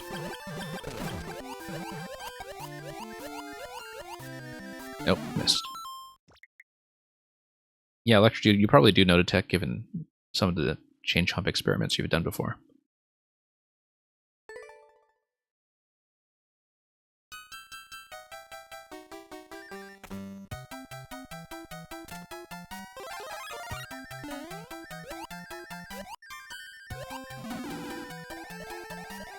And yeah, I've got to say, Dr. Duck, the Greek alphabet naming convention that you have for levels is also something that I hadn't seen before, and which I kind of wish I had seen. Because that does accommodate a lot of things, all of a sudden, when it comes to level organization. Super world classification. You considered using it for YMM, but didn't for obvious reasons. Yeah, I kind of remember that you were definitely playing with it in the editor.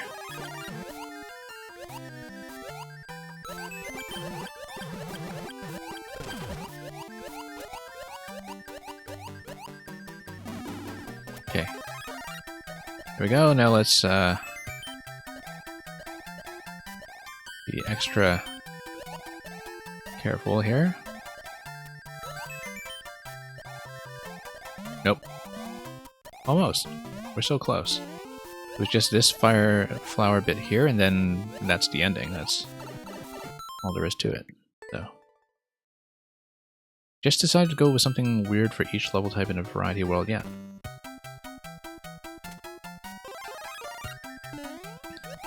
That makes sense. If it's going to be a variety show anyway.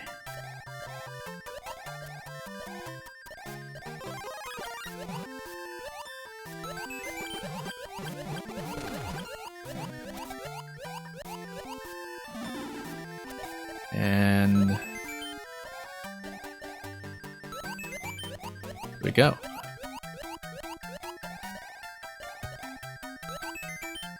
Nope. Light accuracy here could use a bit of work.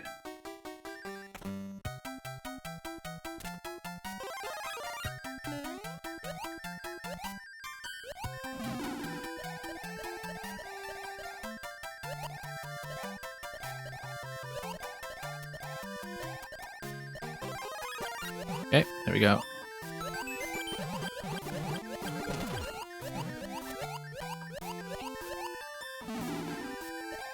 Now let's be careful. That was not careful.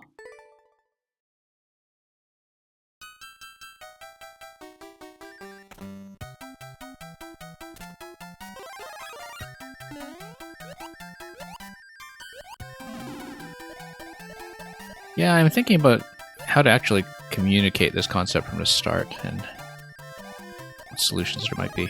This is one of those where, you know, you see it once and it's immediately clear after the first attempt what to do, and then on the first attempt it's not necessarily something you would think about, even with all these reset doors and a big run at the beginning that indicate that something is up.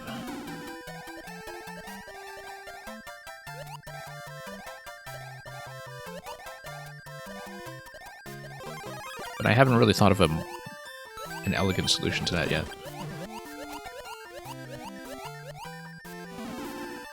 So obviously you wouldn't just want the player to burn one life on reading the thing and understanding what's happening. Nope.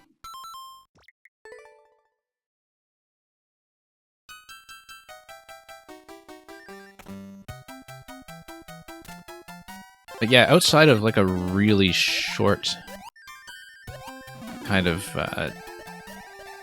tutorial check screen at the beginning, or you know, some really short segment which you may or may not have time for, or may or may not even have the doors for that matter.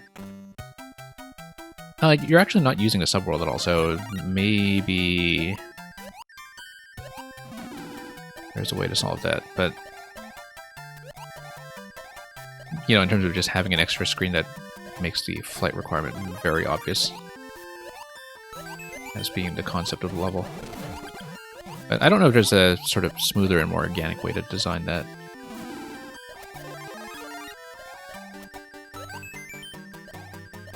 I don't know though, because from playing some Infinite Flight levels in the past, they have actually often been very clear that they are Infinite Flight levels right from the start, usually just from an opening room that requires like a conveyor belt or something. Like a conveyor belt launch plus one bounce. So, you know, you could have something like that as a very compact screen just to say, look at me, this is an Infinite Flight level. Perhaps even checkpointed, but so it's skippable.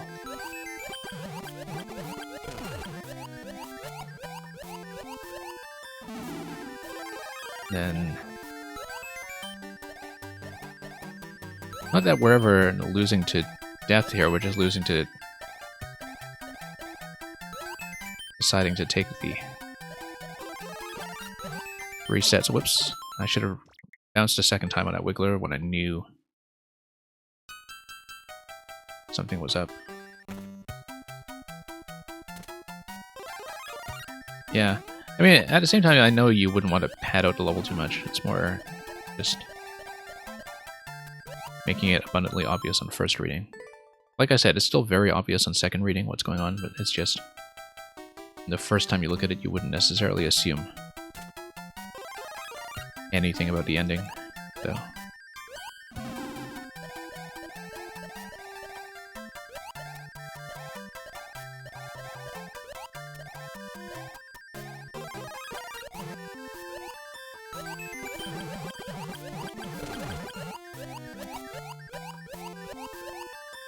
Nope.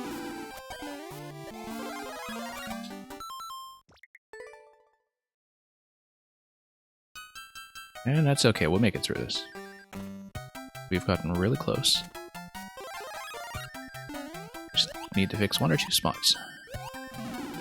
The flight accuracy.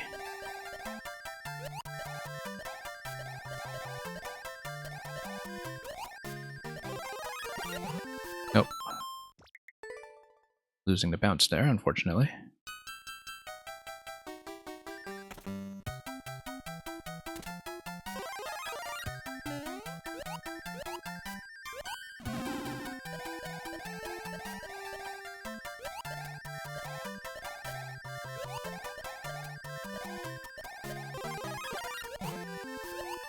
Okay. Let's pop this. My aim is awful.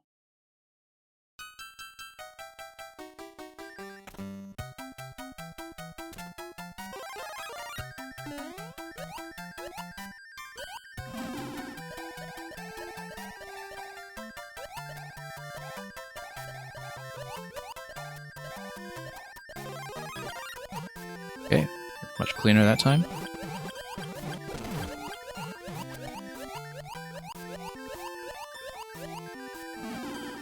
There we go. I probably should catch that earlier.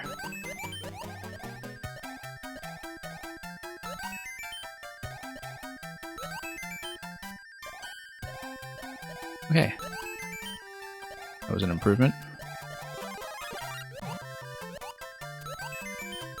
Yeah, we'll adjust a bit here.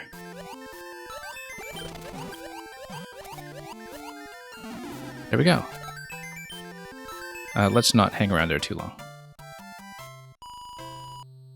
I almost didn't see that it was one big block of white ground tile below the goal on the right side, because it is the goal, and you know, you have ground that's going to be below it either way. And I nearly ran into that at the very end. But anyway, Whole Horse Hotel, that's done. Thank you for the GGs. Yeah, just bumped my head a lot on that. And once again, thank you to the patience of everybody in queue. I know that anybody who has left at this point has been on for hours. So if Supernova hasn't fallen asleep, let's take a look at Supernova, and then I will see who is here afterwards. I believe Yeetus left a while ago. I believe Shopfear also had to go. War Puppy and Luca are here, I believe, and Terminator usually stays pretty late and is still here. So yeah, likely what's going to happen is it's going to be Supernova, War Puppy, Luca, Terminator, and that will likely be the stream. Supernova, of course, would need to check in first, and was here about 10 minutes ago, but may have fallen asleep or something. So if Supernova does not check in quickly, we will cycle down the list and just see how we're doing. Yeah, like I said, I am able to stay a bit longer than usual today, so, you know, who knows, if things go quickly, we'll see how they work. Let me just do a check for Yeetus. I believe Yeetus is gone, but we'll just confirm. Oh, okay. Supernova, you are here. Yep, good. We'll just pop you back in.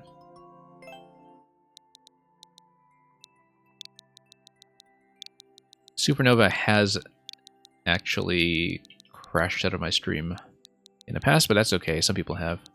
SD is also here to witness the level being played, so... I assume that it's going to be the same idea as usual, the next one that I haven't played. Given that you've had a whole series of uploads over the past 2 weeks. Oh, you have been lurking for about 3 hours, okay. Works for me. So yeah, we might as well just go in order as we usually do, and as you typically request. And we'll go with Stealthy Ascent, the Squeakle. It's a Goomba mask level, best item in the game. We're going to pretend we're a cat chasing mice, and having recently had some experience with that Mang level where you pretend you're a cat chasing a laser pointer, I believe we are very, very well practiced for this. So, let's take a look.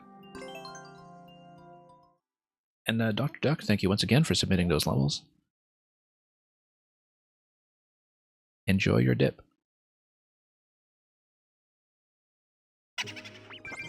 Reach the goal without landing after leaving the ground. Okay, so we're going to do that with the Goomba. Oh wait, and then we need to bop the Skip Squeak. Yeah. I guess the dash panels at the beginning of the level just kind of got me mentally into speedrun mode. And we will adjust as necessary. You do eventually want to build a level around every power-up. War Puppy, if you are thinking about the Goomba mask, so I have a particular soft spot for the Goomba mask because that is actually a level that I have made. When the 3.0 patch launched, the first thing I played with was the Goomba mask, and so I've got a Goomba level that might interest you. There have been some other Goomba levels I've seen in the past that are pretty interesting as well. Paxman has made more than one that was pretty unique. And of course, you know, there's a good mix of puzzle-style Goomba levels and platformer-style levels as well. We needed to wall jump off of that. SD Forgotten Dash Pads existed. Yeah, Goomba Mask is amazing. There is a particular detector setup with the Goomba Mask that I think Loop and Snoop showed me a while back, which I still haven't really seen used in any kind of extensive fashion. Like, there's a lot of 3D World tech in general that is underused, and we just need to be quicker about those wall jumps. Yeah, Propeller Box is wonderful, obviously.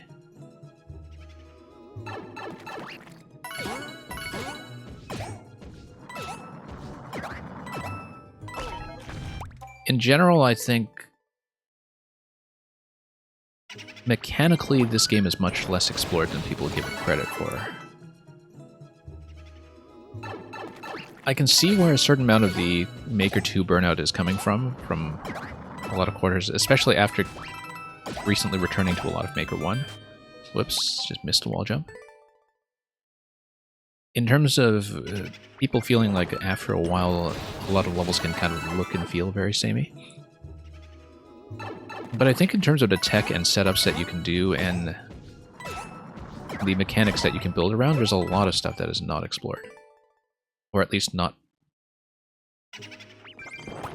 built around other than in very limited context. Like a whole bunch of troll tech that could probably still be put into non-troll levels, for instance. And yeah, you know, puzzle tech that could be reincorporated into platformers, things like that. I mean, even on this stream, like prior to this stream, I don't know that I'd thought about the weird shield inside the Goomba shoe interaction that was dependent on water level. Like, that was the kind of thing that is just another level waiting to happen, basically. And whoops. And yeah, Merlin, I know you've been playing some other games as you've been telling me. That happens to everyone in this game, I think. I haven't been doing any making in quite a while myself, so I keep telling myself I should, and a little bit out of alignment there.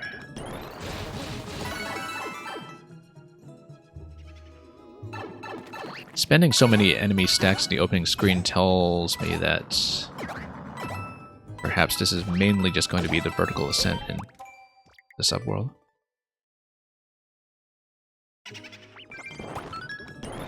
Because clearly you had entities to spare in the main section. Okay. Yeah, I'm trying to cut corners with some of the jumps there, and that's probably a bad idea because I'm actually getting to the falling blaster columns too quickly before they've fallen in position for me to get the wall jump off of them. That tells me that I actually need a bit more airtime going over the parachuting skip squeaks. And yes, because of the clear condition, you've also made a level shorter. Yeah, that's a good point.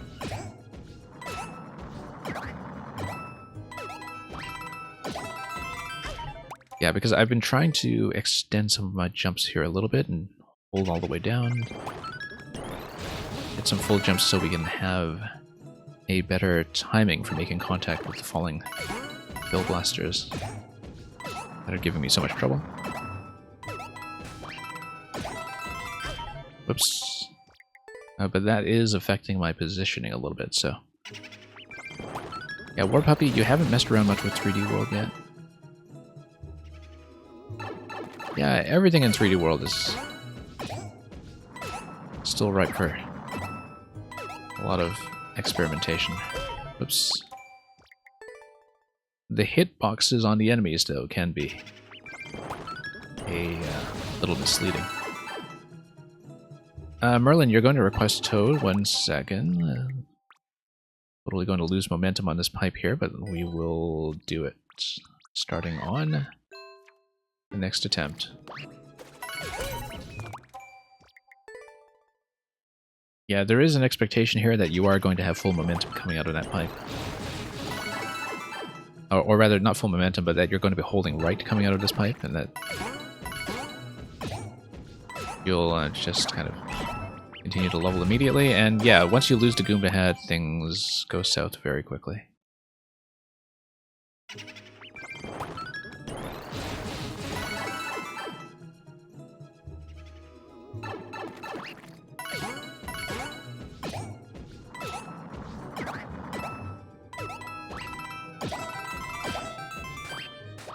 Okay. Nope, I was trying to jump off the piranha so I could hit the on switch, but I did the wall jump by accident. I just leaned a little too hard into that. Can also bounce twice in the big piranha if I need to. Okay, yeah. In case we have some issues with that wall, if I need to slide on the on-off wall to make an adjustment or something. Of course, we need to think about momentum if I'm doing that. No, I do need both bounces then, because one bounce to hit the on-off switch, one to proceed. Electro Dude, you need to go? Yeah. Thanks for dropping by. Good to see you as always. And Electro Dude, I hadn't continued Kirby yet past middle of World 5 as you saw the other day, so when I do continue this week, that will be where I am. Yeah, so for those unaware, over the past week and a bit, for the weekday streams, I have been working on Kirby and the Forgotten Land. We've been doing 100% in each world at a time. And we're through to World 5 at this point. And so I will be continuing that in a day or two, probably. Nope. Okay, I just hit that a little closely. Let's just scout ahead just to see what I'm dealing with. It's going to be a wall jump off to the left on this pipe here, and then down towards the 10 coins. Pretty clear. Electro Dude, you'll be eagerly awaiting my reactions, yeah. I'm looking forward to it. Oh, yeah, okay, that's what you're telling me about the second jump on the Piranha. You're talking about that one. I thought you meant the ones by the on-off switches, and of course we absolutely need to get the second bounce. Or those ones. But that's okay. Once we fix up some of the positioning here, we should be fine, except it did feel like I was a little bit low on the falling blasters once again. No. Yeah, just a couple of irregularities in my own timing here, depending on how I'm handling the jumps.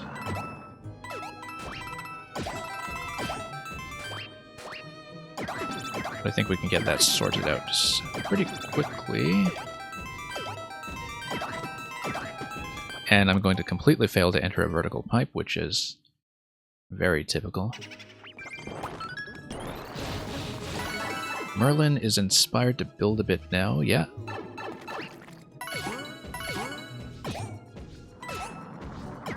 Always good to hear.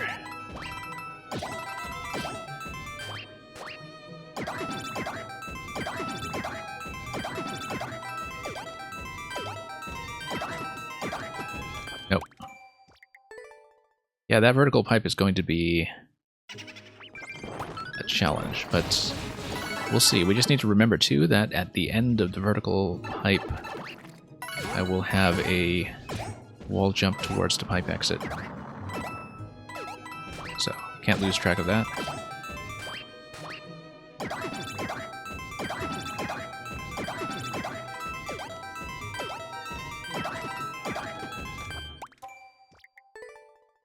I'm a little off-center every time.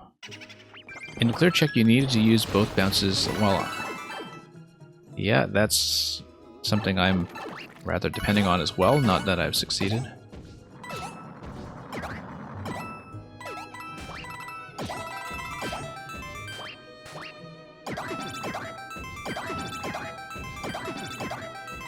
Okay, there we are. There we are. Okay, wall jump and down. Oh, yeah, wall jumps up. Okay, yeah. I just didn't read this very quickly. And then it'll be down after that. It'll be bomb again, and then it'll also be wall jumps. Let's just scout. We can just stall on the wall jumps, of course. And then it'll be up to the next Piranha on top of the off block that's on the other side. So, okay. I understand it. I just didn't read that very quickly because I didn't pay enough attention to see that I was going to drop on a bomb. Because while I was going through the pipe, I was just mostly focused on the pipe.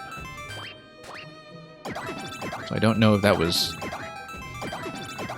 visible information. It kind of is. Yeah, you can see the bombs coming. I just didn't pay attention to it.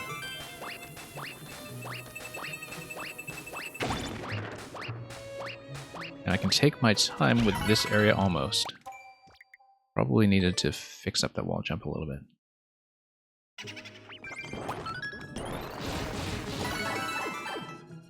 Every time you kill a mouse, a cat paw swipes. Yes, exactly, as the level description indicated to me. Oh, whoops.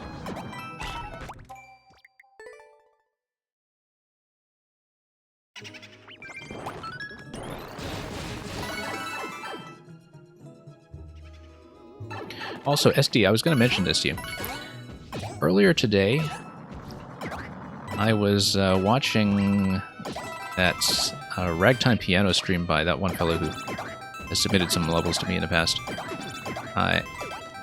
And I was introduced to this novelty piano piece from the 1920s that has a particular motif in it that is very highly reminiscent of the opening of the Super Mario Brothers theme. We need to discuss this further later because I did look into this afterwards. Yes, Foundering. I went to Foundering stream earlier and... so yeah, he was showing off this one piece earlier today. It was called Razor Blades by Ray DaCosta, who is a woman virtuoso pianist from the early part of the century who actually died really young. You've actually had Joplin playing in the background for the last 2 hours. Perfect. Whoops.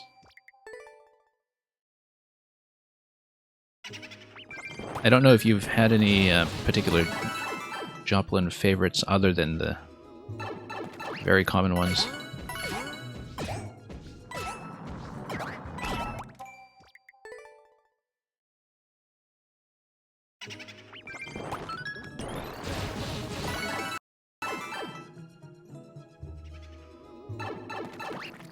Yeah, because the thing about Scott Joplin was that, you know, I always think of the sort of ragtime revival as having happened with the release of the film The Sting. With Paul Newman and Robert Redford. And, you know, that was one of the things that really kind of brought ragtime back into prominence back in the 1970s. And then I realized a while ago that next year is going to be the 50th anniversary of The Sting. So technically, like, a kind of modern retro ragtime revival has been happening for 50 years.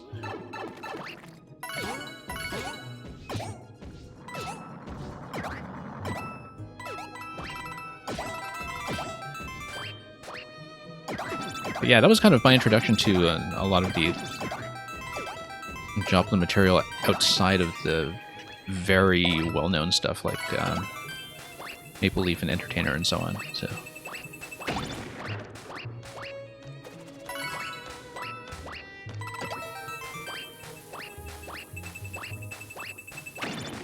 Oh, I don't know why I expected the Skip Squeaks to die, but that's not the case. I thought they would be popped off by an additional state switch block, but that's not the case.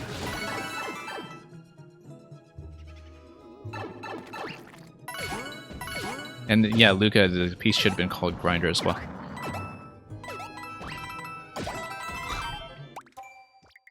It's interesting to see what people call certain things in Mario Maker. Because I know that, you know, the grinders, while they are officially grinders, I often just call them saw blades. Because in so many other video games, that's kind of what they implicitly are. And whoops. Always makes me think of Sawmill Thrill in Tropical Freeze. Which is basically a minecart level, except you are riding a block of wood that steadily gets chipped.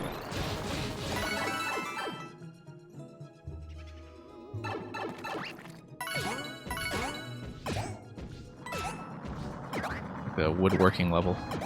Anyway, let's go back.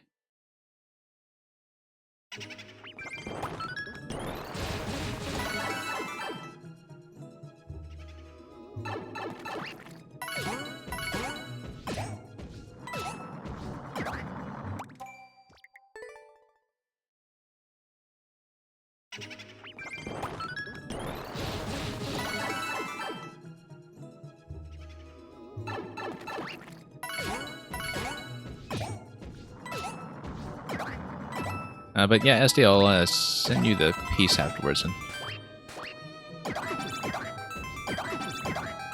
you'll know exactly what I'm talking about at a certain moment.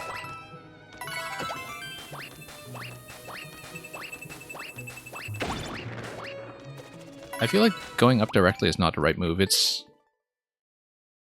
doable but tight that way. Ground pound cancel would also work, but I'm terrible at ground pound cancels, so.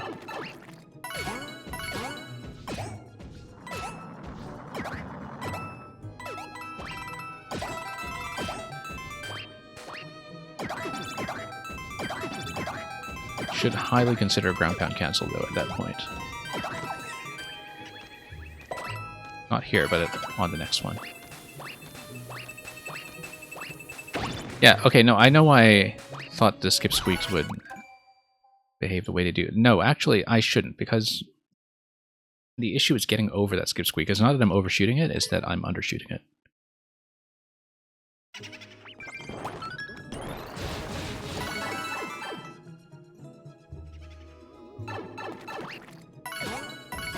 there we go.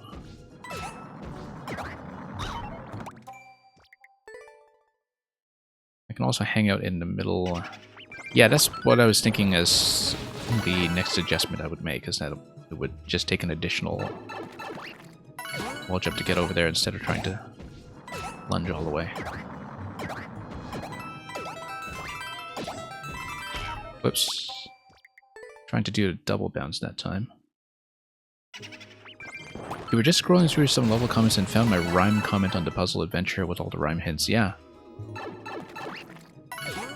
I'm glad that paid off in the long run, Merlin. Because I do remember doing that now. Seemed like the appropriate comment to make.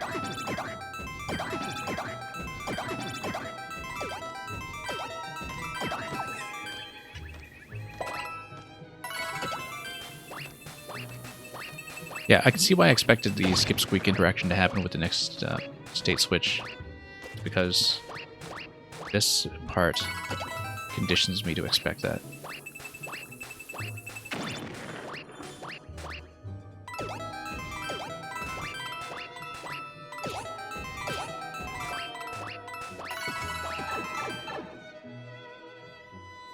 And that's it. When you kill the Skip Squeaks, they say chew, which means mouse in Japanese. Interesting. To be an enemy that would do that, that would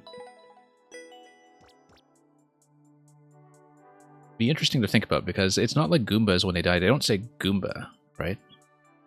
When you step on a Koopa, they don't say Koopa. I guess when you run over Daisy in Mario Kart, she does say, "Hi, I'm Daisy," but that's kind of the exception rather than the rule. War Puppy, this level did get the wheels in your head spinning. Yeah, I'm glad that the Maker streaming experience is just kind of cycling back into additional content and inspiration. And thank you very much, first of all, SD for that level, and secondly, Supernova for submitting it in queue. So we will mark that as a win.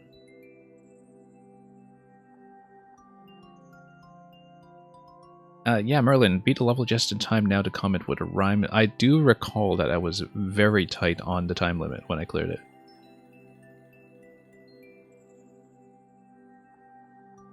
Shopfear, I believe, left a while ago, but I will just provide one quick chance for a check-in here before I proceed. And then I believe everybody else after that is still here. Warpipey, Luca, Terminator.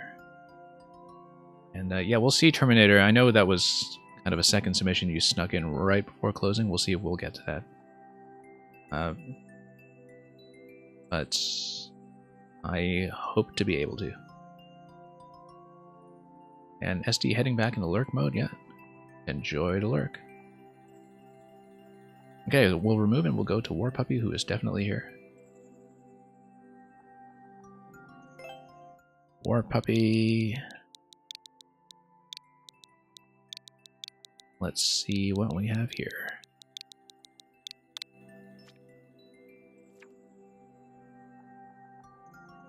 Cape training or cape test? Ah, okay. We did hear you say something about the cape earlier, I think, when we were doing the Tanuki E-meter level. But here we're going to hone our cape skills through various trials, or put our skills to the test. Let's see how it goes.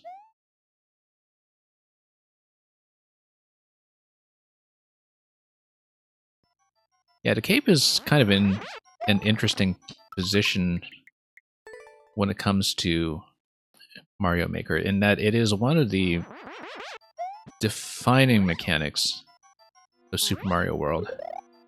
And if you know how it works from Super Mario World, you know it, right? Because everybody who played that game remembers just grinding out coins in the Donut Plains tutorial zone over and over again just to practice the cape. But in the context of Maker, it actually has a bit of a learning curve because, you know, if you don't know the mechanics, it can be difficult to teach. I should just hold left in that zone to try to rise up. Let's... Oops. Fix my positioning. Looks like Blue took his world record back. Well, I don't know who Blue was competing with there for that 33 seconds. Yeah, a couple of reset doors. Yeah, I suppose if we didn't just decide to reset, then falling below would... Whoops. Just take you to one of the doors. By the looks of it. I'm going way too low.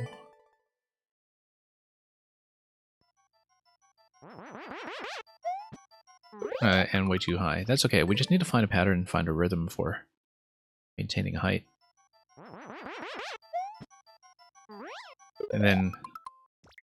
Yeah, I should not be going into the dive, obviously. I think that's part of the problem here, is that I'm diving aggressively.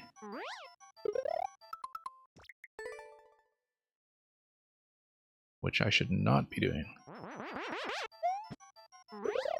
Too high.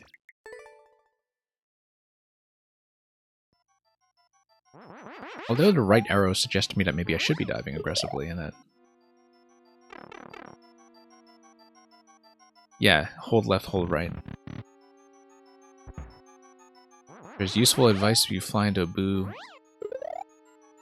We have discovered that. So yeah, we do want to get to dive, and we do want to just reverse and lift.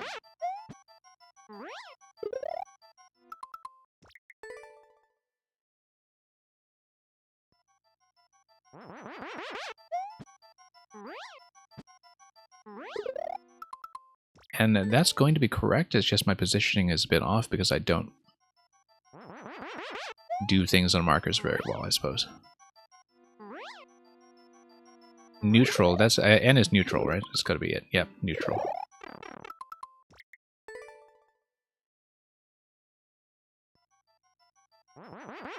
Rather than in first or second gear or whatever. Okay, so yeah, we do want to dive into it because that will give me a big lift afterwards. Like, no, hang on. Let's practice it. And yeah, things are synchronized right onto marker. Oh, almost. And then we needed to stop here. Yeah, there's just enough room here to do a dive to take out the munchers. Okay. That's not too bad.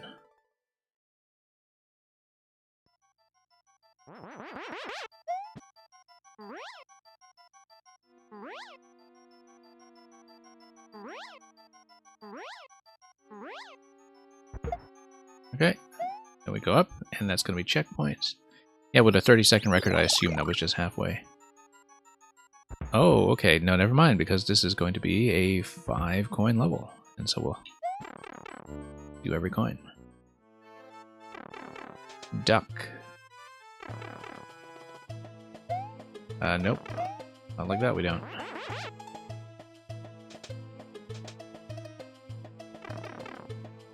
Hang on.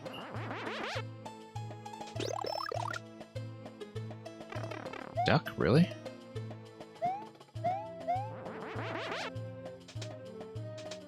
Oh. No. Hang on. This may be something I don't know. Let's see here.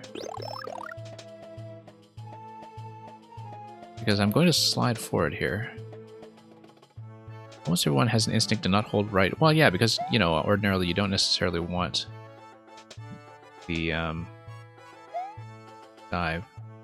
Ah, okay, no, this is just a floating segment. Yeah, okay, this is actually very understandable. It's just that I lost my ability to pick up anything off these tracks, so we'll do another room, probably. Yeah, because being placed on the tracks, we're out of them already, but that's okay. We'll actually pick up the remaining one here. And yeah, Kenny showing off the skills that you have in Duck Duck Goose.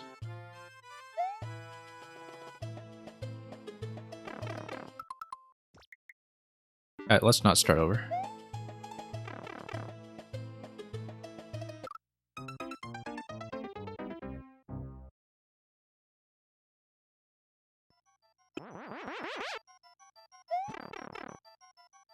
And yes, Kenny G is very important to always keep up with the Duck Duck Goose competitive meta. Especially if you're playing the Mallards and Magpies expansion set.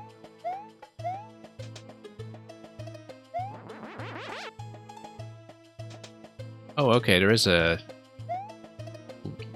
Rather, that comes out of the pipe, so we're not totally cooked. Whoops. That was a mistake.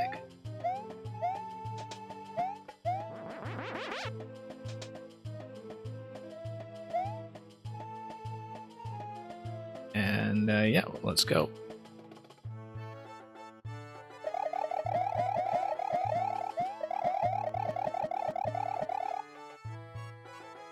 I mean, the Russian army came all the way here, really? Oh, yeah, we need to duck into it, yeah. Okay.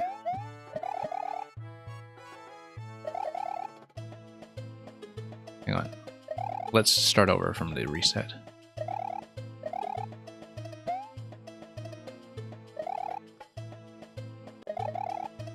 Okay. Oh, we need to duck into it and then spin and then continue.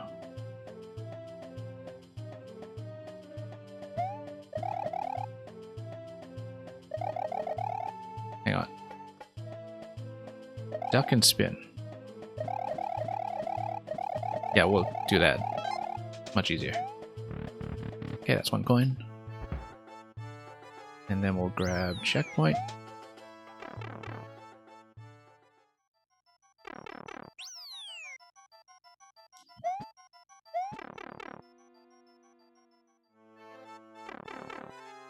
And then we'll spin fly our way through the remnants of the Russian convoy.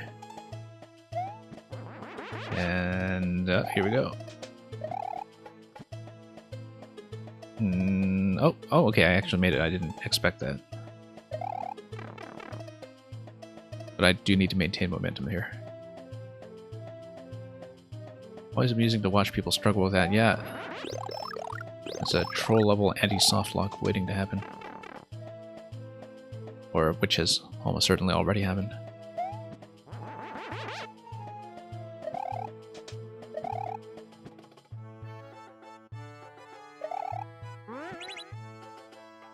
Maintaining momentum there is going to work. There we go, that actually wasn't too bad. We just need to wait for the P-switch to expire and then we are through. If I'm not mistaken. I am mistaken. No, we've got the off switch. Wait a minute. And we pass through and then... What did I do?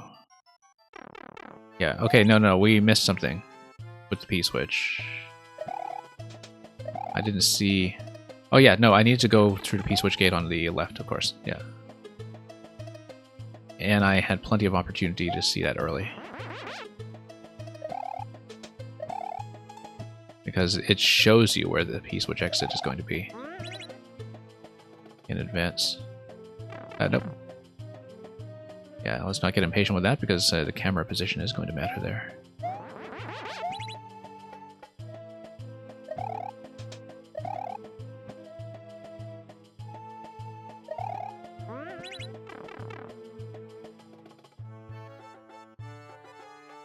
Okay, let's redo it.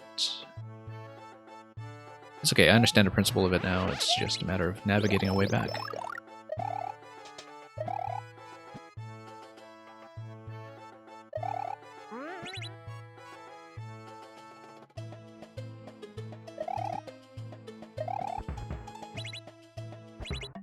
Okay, P-switch, we need to be fairly quick about that. Then we'll do it. And that's it for that room. If only there were some arrows pointing left around a P-switch. Well. Yeah, maybe players who actually know how to read indicators would get a kick out of that. Wouldn't know anything about that though. Whoops. Let's actually remember to toss the spring. Let's reset. 2 down and 1 across. Whoops. Yeah, I need to throw and then I need to... Let's see. No, let's not spin out of that, obviously. We...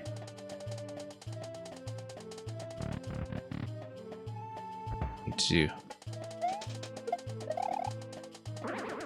Oh, that's interesting.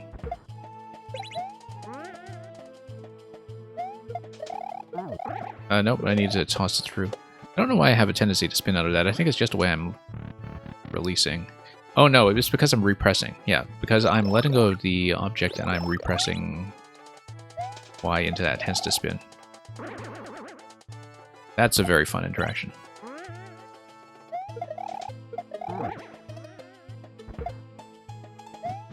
Oh, no. Toss this thing up and then what happens? Yep, I get dumped. Very nice. Yeah, that bit with doing the dive through the bumpers is pretty unique. Very stylish. Okay, what is this? This is... oh yeah. No, I needed to grab that and up throw it. That's actually fairly clear.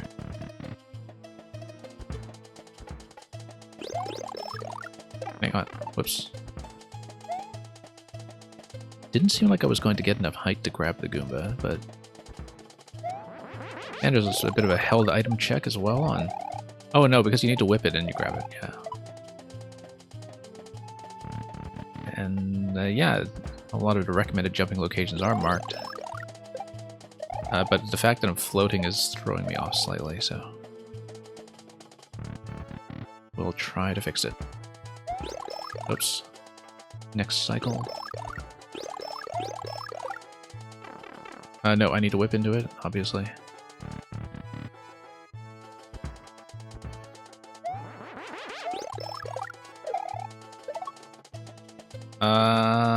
That's not what I expected, but okay. An item check is going to happen right here, so... Oh, wait. We dislodged the Goomba and now I have nothing. So... yeah, with the Goomba... yeah, no, that's fine. We just need to reset.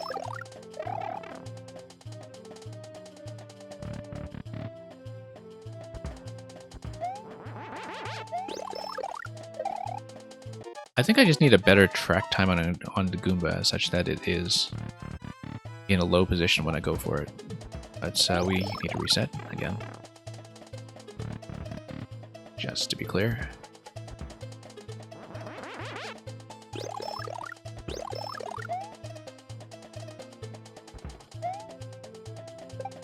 Nope. Leaf? Or feather, rather. Nope.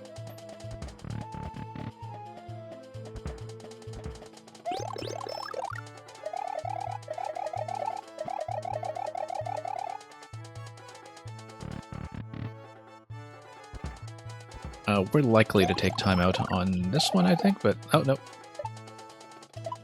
I was hoping to whip it into a position that would allow me to regrab it, but... there we go. Wait, how am I supposed to get a second grab here? Yeah, because I need an object punched through there. So yeah, no, I need to hit the switch and then catch the Goomba on the other side of that up throw. Whoops. Okay, item check. Okay, reset.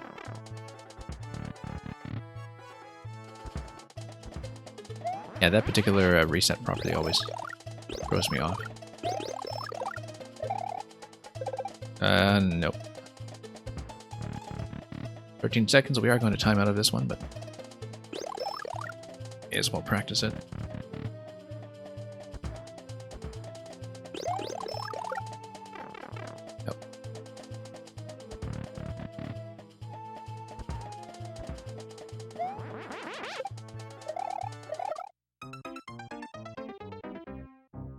So yeah, we should be whipping it, but then the up throw needs to be followed by a pretty immediate catch. And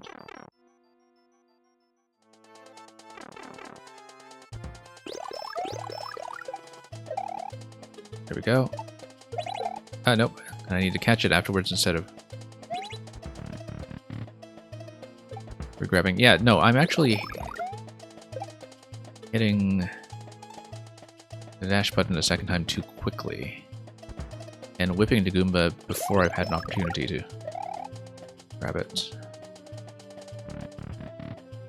Certainly my habit whenever I let go of the Y button is just to repress it immediately, and that gets me into all kinds of trouble, especially with certain interactions with the Fire Flower, for instance. And yeah, having the discipline to not just do that indiscriminately is going to be a pretty big part of this level. Oops. Pull the camera up. Nope, too late.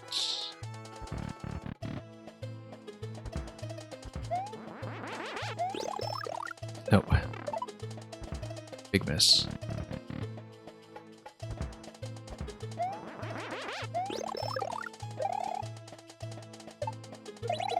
Nope. Same mistake.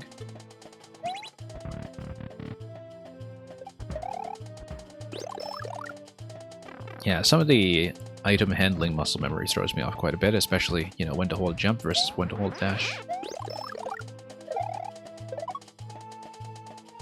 Because you can get away with all of Nintendo's standard Mario without really having much finesse over that. Mario Maker, not so much. You do have to control yourself a bit when it comes to those reactivations of the Cape Feather and other such items that are activated in the same way. So yeah, catching it without whipping it is the main concern right now. I just haven't been able to do it. Why do I always take it through the door? Habit. Because it's there and because I'm holding down the dash anyway.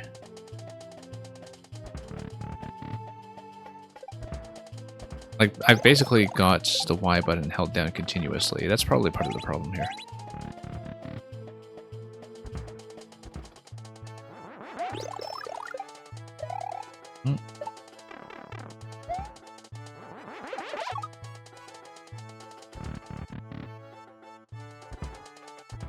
We'll see. Maybe I just need to let up on the Y button completely, except when I'm holding and whipping.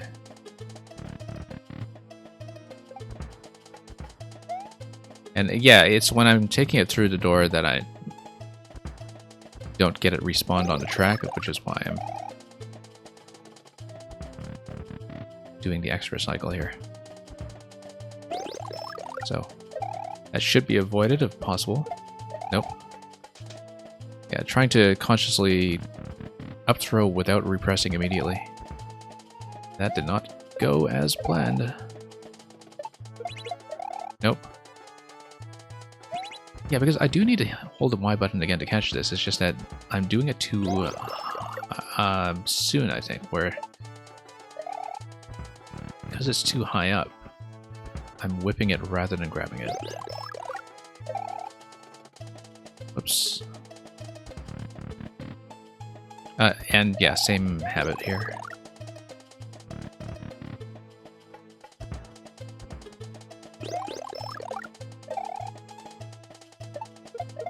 Nope.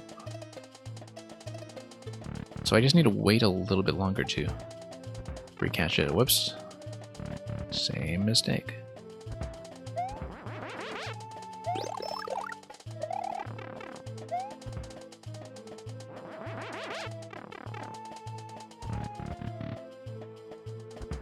Yeah, we'll see. This is a little tougher than I anticipated.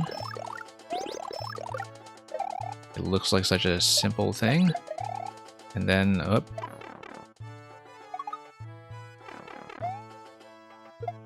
Yeah, you do need the cave to continue after that, so... And that will not be useful.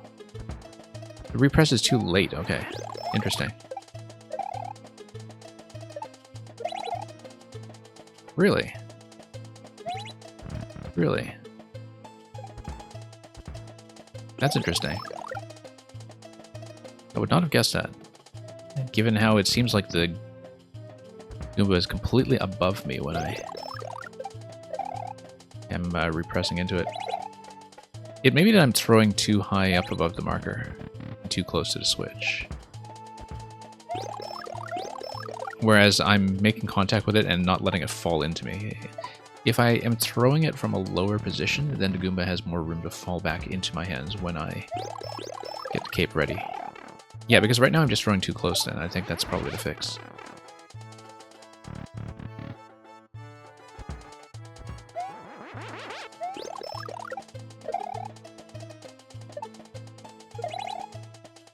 And yeah, I just needed to fix the marker then. Oh, and I needed to bump the on-off switch at the very end, which I failed to do. Yeah, so I just need to throw lower on the marker rather than above the marker.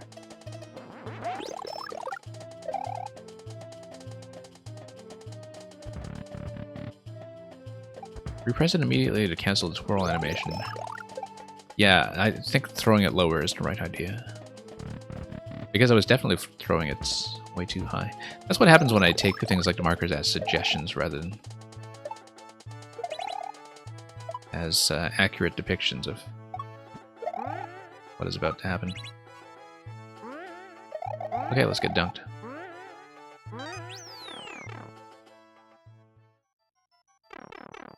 Well, I mean, it is a training level, so good to have some of these mechanics clarified. Whoops.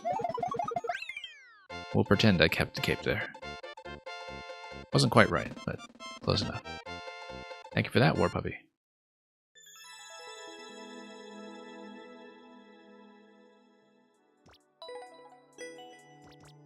But yeah, 33-second record on that, and that is pretty impressive. And Luca, of course, is still here. Luca, thank you for waiting for hours and hours. Seems like you submitted. I actually closed the queue, I think, 3 hours ago at this point, so you've been here a while.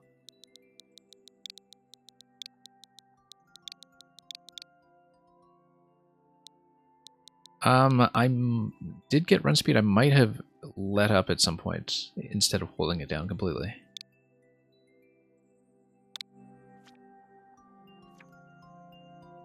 I don't think it's anything glitchy. I think it's just my inputs kind of blinking out for a second. Okay, Luca is actually going to send me a Mang level. This I did not know. But it is a level with your record. Luca, I also didn't check for comments on other levels where you had the record earlier, but you can let me know if there's ever any comment art you want me to inspect. Anyway. Dedicated to the cutest person in the whole world. 15 cute Mecha Koopas in a cloud. I am, of course, counting the ones that are in the thumbnail. There are indeed 15 cute Mecha Koopas in that cloud. But we'll see about the main body of the level itself. Casper, welcome.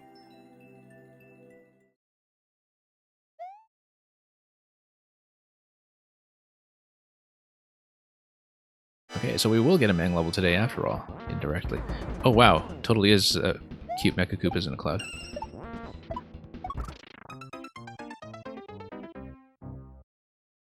$15 of them, in fact. Anyway, this is a shell jump, obviously. This is going to be a segment where I want to collect a coin that's on the left side. And yeah, I need to lead the projectiles in such a way that will allow me to have them carry forward. Whoops. Hole is going to get me into all kinds of trouble here. Whoops. There we are.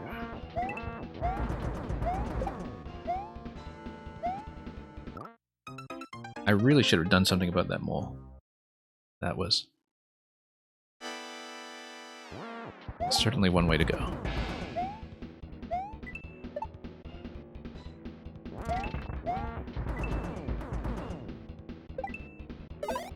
It seems more like 15 Mecha Koopas in 15 clouds. Yeah, I mean, if we're being perfectly technical about it.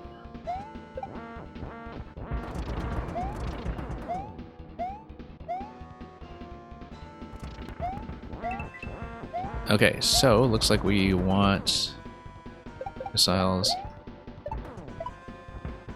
This is shockingly reliable in terms of the platforms being available for me when I want them. We want spin jumps to make it over to Pokey, of course. Yeah, I guess the different parts of the cloud have just dissipated with time.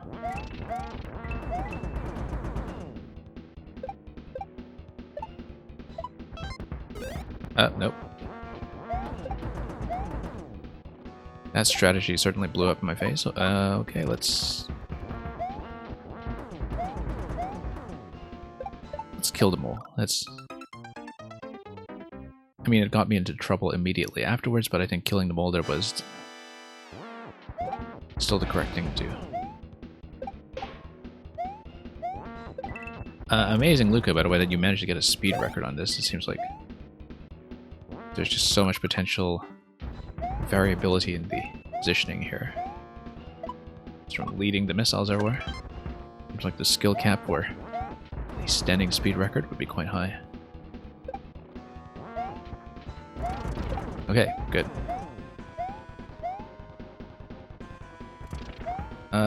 Yeah.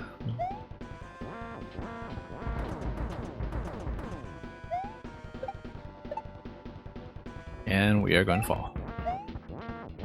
He still didn't beat Mang this time. Whoops.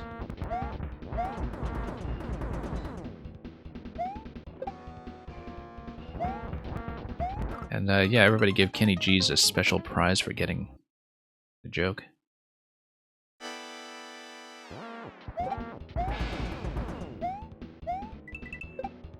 Whoops.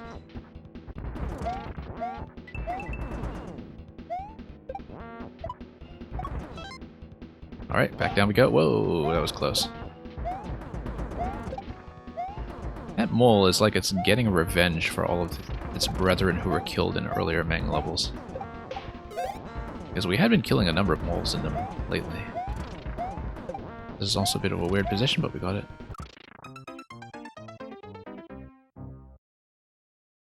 So, War Puppy, in my experience,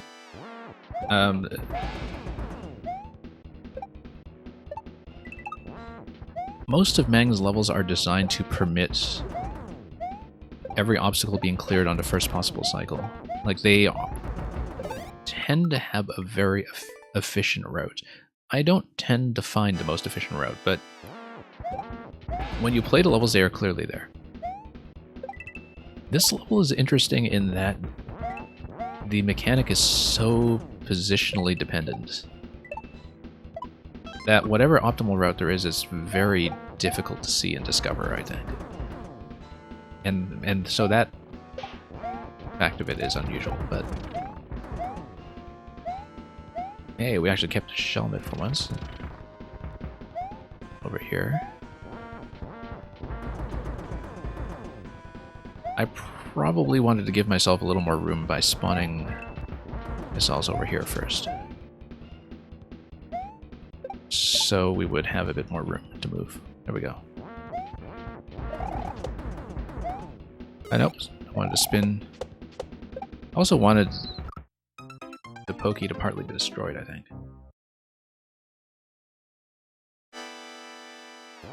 It is weirdly reliable enough to speedrun, yeah.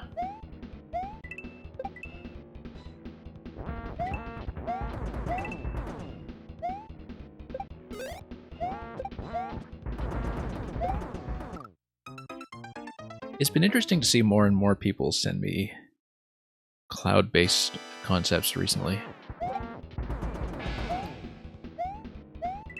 Because I certainly think that's one area of Mario Maker that Still has a lot of design potential if you actually can harness the mechanic in a reliable way.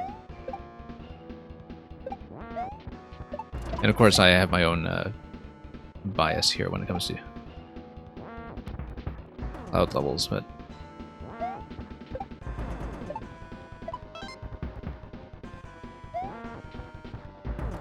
anyway,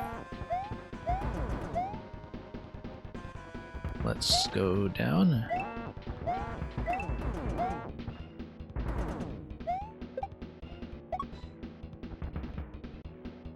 And let's see what to do here.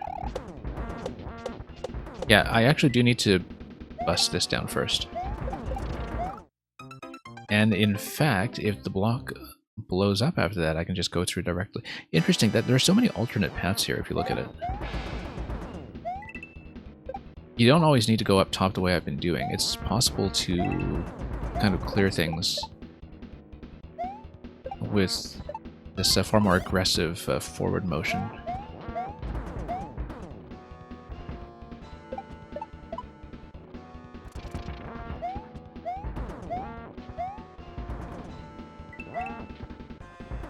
Oh, bad idea.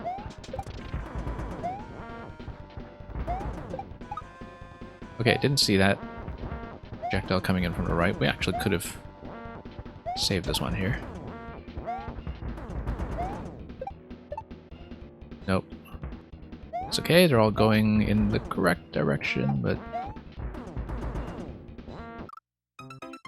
after so many saves on that attempt, it's too bad we lost it.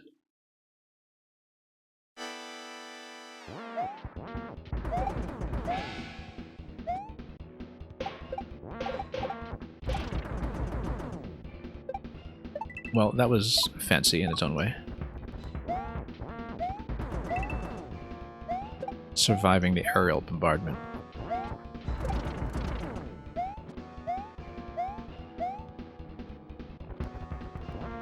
Okay, let's spawn what we can. Tilt it up. While we're here.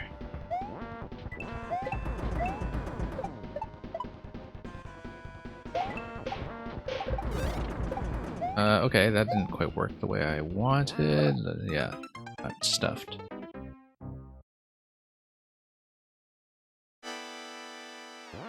And War Puppy, as a proud member of Team Flight, your bias lies power-ups that fly.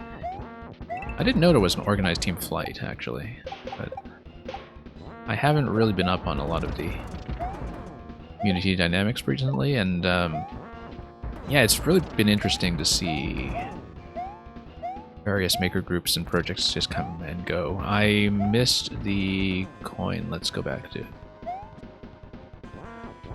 Let's not forget the coin, even though I've only seen one so far.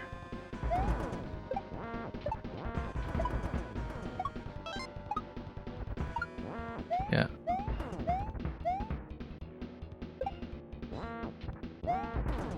Okay. That went smoothly for once.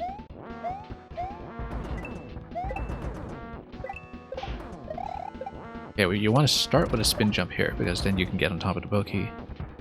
And then here... That's how it's going to work. And lost the helmet, but hopefully that's not going to be too critical. And... Okay. Oh hey, it's Boom Boom.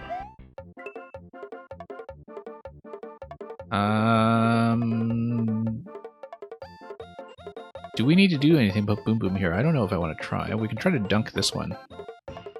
We haven't hit checkpoint yet. Let's not mess around. It was very tempting to mess around. See if we get a couple of extra keys or something. Ooh, 10 coin on the left side. We missed that. That's okay.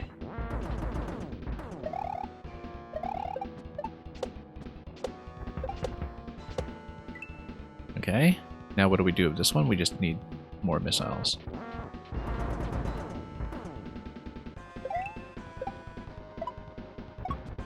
Notice how Boom Booms land on the Ubu, yeah. That is a good point. Additional helmet, which is great because we just lost one. And then it's going to be spin jump on top of that one as well, I'm sure. Oh. No, okay. That's fine. We know where the coin is, we can go back to do it.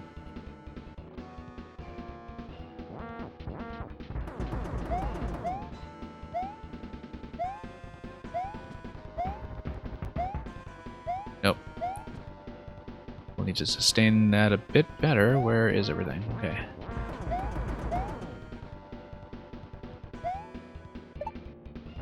Yeah, I've actually had a lot of sort of undeveloped mass cloud concepts sitting around in the editor for a long time because I had a couple of different alternatives to the Thwomp concept I ultimately went with back in 6YMM.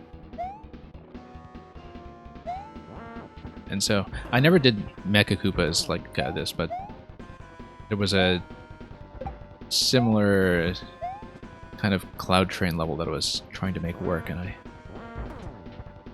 should go back and finish that at some stage.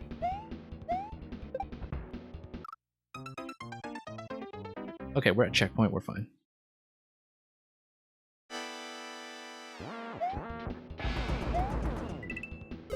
Nope, hang on.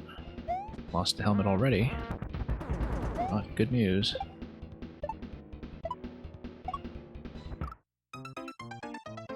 And so yeah, if you follow the stack all the way up, there is a 10 coin that is on the top left. Easier if I kill the Pokey there, you're saying? Oh, it's a 30 coin, not a 10 coin. And then now we lost the mole, but that's okay because I can use the claw. So this is salvageable.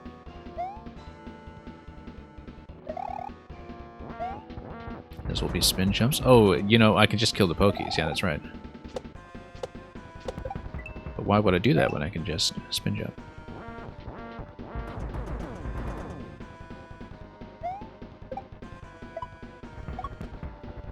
Okay, that was too close.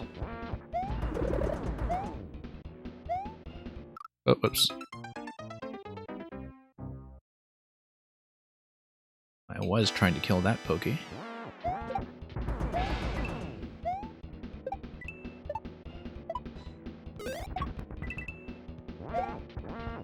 Yeah, we can do that too.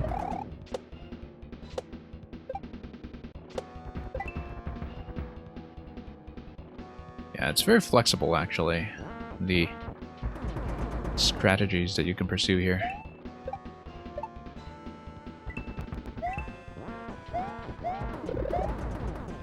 Okay. Yeah, and then once I kill the Pokey, I can go straight up through that block. That should have been the way I do it. Which I think was the thing you were describing.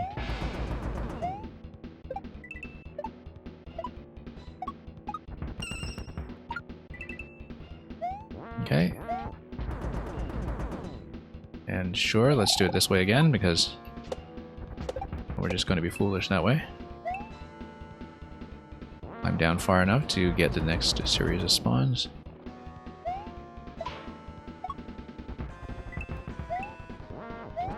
The helmet.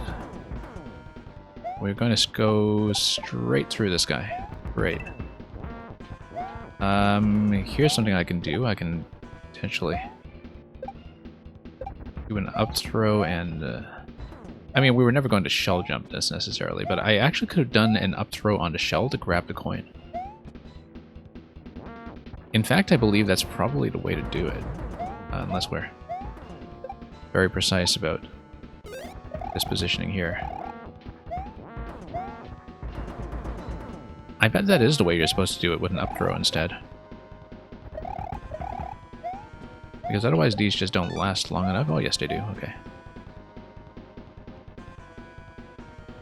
Now the camera's too high. Let's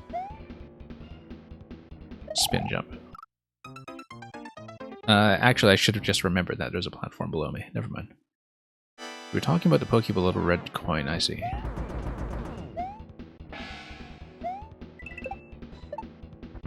Hang on. This was a mess.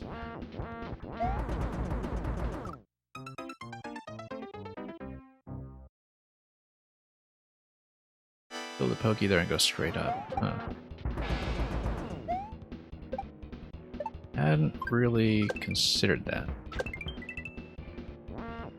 Yeah, let's just go over here. Whoops. Getting a little too fancy. I should at least kill the first one, because that opens up a bit more space to work with. Really not necessary to take out their entire family, though. Just the first one.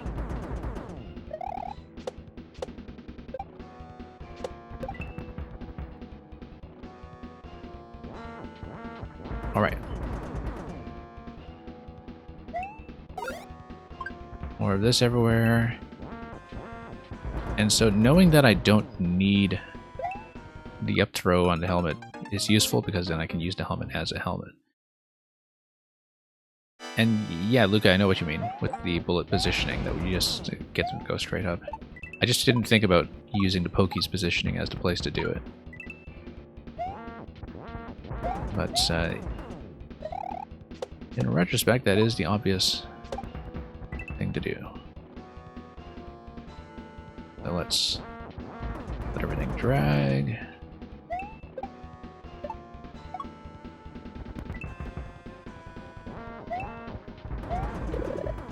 And if we survive with helmets, then I will take it. And we'll do the up throw strategy.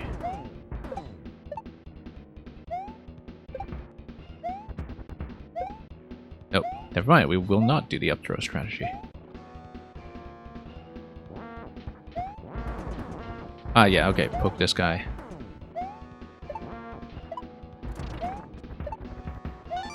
Much better. Okay, now we will actually continue through the level, perhaps.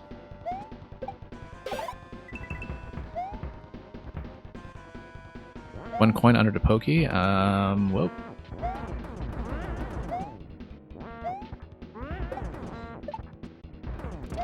Hang on, haven't had time to read this yet.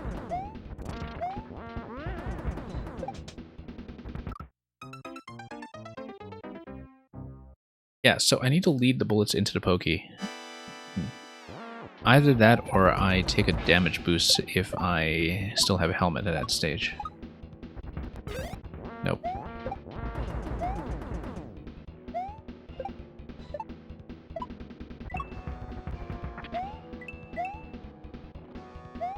Okay, take this out.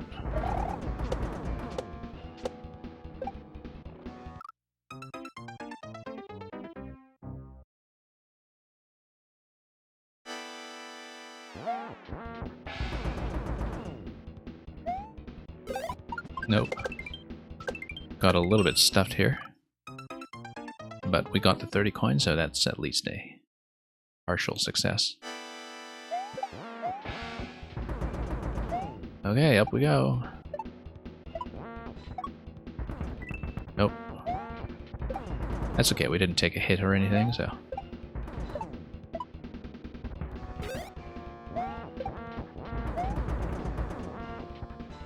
Well, clearly, I spoke too soon.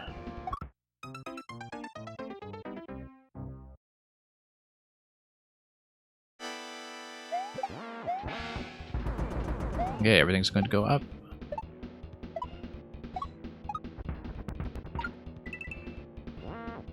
Then, sure, we'll take that.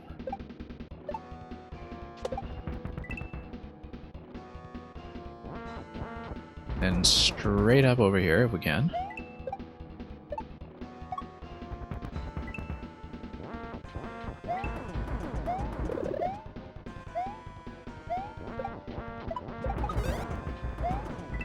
No, we'll take this as a helmet.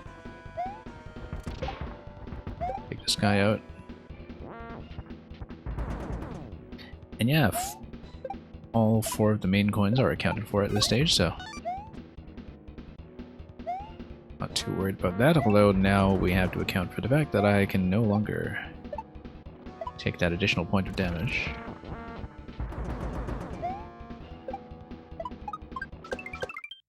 Nope, I was hoping to stay low there, but that was not quite right.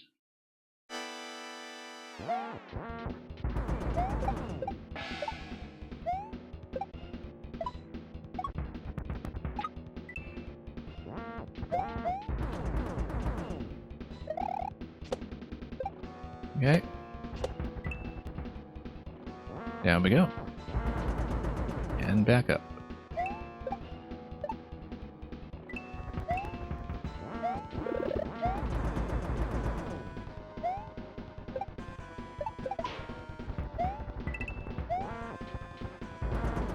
And we'll try the up throw strategy if it is available. Although having an extra shell in general could be really helpful if we manage to keep it for some other purposes. That's okay, we'll leave it for now. It's not going to be helpful at all against boos, so let's not think too hard about it. You know what? We have a shell available. Let's try to grab it. You see, that was totally planned. That was not planned.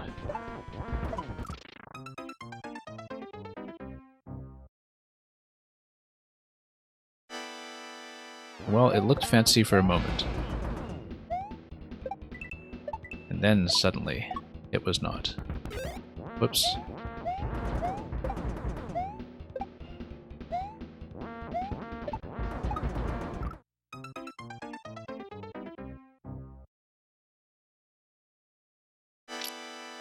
That's okay, we've located all the coins.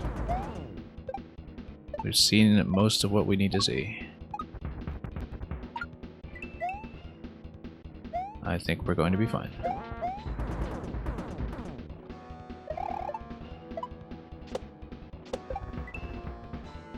Need to remember to spin when I need to spin. After talking about how helmets don't protect you from boos, I jumped headfirst into a boo. Yeah, that was not a deliberate demonstration, but you know.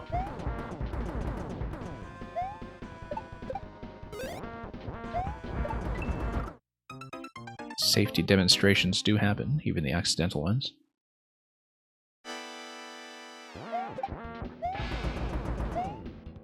Why do you keep your helmets on in the workplace? Because you might run into a boo.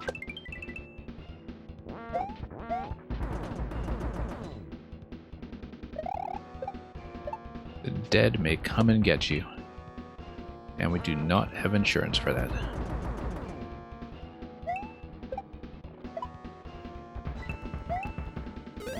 Whoops.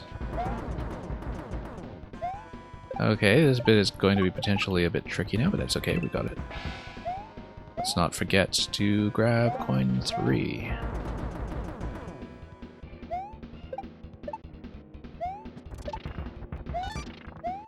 Alright, that works.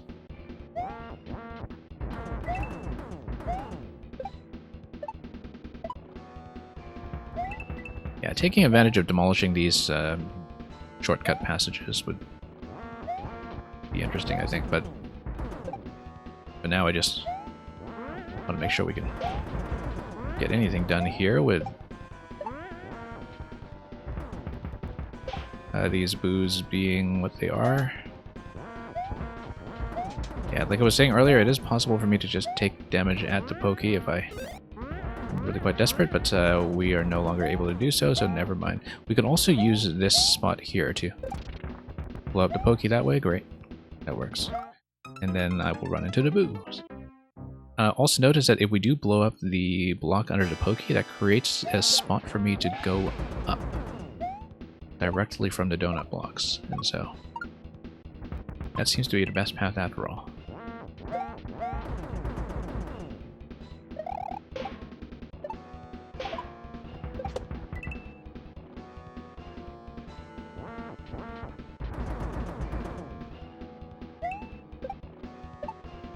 Okay, let's continue.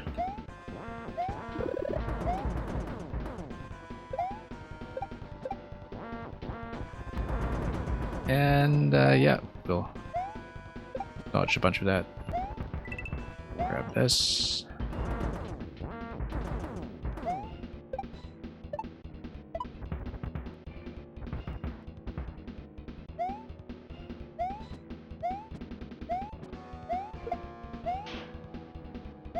Totally miss.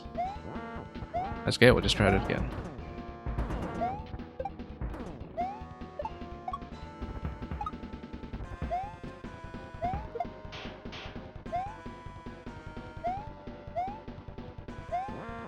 We've got plenty of time remaining. We'll get something done here eventually. Okay, fine. We'll do it the other way. Fine. If you insist. Also broke open the sideways passage, which works for me. Maybe. Ah, there we go. So yeah, we'll try to spawn things over to the Pokey and then lead everything up this way in hopes that it will blow up, and it will. Great. That's the ideal way to be doing this. Whoops. That is not the ideal way to be doing this. Okay, I can't really jump there under one of my panel. That's not really a viable angle after all, so I do need to have a couple of bullets available.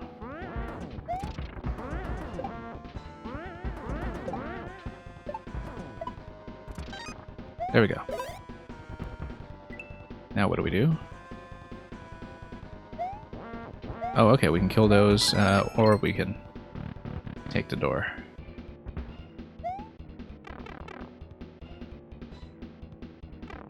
Checkpoint!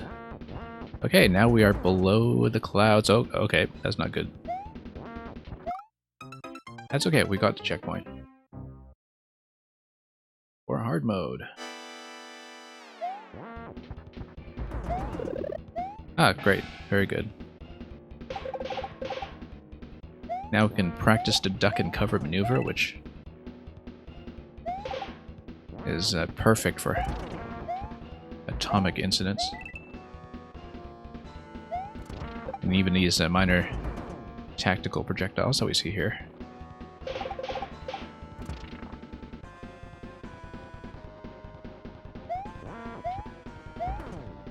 Okay, how are we going to lead everything down here? Are we going to have anything destroyed? I really do need, some things to pass through. Okay, mole. Oh, I don't like this. This is going to be trouble. Maybe not that kind of trouble. That was not what I was hoping for, but okay. We'll make do.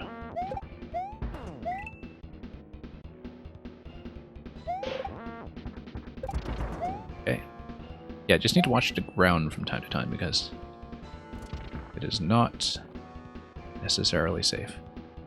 Yeah, and also just need to position the clouds a bit so we can get some good curves on these projectiles. And whoops.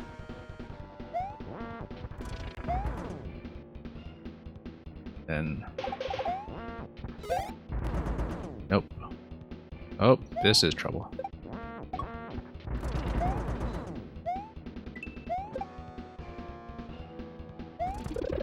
Okay, great. That's very lenient.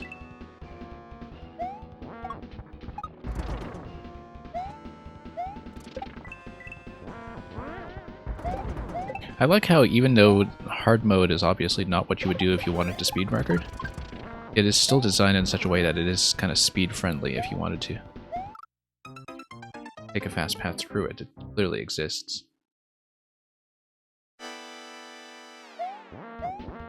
You know, in any case, if people are going for 100% category.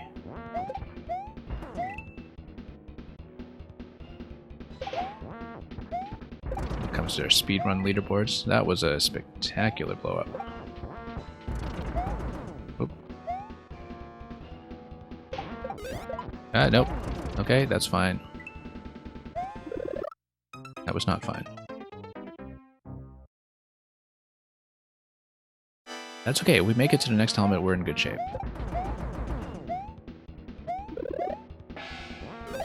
Nope, got hit from the side. That's bad news. Yeah, let's just take the death. Let's just redo it.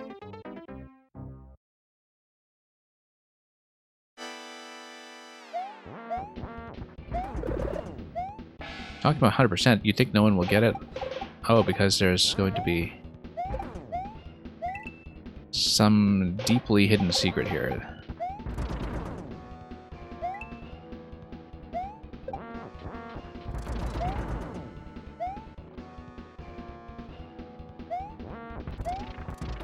Okay.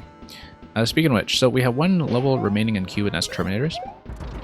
Terminator, just so you know in advance, I will be happy to play something from you, but I would prefer to do something shorter than that Living on the Edge 14 that you mentioned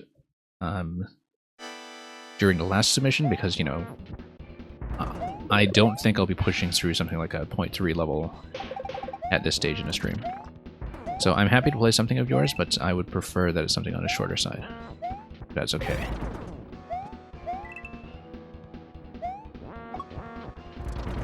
Supernova claims to have seen the bonus. I feel like there's some kind of like developer Easter egg here that was just for Luca. Or Luca's eyes only.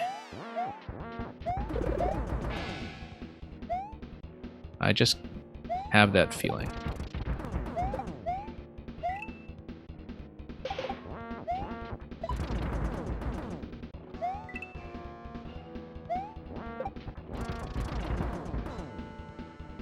Okay, there we go.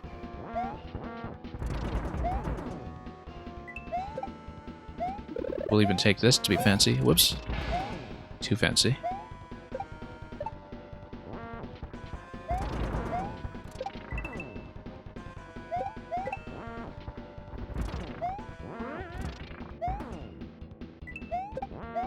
Okay. Oh, look, it's a hammer that's not in a cloud. In a shocking twist. Which reminds me, I never did do the bonus room successfully in the Hammer Road in a cloud level. Oops, uh-oh. That's bad. Oh.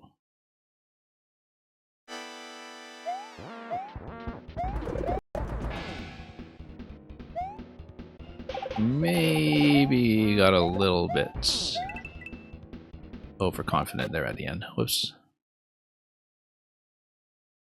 Okay. It's okay, there are some reliable paths that can be taken. The Mecha Koopa stole the cloud, yeah. Dude, where's my cloud? Oops.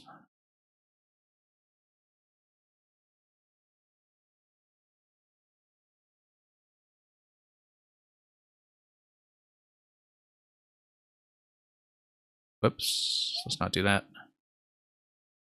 Okay, sure, we'll do it this way. That's in some ways much better. Dodge everything. Not quite everything.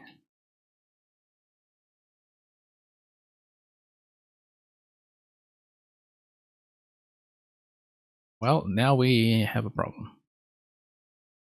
Game audio is dead. Thank you for letting me know. Let's not hit start over as we fix it.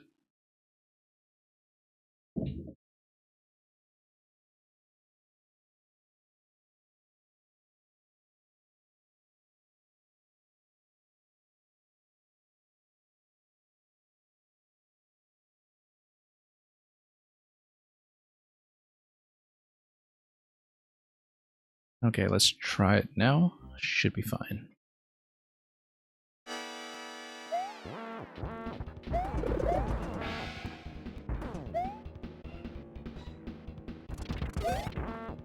That was not quite right.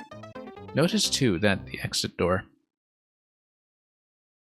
is right at the start and involves an on-off switch. I assume that we're actually going to hijack a cloud at some point and fly it all the way back to the entrance. Or there's going to be... no, actually, I think that is what's going to happen. That we'll be reversing through the level. With most of the passages opened up already, so...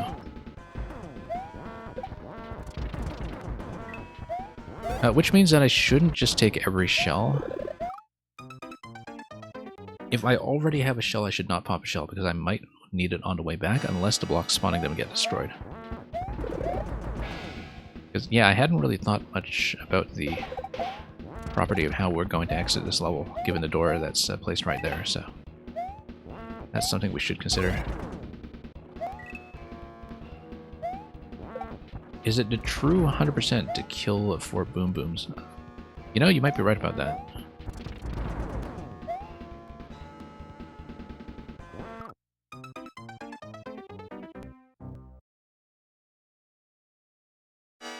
Luca, you're saying the music sounds sad.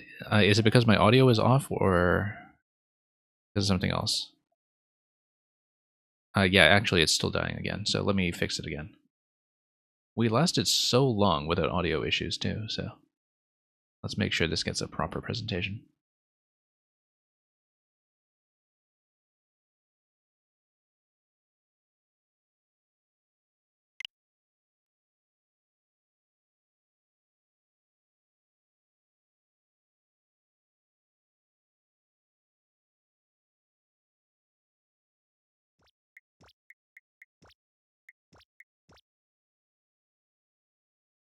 It was off key.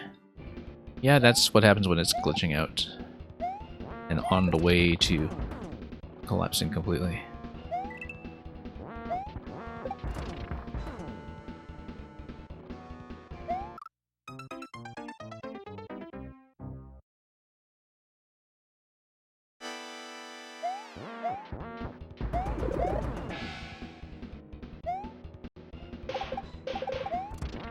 It may actually be multiple technical problems at once, now that I've been troubleshooting it.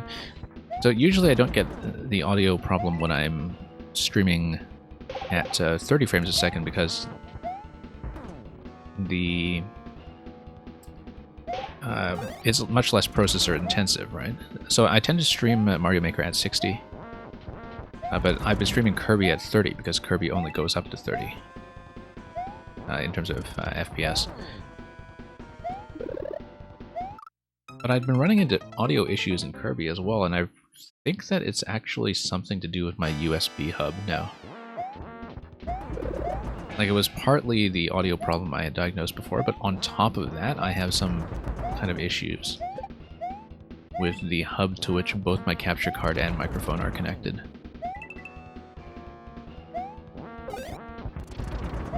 And I know because I was running this one test where my capture card was actually interfering with my microphone signal, which was not pleasant.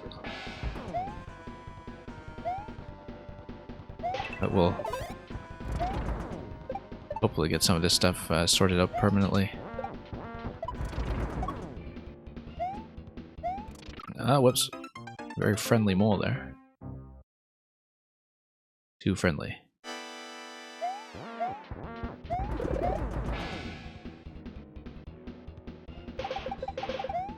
But yeah, it's nice to be able to run a longer, fewer level stream for once. Lately,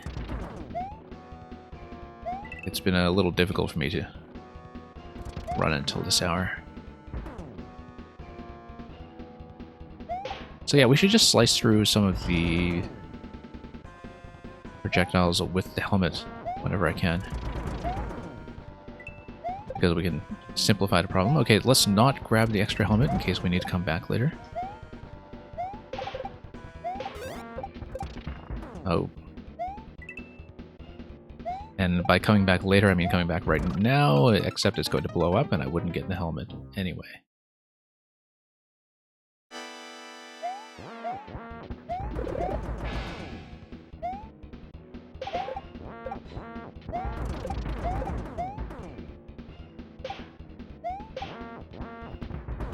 Okay, that's way out of position and didn't help at all, so.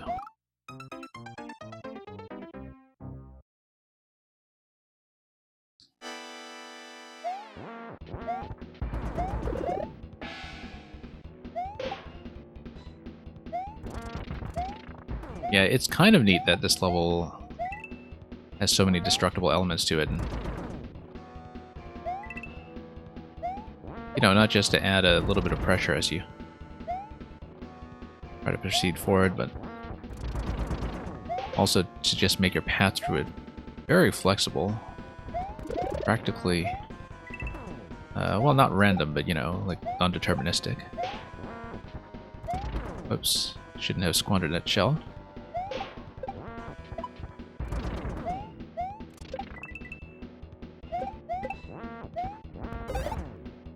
It's okay.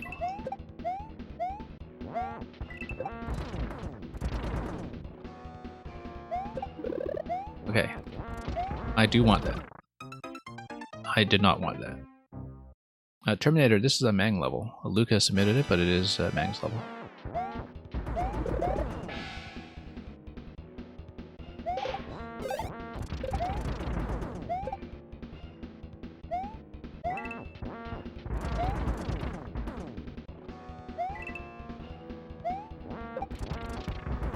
Okay.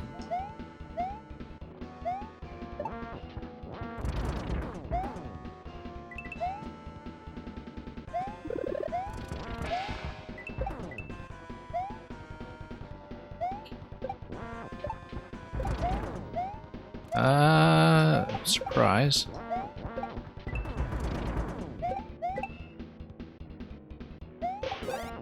Nope. That's okay, next helmet is fairly soon. We need to survive the hammer. I forgot that he does the double throw.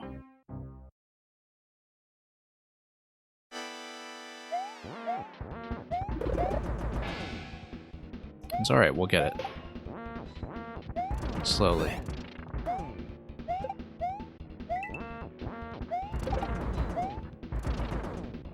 That was awfully dangerous, but we made it, and that's what's important.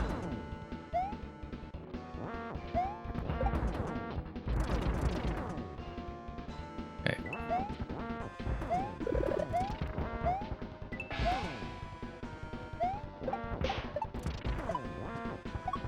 I was not expecting that to be successful, but it was, so let's not complain.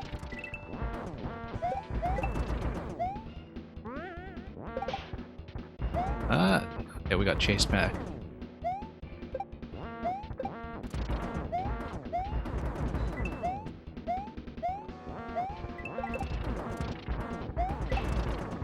Okay, pretty clean so far. Let's take this just in case. And yes, we get chased back because it's on-off switches. This is the part where I shell jump, and that's not the part where I shell jump. This is the part where Boom Boom chases me all the way across. Yeah, so that's what it is. You hit the on-off switch and you have to reverse back through the level back to the door.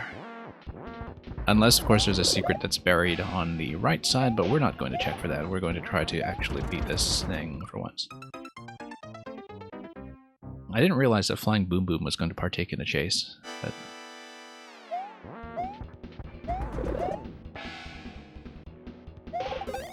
Nope. That did not go well. I can try to blow up that wall too. Yeah, Terminator, I noticed a reversal when I just saw the door here.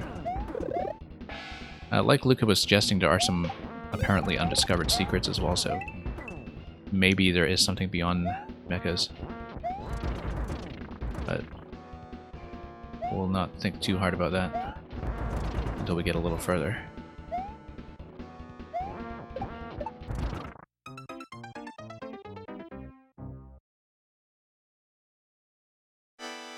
But yeah, it's a pretty good chase sequence. It's just that we had one pretty inconvenient position where I did not have the lower path opened up.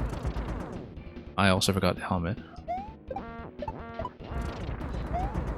And yeah, if you do not have the lower path opened up, on the way back you potentially have some issues. So I actually don't want to blow up too much on the way forward. Originally, Boom Boom was in place of the Hammer Bro.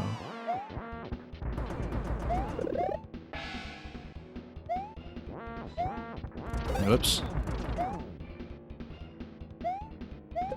Now we really opened this up. Yeah, opening up the bottom is fine, I think.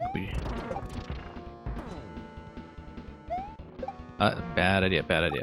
Okay. Flying Boom Boom is pretty cool for the second segment. That's...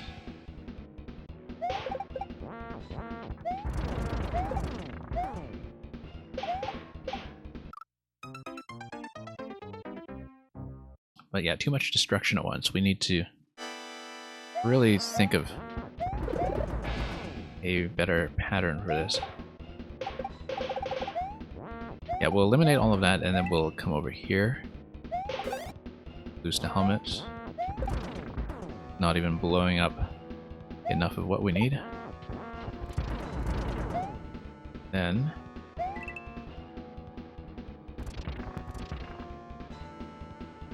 Now you understand why there's a flag in the middle of the level. Yeah, no.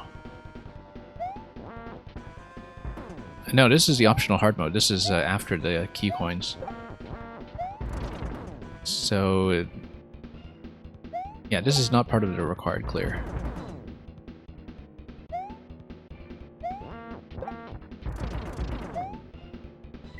But I tend to do the hard segments in Mang levels whenever I can, so... And it worked out conveniently that this was A, in a longer stream today, and B, near the end of the queue in a longer stream today, such that I'm maybe much more able to push through it than I would be otherwise. Okay, I want that helmet before everything blows up. Whoa. Okay, let's hit the switch. Oh, it's pretty fancy, actually. Okay, this part is an issue. I do need... missile... How are we still alive? Pumping Boom Boom along the way.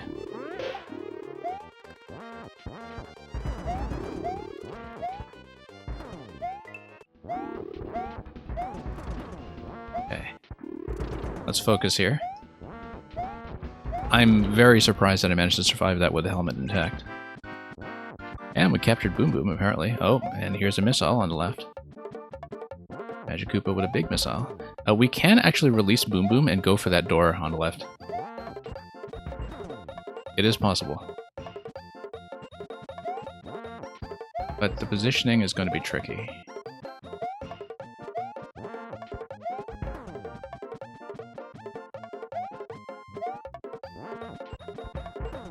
Yeah, it's going to be something similar to that, except we reverse over here.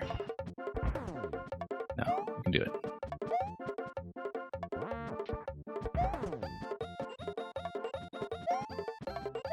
It's going to be very tricky, though.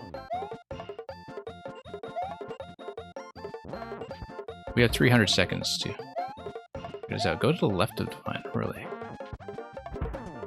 Yeah, I guess if we can just kind of curve it like this. Curve it up, and then curve it... Oh, whoops.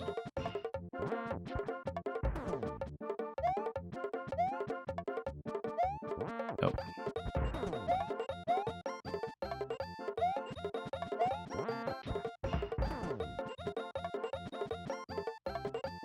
Okay, that's gotta do it. Well, that did one thing. That did part of the job here. Oh, not bad. Let's try to get a third hit on Boom Boom before I even have to go up there, in fact. I'm gonna see if I can do it. Nope, not quite. But this would be a much fancier way to accomplish this. I'm sure you all agree. There we go.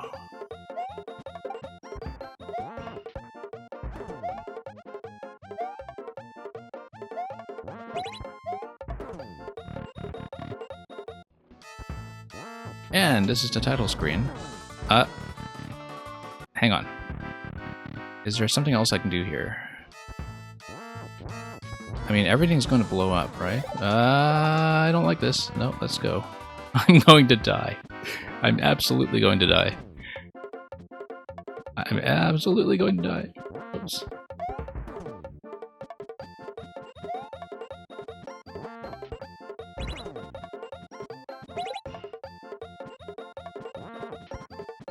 Well, let's figure this out, because I just need to hit Boom Boom once and then proceed before he gets into a spike form, right?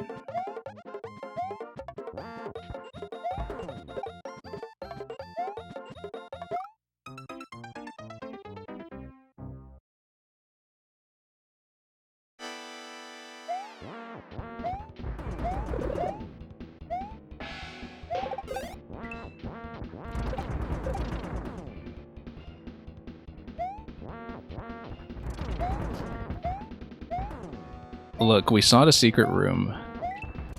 It counts as 100%, or, well, maybe not 100, but it counts as 100% of what we know about.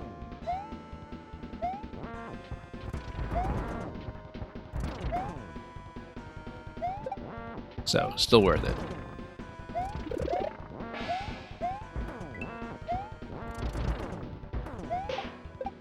I mean, I guess it's a truer ending if you survive Boom Boom on the way back out, because that's going to be a challenge regardless.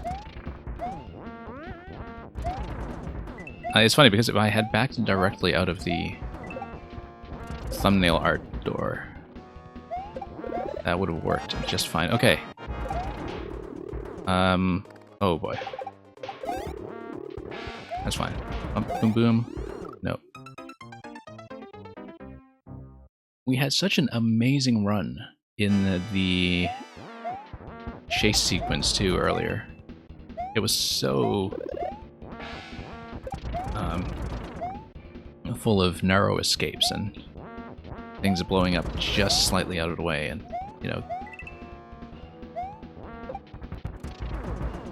it was just an incredibly fancy way to play it. Also notice that by taking the checkpoint, I totally committed to doing this segment without being able to exit. The chase sequence is amazing, yeah. And the way I did it earlier was an absolute thrill. Oh, now I'm in trouble.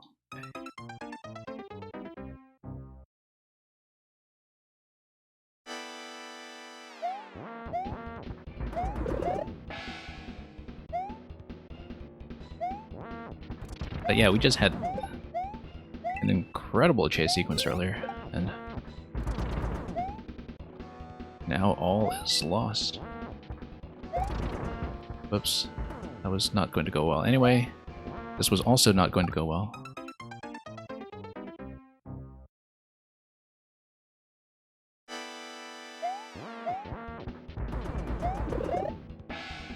That's okay. It's such a great chase sequence, we'll just do it twice.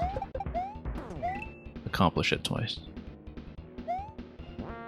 But yeah, we're not going back to the mecha room, though. Unless the on-off switch affects something with the final screen, but I would not expect it to, so...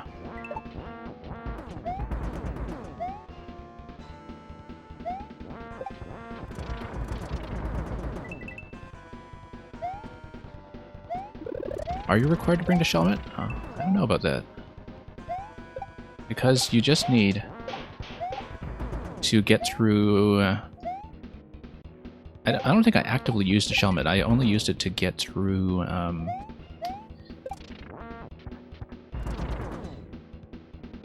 Oh, maybe so, because you would need to get safely back through Boom Boom on your way out, right? But I didn't strictly need it for anything else I was doing, because it just gave me an extra damage buffer in case I messed up with hitting Boom Boom in the first place. Okay, we are going to need to dodge the hammer, but we also needed the additional helmet. Yeah, there's no Shelmet requirement to get in. You just need to hit Boom Boom and break the wall, which... that doesn't require that at all. Yeah, anyway, I feel like we've already seen our best run, that even when I cleared a level, it's not going to look as good as that run earlier, so... At this point, we're just kind of ticking the box and getting to clear.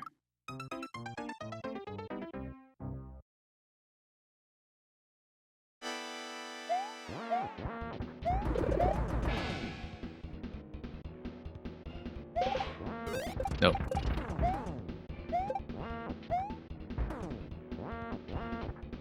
That's way out of position.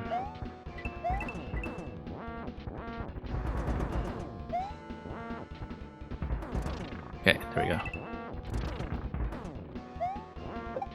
Oh boy.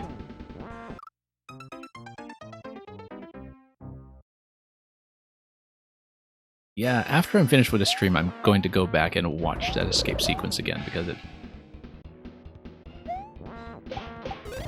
was probably some of the best Mario footage I have recorded.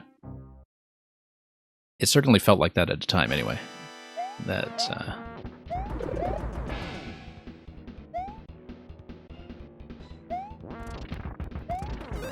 Mario Maker will perhaps play as well with other concepts, but it will never look as good.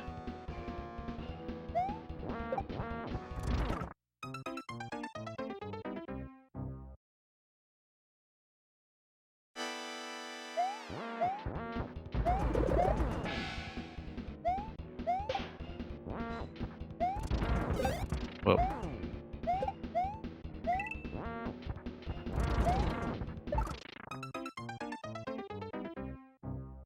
But yeah, at this point we'll just go back over it and see if we can make it happen. One more time. Okay, let's clear up. Let's... Something's activated over here. That's great. Yeah, pretty happy with that positioning. Not so happy with that one.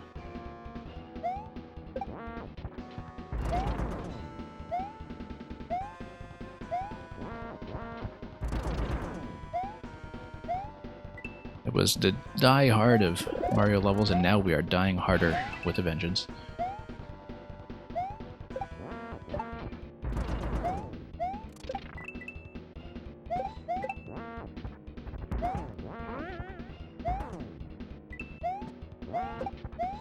Although I feel like a die hard level has to be vertical. It has to be a tower escape. Whoops. I lost access to the helmet because the block blew up. Alright.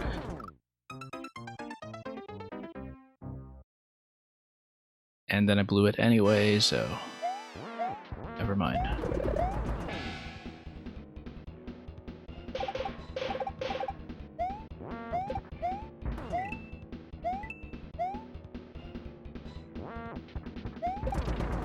And it blew up nothing of what I needed. Okay, that's good. Having the bottom passage is better for the escape sequence on the way out, so we'll take that and keep it. Thank you for the follow.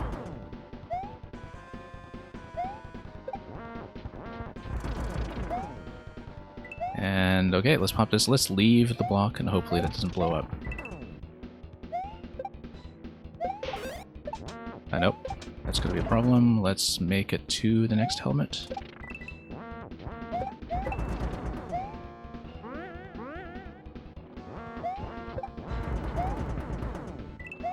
Make it past a hammer without the helmet. That's going to be double shot.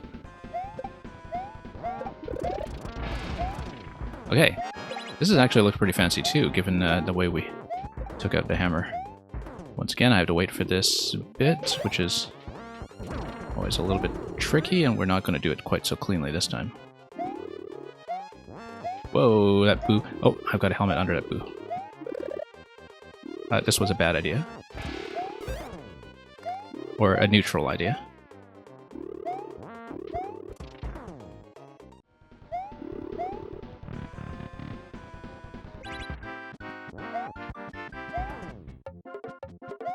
No.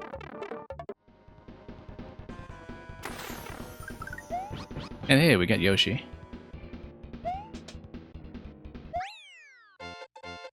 Could have jumped over to the other side, but let's not.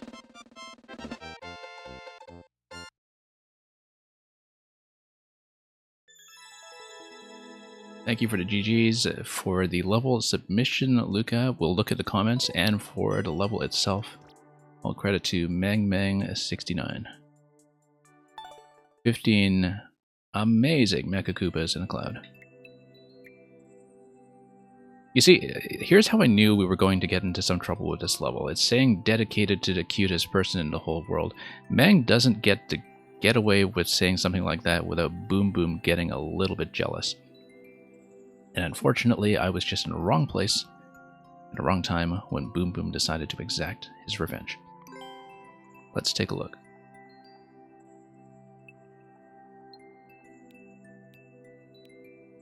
And,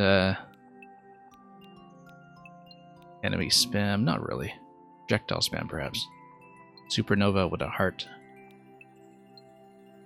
OMG, something Mecha Koopa.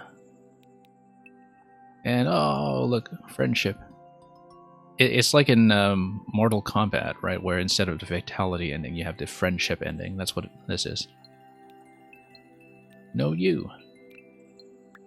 I should have left a comment in the secret room. Not that comments left directly on the door would be that visible, but...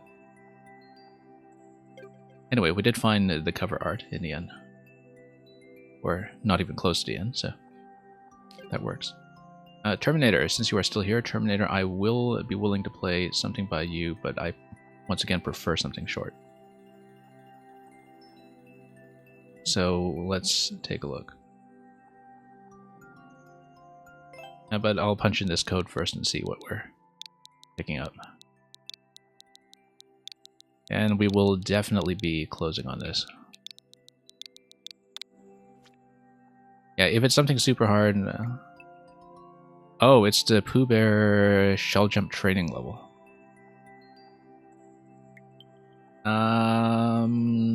We'll put a few attempts into it, but not many. I actually did... So there's no flag on this or anything, but I remember maybe practicing this locally when I was very new to doing shell stuff. Whoops.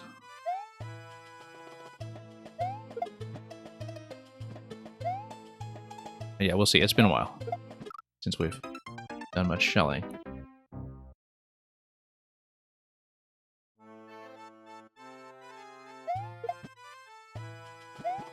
But yeah, Terminator, since this isn't actually one of yours, I will probably not spend too long on it. Unless Pooh shows up, which is not impossible, given that Pooh actually followed my stream a little while ago, not because of Mario Maker, but because of Battle Royale.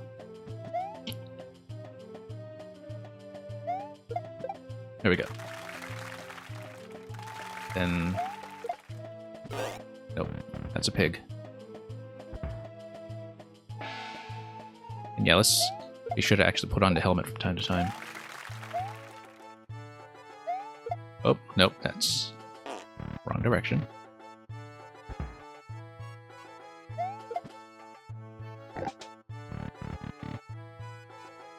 Oh, we're getting through some of this. I feel like I need to fall a little bit faster. Oh no, I need to fall towards the blue.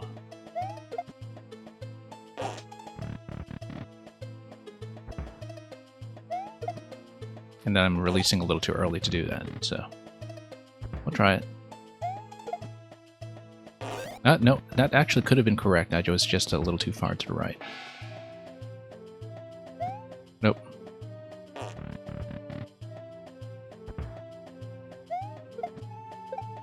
Too soon.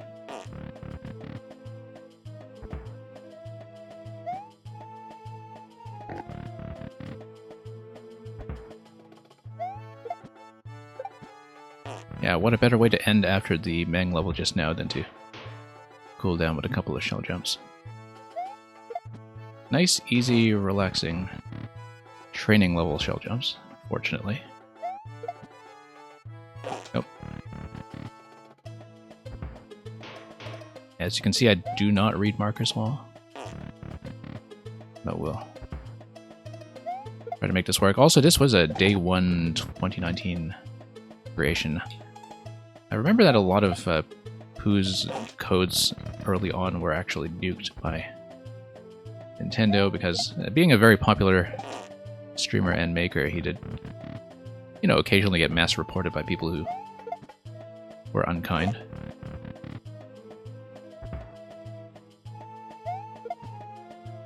Okay, I'm trying to fall into it quickly, and that's actually not the way to do this. Nope, too soon. Yeah, I kind of need to stay ahead of it and then nudge it. There we go. Don't.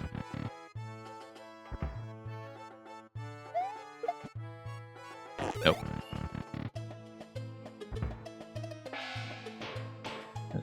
Nope. Oh, now I need to... Okay, no. There's floor here. Never mind.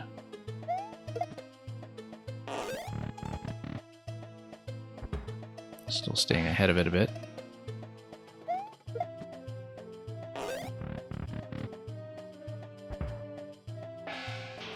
I've never always been clear as to whether the marker is my position or the shell's position, because makers seem to do things a bit differently,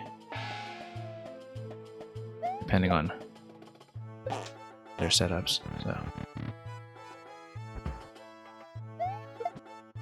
yeah, part of the difficulty I have with Kaizo tricks is that when I do them wrong, I don't necessarily know how to adjust them. In terms of reading, you know, whether I'm too high or too low or too far to the left or right.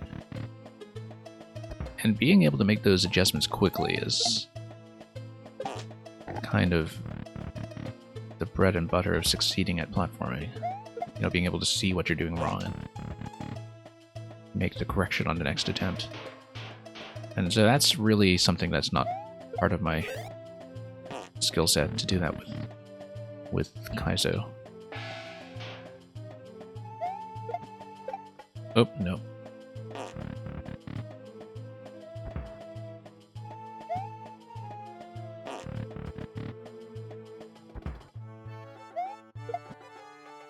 No. We'll see if we can make this segment. It is pretty tricky. Partly because I'm bumping my head, even when I am making it. Oh. I need to toss it a lot higher, actually. Just with a full jump. So I'm already falling on the way down on my way out of the shell throw. Nope, too soon.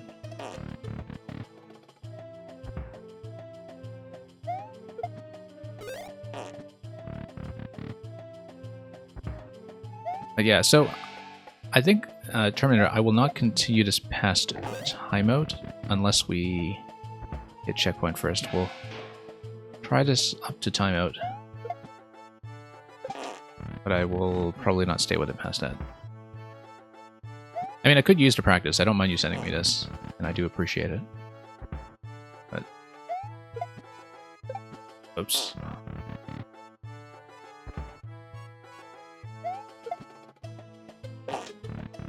But I feel like we've hit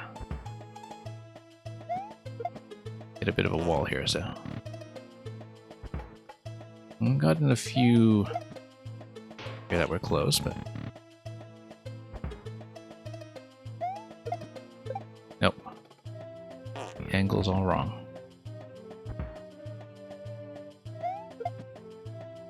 Yeah, because I'm not sure if I'm supposed to release it on the way up or on the way down, or what? The way down is too late. Nope, almost.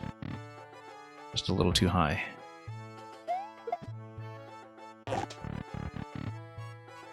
You booed this level for a troll at the end. Well, I don't know if I'll make it there, so.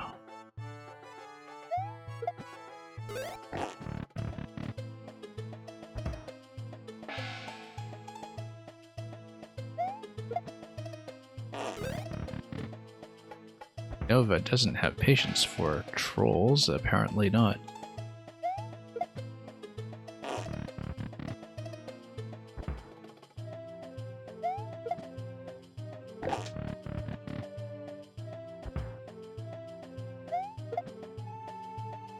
Nope, not quite. Yeah, I still don't really see what kind of adjustment I should be making here. Because maybe I'm doing the whole throw much too early. I don't know if I'm supposed to kind of correct Is on the way back? Yeah, because I'm kind of leaning back towards that wall to get the toss on the marker if I can. But then figuring out how to fall with the shell afterwards without hitting it too early has been a bit of a challenge. Because if I'm falling beside the shell, I kind of need to fall slightly above it, right? And I need to drop into it. I don't know.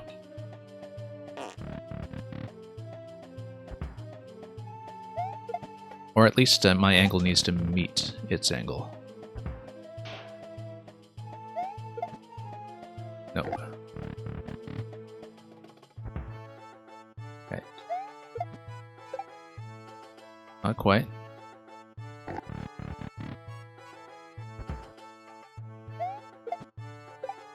Not quite.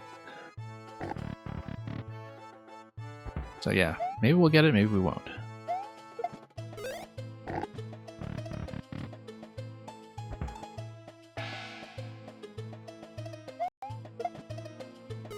Oh, that was close.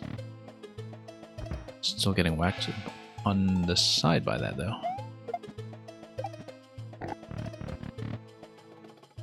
And still stomping it too early.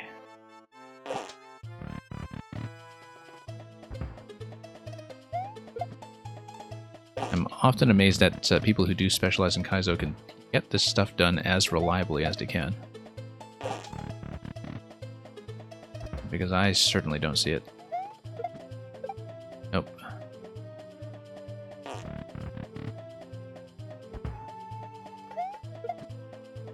There we go.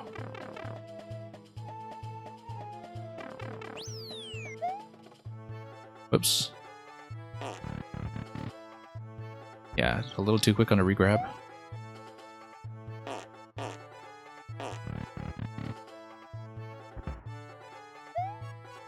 Nope. Oh yeah, no, I am supposed to hit it that way, okay.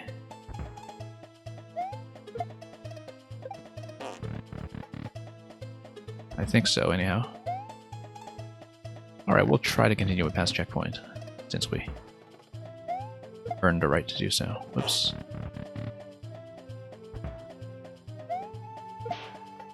Not quite. Need to kind of drop it on the way up? No, too soon.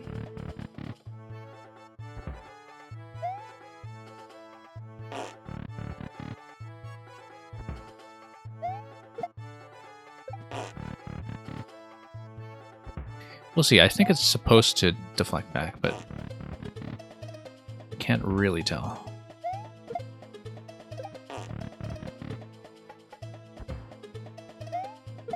Nope. And the shell is above the head is too late. If it's below the head is too late. Okay. Huh. Wait, how are they both too late? Unless you meant one of them is too early. Above is too late and the below the head is too soon. Okay, okay. Yeah, I would have figured that, but let's see. But if you're directly on the head, then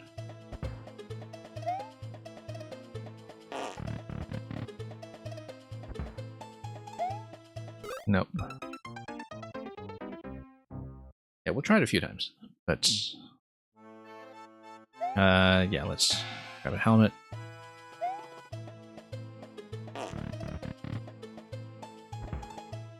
Yeah, I forgot that. I was just given one here. Nope.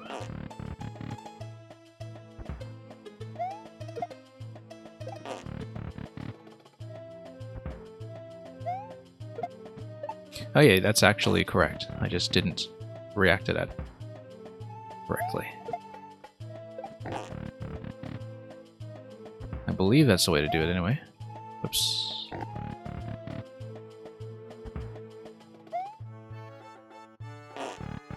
But I am right that I should be right up against a wall, right? That is way to get it done, perhaps. Yeah, no, I'm just releasing poorly and also re-grabbing it on the way down, which is not correct. Nope.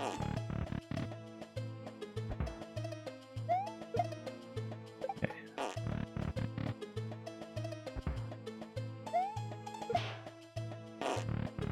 Not quite the correct sequence here. Not quite. And that's going to be too early. Nope.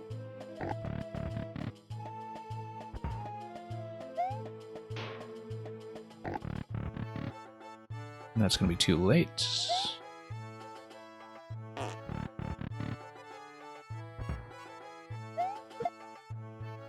Yeah, it's something that takes practice, I think. You need to really bake the timings into your muscle memory. And like I've always said, I think the thing that really defines Kaizo as its own tier of difficulty is that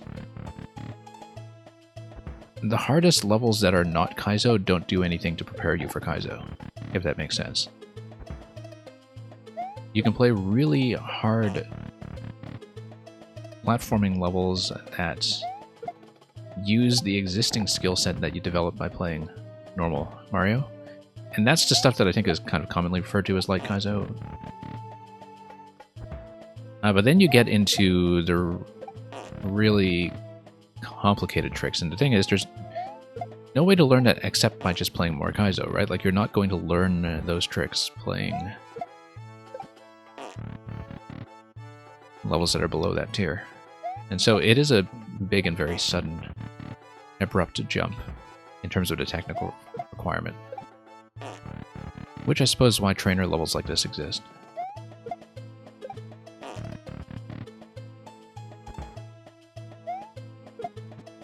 There we go. Now we need to do the slope. Okay, the slope drop is just a positioning. Yeah, no, I was trying not to throw the shell. It's just that my input sequence was incorrect. Poor reflexes. Okay, that one was actually pretty understandable. That's right there. Okay, then it's going to be claw and then shell jump out of the claw. Let me see. I don't know if I should go immediately out of the claw or from a stationary position, but no, we'll do it. And then checkpoint 2, which is fine by me. Yeah, I see Supernova, what you're saying here about... no, this is just a reset door for this, because then this is going to be like some kind of double, right?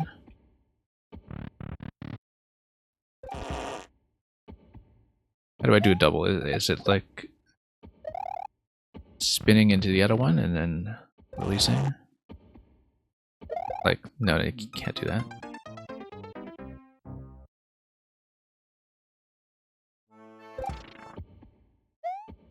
Because I can't jump on that.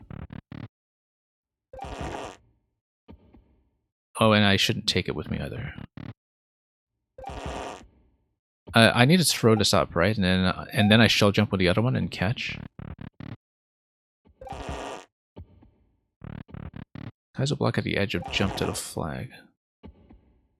Edge of the jump to the flag. Oh, you mean like if I jump up like this?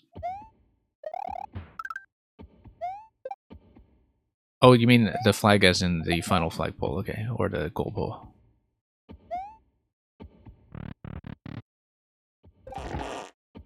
Take it slow up there after.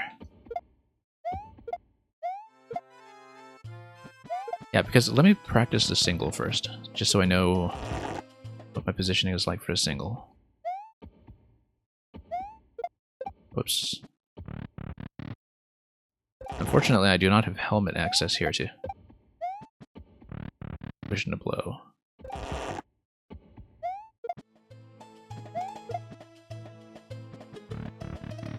Yeah, let me just try to get spacing done for one shell before I proceed here. Nope. And yeah, you're warning me about the block afterwards. Okay, so yeah, this spacing here, about 2 spaces off. That will be what I'm looking for. And so yeah, I want to do an up throw. And then that's totally off. Hang on. Yeah, because you catch and then you do a second throw. Okay. No. The positioning of these shells is making it difficult for me to judge which one I should take where, I think. Whoops. But yeah, I should definitely up throw the first one because it's going to fall towards the right. Let's toss this.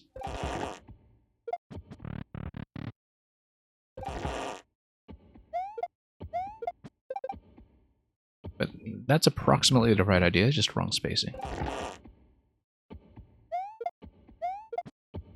Okay.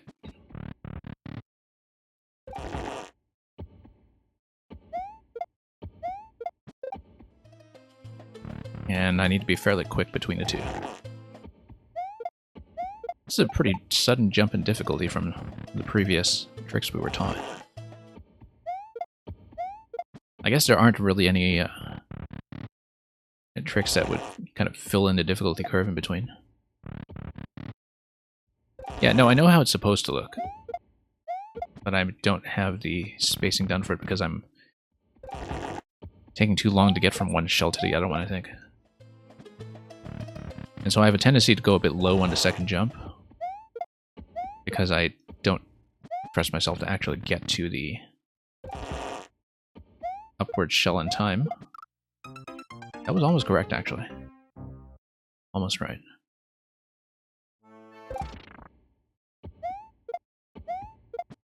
Nope. Yeah, because I don't have much time to build momentum here, so I kind of need to jump up like that. Matt enjoys bread. Welcome. Hope you've been enjoying your daily bread. Oh, no, that's right. We just hugged the wall a little too early. I need to go straight up and get the second shell. Okay. No, let's release that.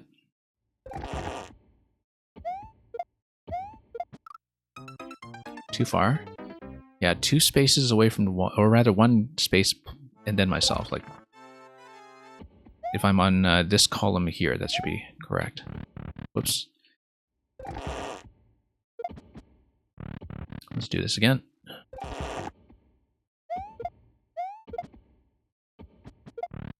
Yeah, there was one attempt where I nearly got it. I just needed to not have too much forward momentum going into that. No. So I stand here. I just need to jump straight up, really.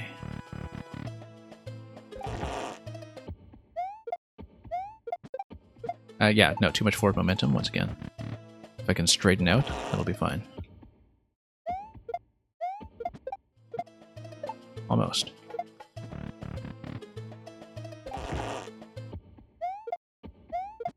Nope, still going forward a little too much. Nope.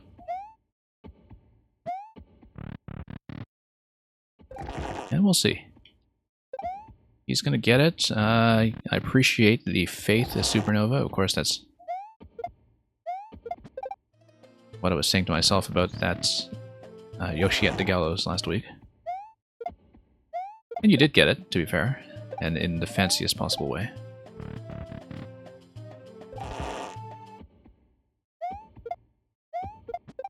Nope.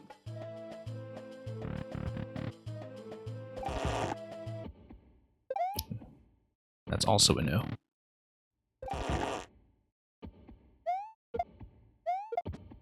Yeah. Now, if I can just position myself accurately in the very limited amount of time I have available after the up throw, we can do it. It's just that getting into this position is the hardest thing.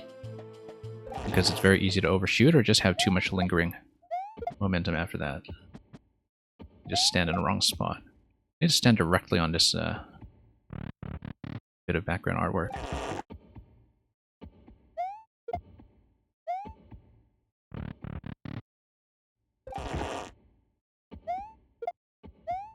Yeah, I know the space I'm aiming for. It's more that I am carrying too much momentum forward with me. And also the fact that you kind of have to do the up throw forward into this is throwing me off a bit, because I can't just, you know, stop in one place. I wonder if I can just up throw it here, grab left, and then up throw it again. And that would work better than what I'm doing. No. Yeah, it's difficult to find a place to stand. And I'm standing too far to the left. You can see from all the death markers there that I'm hardly alone in this. Nope, that's not quite right. Much too high. Much too far to the right, rather.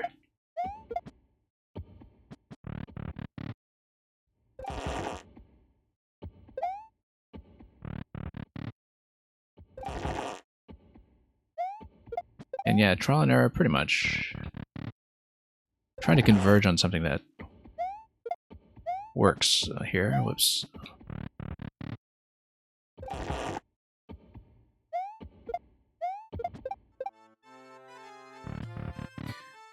The up throw was a little too far to the right, but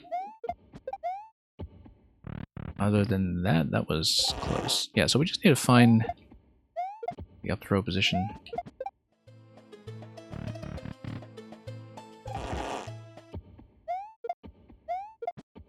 Nope. Yeah. It has to be right here or so. No. It needs a much fuller jump than that. I'm actually releasing the up throw too early, I think. It needs to be at the peak of my jump.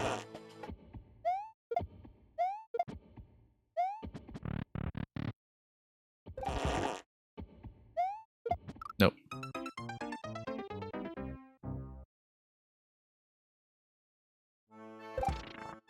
A highlighted message? Yeah. Definitely the highlight of my day.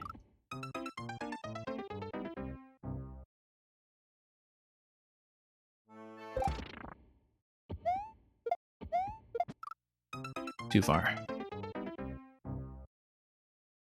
I could have done it if I had the correct position off the second shell. Yeah, I'm clearly up throwing too low. I need a bigger jump into that. Oops.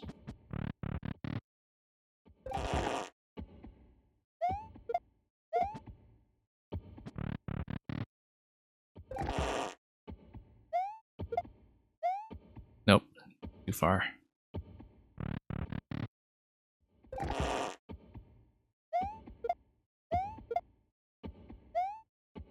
Anyway, showing off my juggling skills. No, not really.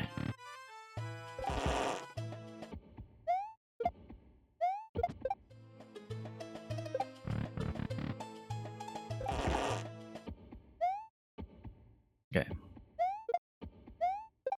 No. Yeah, maybe if I do stand here... No. I kind of need to jump into precisely the tile that I want, and then... It's a little difficult to do that. I think the idea is that I need to jump into this throw, but we have done it before. But if it were more convenient to stand on the right of this shell without overshooting...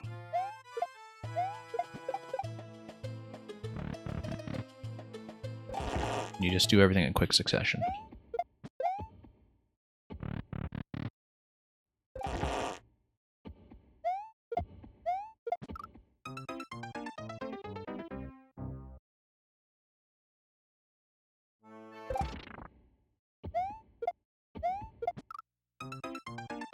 And yeah, it just takes a bit of drilling until we manage to get it. Trying to do several of these in a row is the main thing that would worry me about bringing in this into a real Kaizo situation. Like a non-training Kaizo situation. This is perfectly real, of course.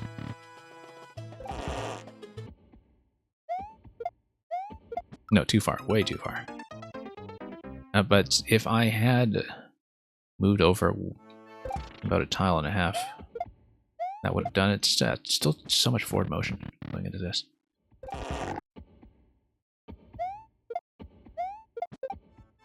Yeah, the third column from the right. I know what you mean. I've been aiming for that position all along. It's just that my aim is poor.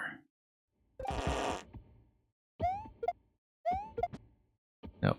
Yeah, because it's like right here, right? Or something like that.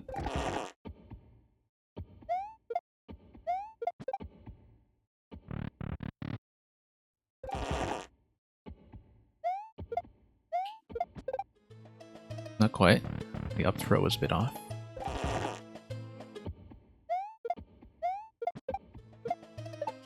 Well, you see, Supernova, as far as the aim in the men's room goes, I normally don't have to deal with two projectiles at once.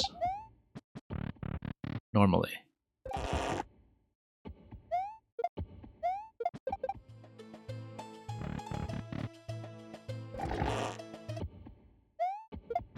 Whoops. Nor is the idea to jump in the air and get it all over the walls.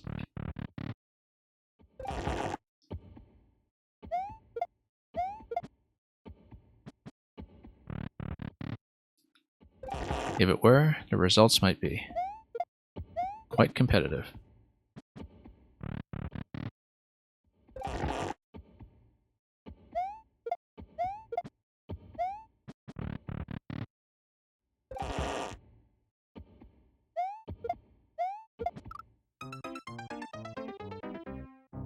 You see, because we've been occasionally dying to the shell, I can't even set a condition of, oh, I'll just proceed until timeout. Because I'm not timing out, I'm just dying.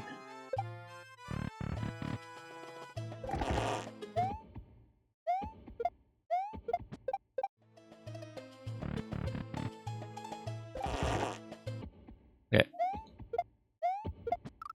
Nope, too far.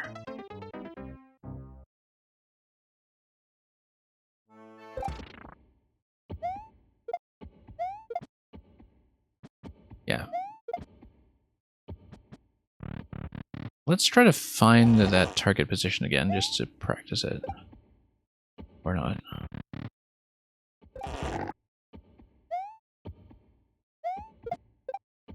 Yeah, that's going to be too close. I need to make sure the second jump is totally reliable. Yeah, this column right here is what I want. Yeah, one jump straight into the other. That's... I'm perfectly aware of that. That's why I'm having trouble stopping my momentum so I can actually go straight up, right? Or, I mean, I just can't rely on doing that. I have to be able to do a kind of forward-moving shell jump, and almost got it.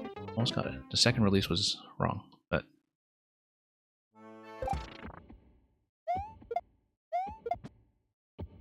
Yeah. No, because I have a habit of doing tons of mid-air adjustment instead of really committing to a direction. I tend to kind of back up and swivel back and forth. And that's just a habit of how I play platformers in general, right? That, you know, whenever I played standard traditional Mario, I would constantly be correcting myself. Nope.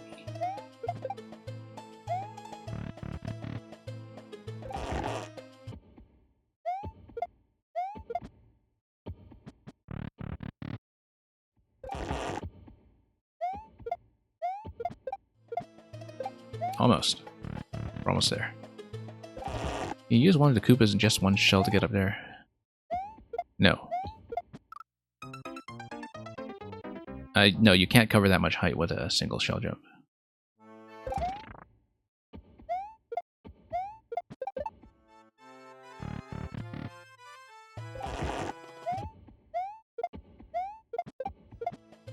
Almost. We're getting to grab. I'll need a correcting myself strategy in a lot of real Kaizos, yeah. So, like you were saying, possibly it's not a bad thing, but...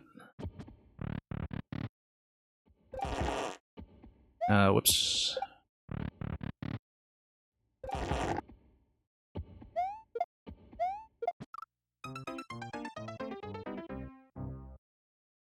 Well, we're getting decently close. I am getting to shell grab a few times now.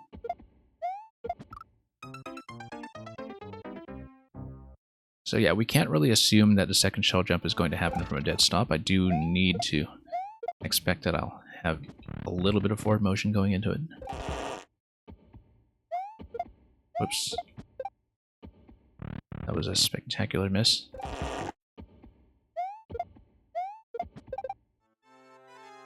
Throwing too soon, I think.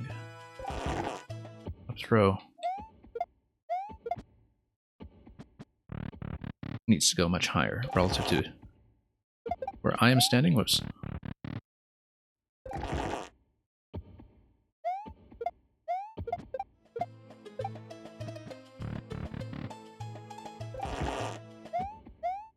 No, let's redo this.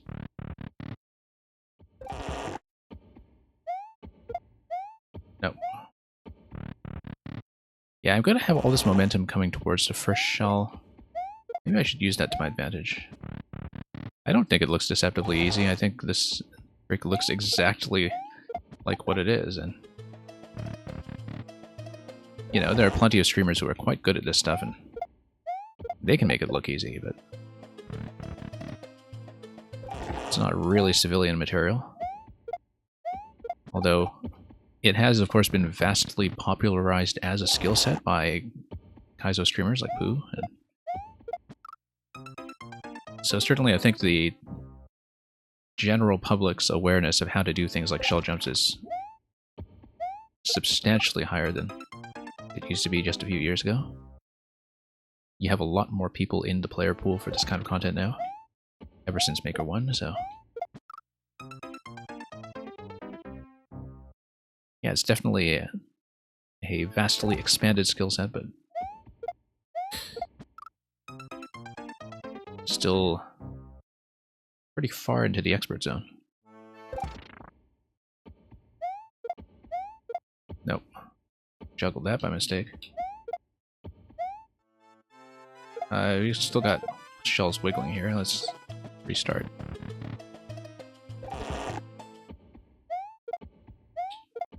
Nope. Too late. Need to be very fluid about this. Whoops.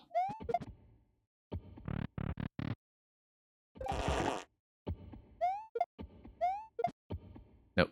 I could have done it, actually, if I just landed on shell.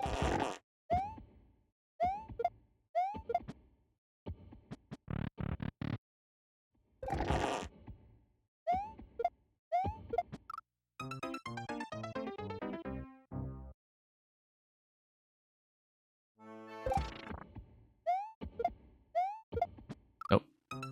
Got squashed by both of them at once. Although the one falling wasn't actually going to do any harm. Nope. And Leo X or Leox, there are a lot of levels nowadays where your jaw literally drops onto the floor like Delirium Trigger or Insomniac Impasse. I'm not aware of either of those, so thanks for mentioning those. I will look those up.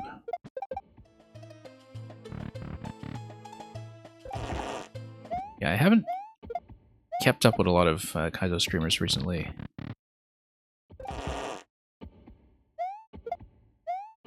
But obviously it is still very much a developing scene. I think the main Kaizo streamer I do manage to catch these days is Beachin. Beachin used to stop by here quite a bit, in fact. Back when our schedules aligned a lot better. Yeah, I can permit you. We normally block links automatically because of ad spam, but... sorry, let's actually get your name in here.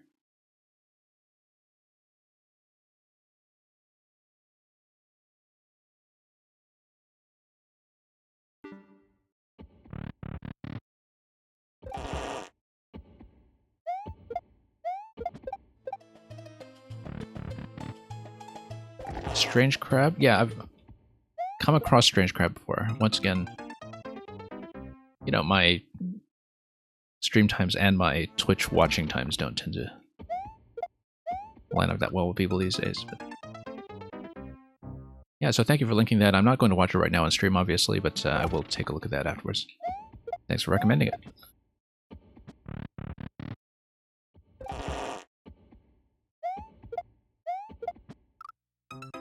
Yeah, it seems like there's, with Mario Maker, constantly this rotation of people that I don't necessarily know. Especially in things like the Team Shell scene and such, where I don't keep up with too much of the content as a player. No, almost. Almost got a shell catch on that. Not quite.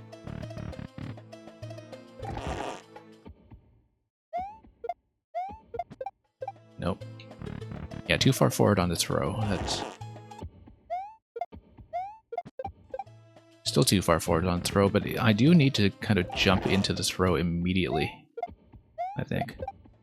Nope, that was correct. That was correct. We just corrected poorly. Have I joined Team Shell? I have not. I don't have a scoreboard there or anything. I've only played very few Team Shell levels. I've cleared a few up to difficulty 2 or 3 or something, but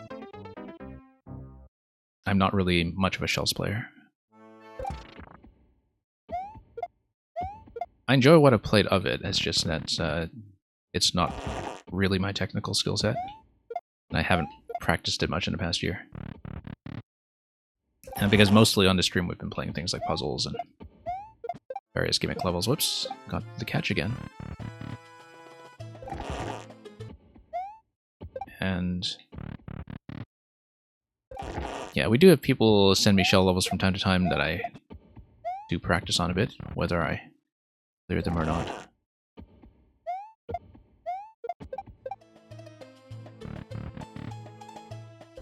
But it is one of those things that I just haven't had much time to work on. Okay, just trying to lose some progress here. Nope. No.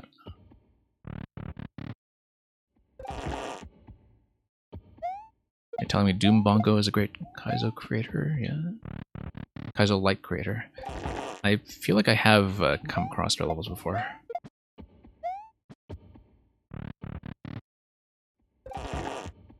Okay. Too close. Yeah, we got to catch a few times. It's just that when I do get the catch, I tend to get surprised by that and react a bit too late. Nope. Almost. The throw wasn't quite right, but yeah, if I had a bit less lag time between the two shells, that's one of the things I should be correcting for.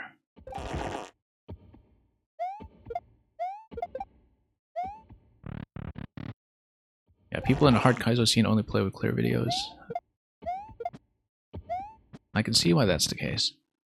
I don't really do the clear video thing much here because mostly I play puzzles and other things where, you know, it's kind of important to go in totally unspoiled, but of course I'm not doing anything that requires very specific time-sensitive technical tricks, and that's just a totally different ballgame, totally different expectations.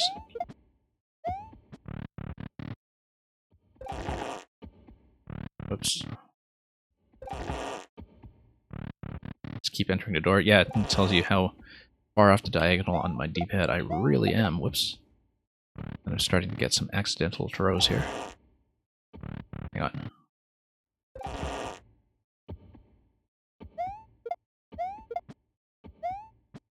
You're saying also when you upload a super difficult level, you probably already are pretty famous. Yeah, because otherwise, you know, you don't necessarily have a player base that trusts you, right? I think people's willingness to grind through a super hard level does depend quite a bit on the maker's credibility in terms of just the visibility of that level in the first place and the clout associated with it. I'm kind of slipping here. Let's see. And yeah, I know what you mean by pretty famous. We have a pretty good sense of scale for that. Like, you know, people who have name recognition in the Shells community. And that's true of most of the subfields of Mario Maker as well. That's, like, when you play enough in a given sphere, people will have reputations that precede them. Okay, let's do this again. You know, be it trolls or precision or puzzles or anything else specialized like that.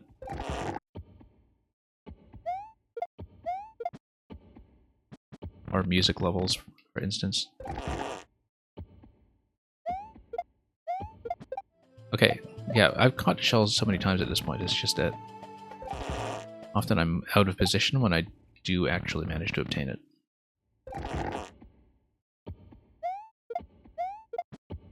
No.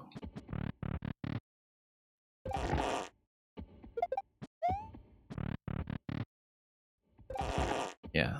I'm not really refining what I'm doing, that's the thing. And as I've often observed in the past, that one of the things that really does distinguish a great Kaizo player is how quickly they learn. And how quickly they can get things to operate consistently, right? So you can get more time on later tricks in the level just by fixing mistakes that stay fixed. And when I do watch people who are really good at things like shells, that's the thing that jumps out at me about the way they play, is that when they make corrections, the corrections stick.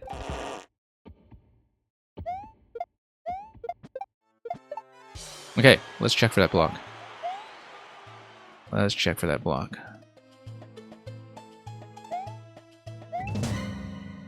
Okay. Just that one, right?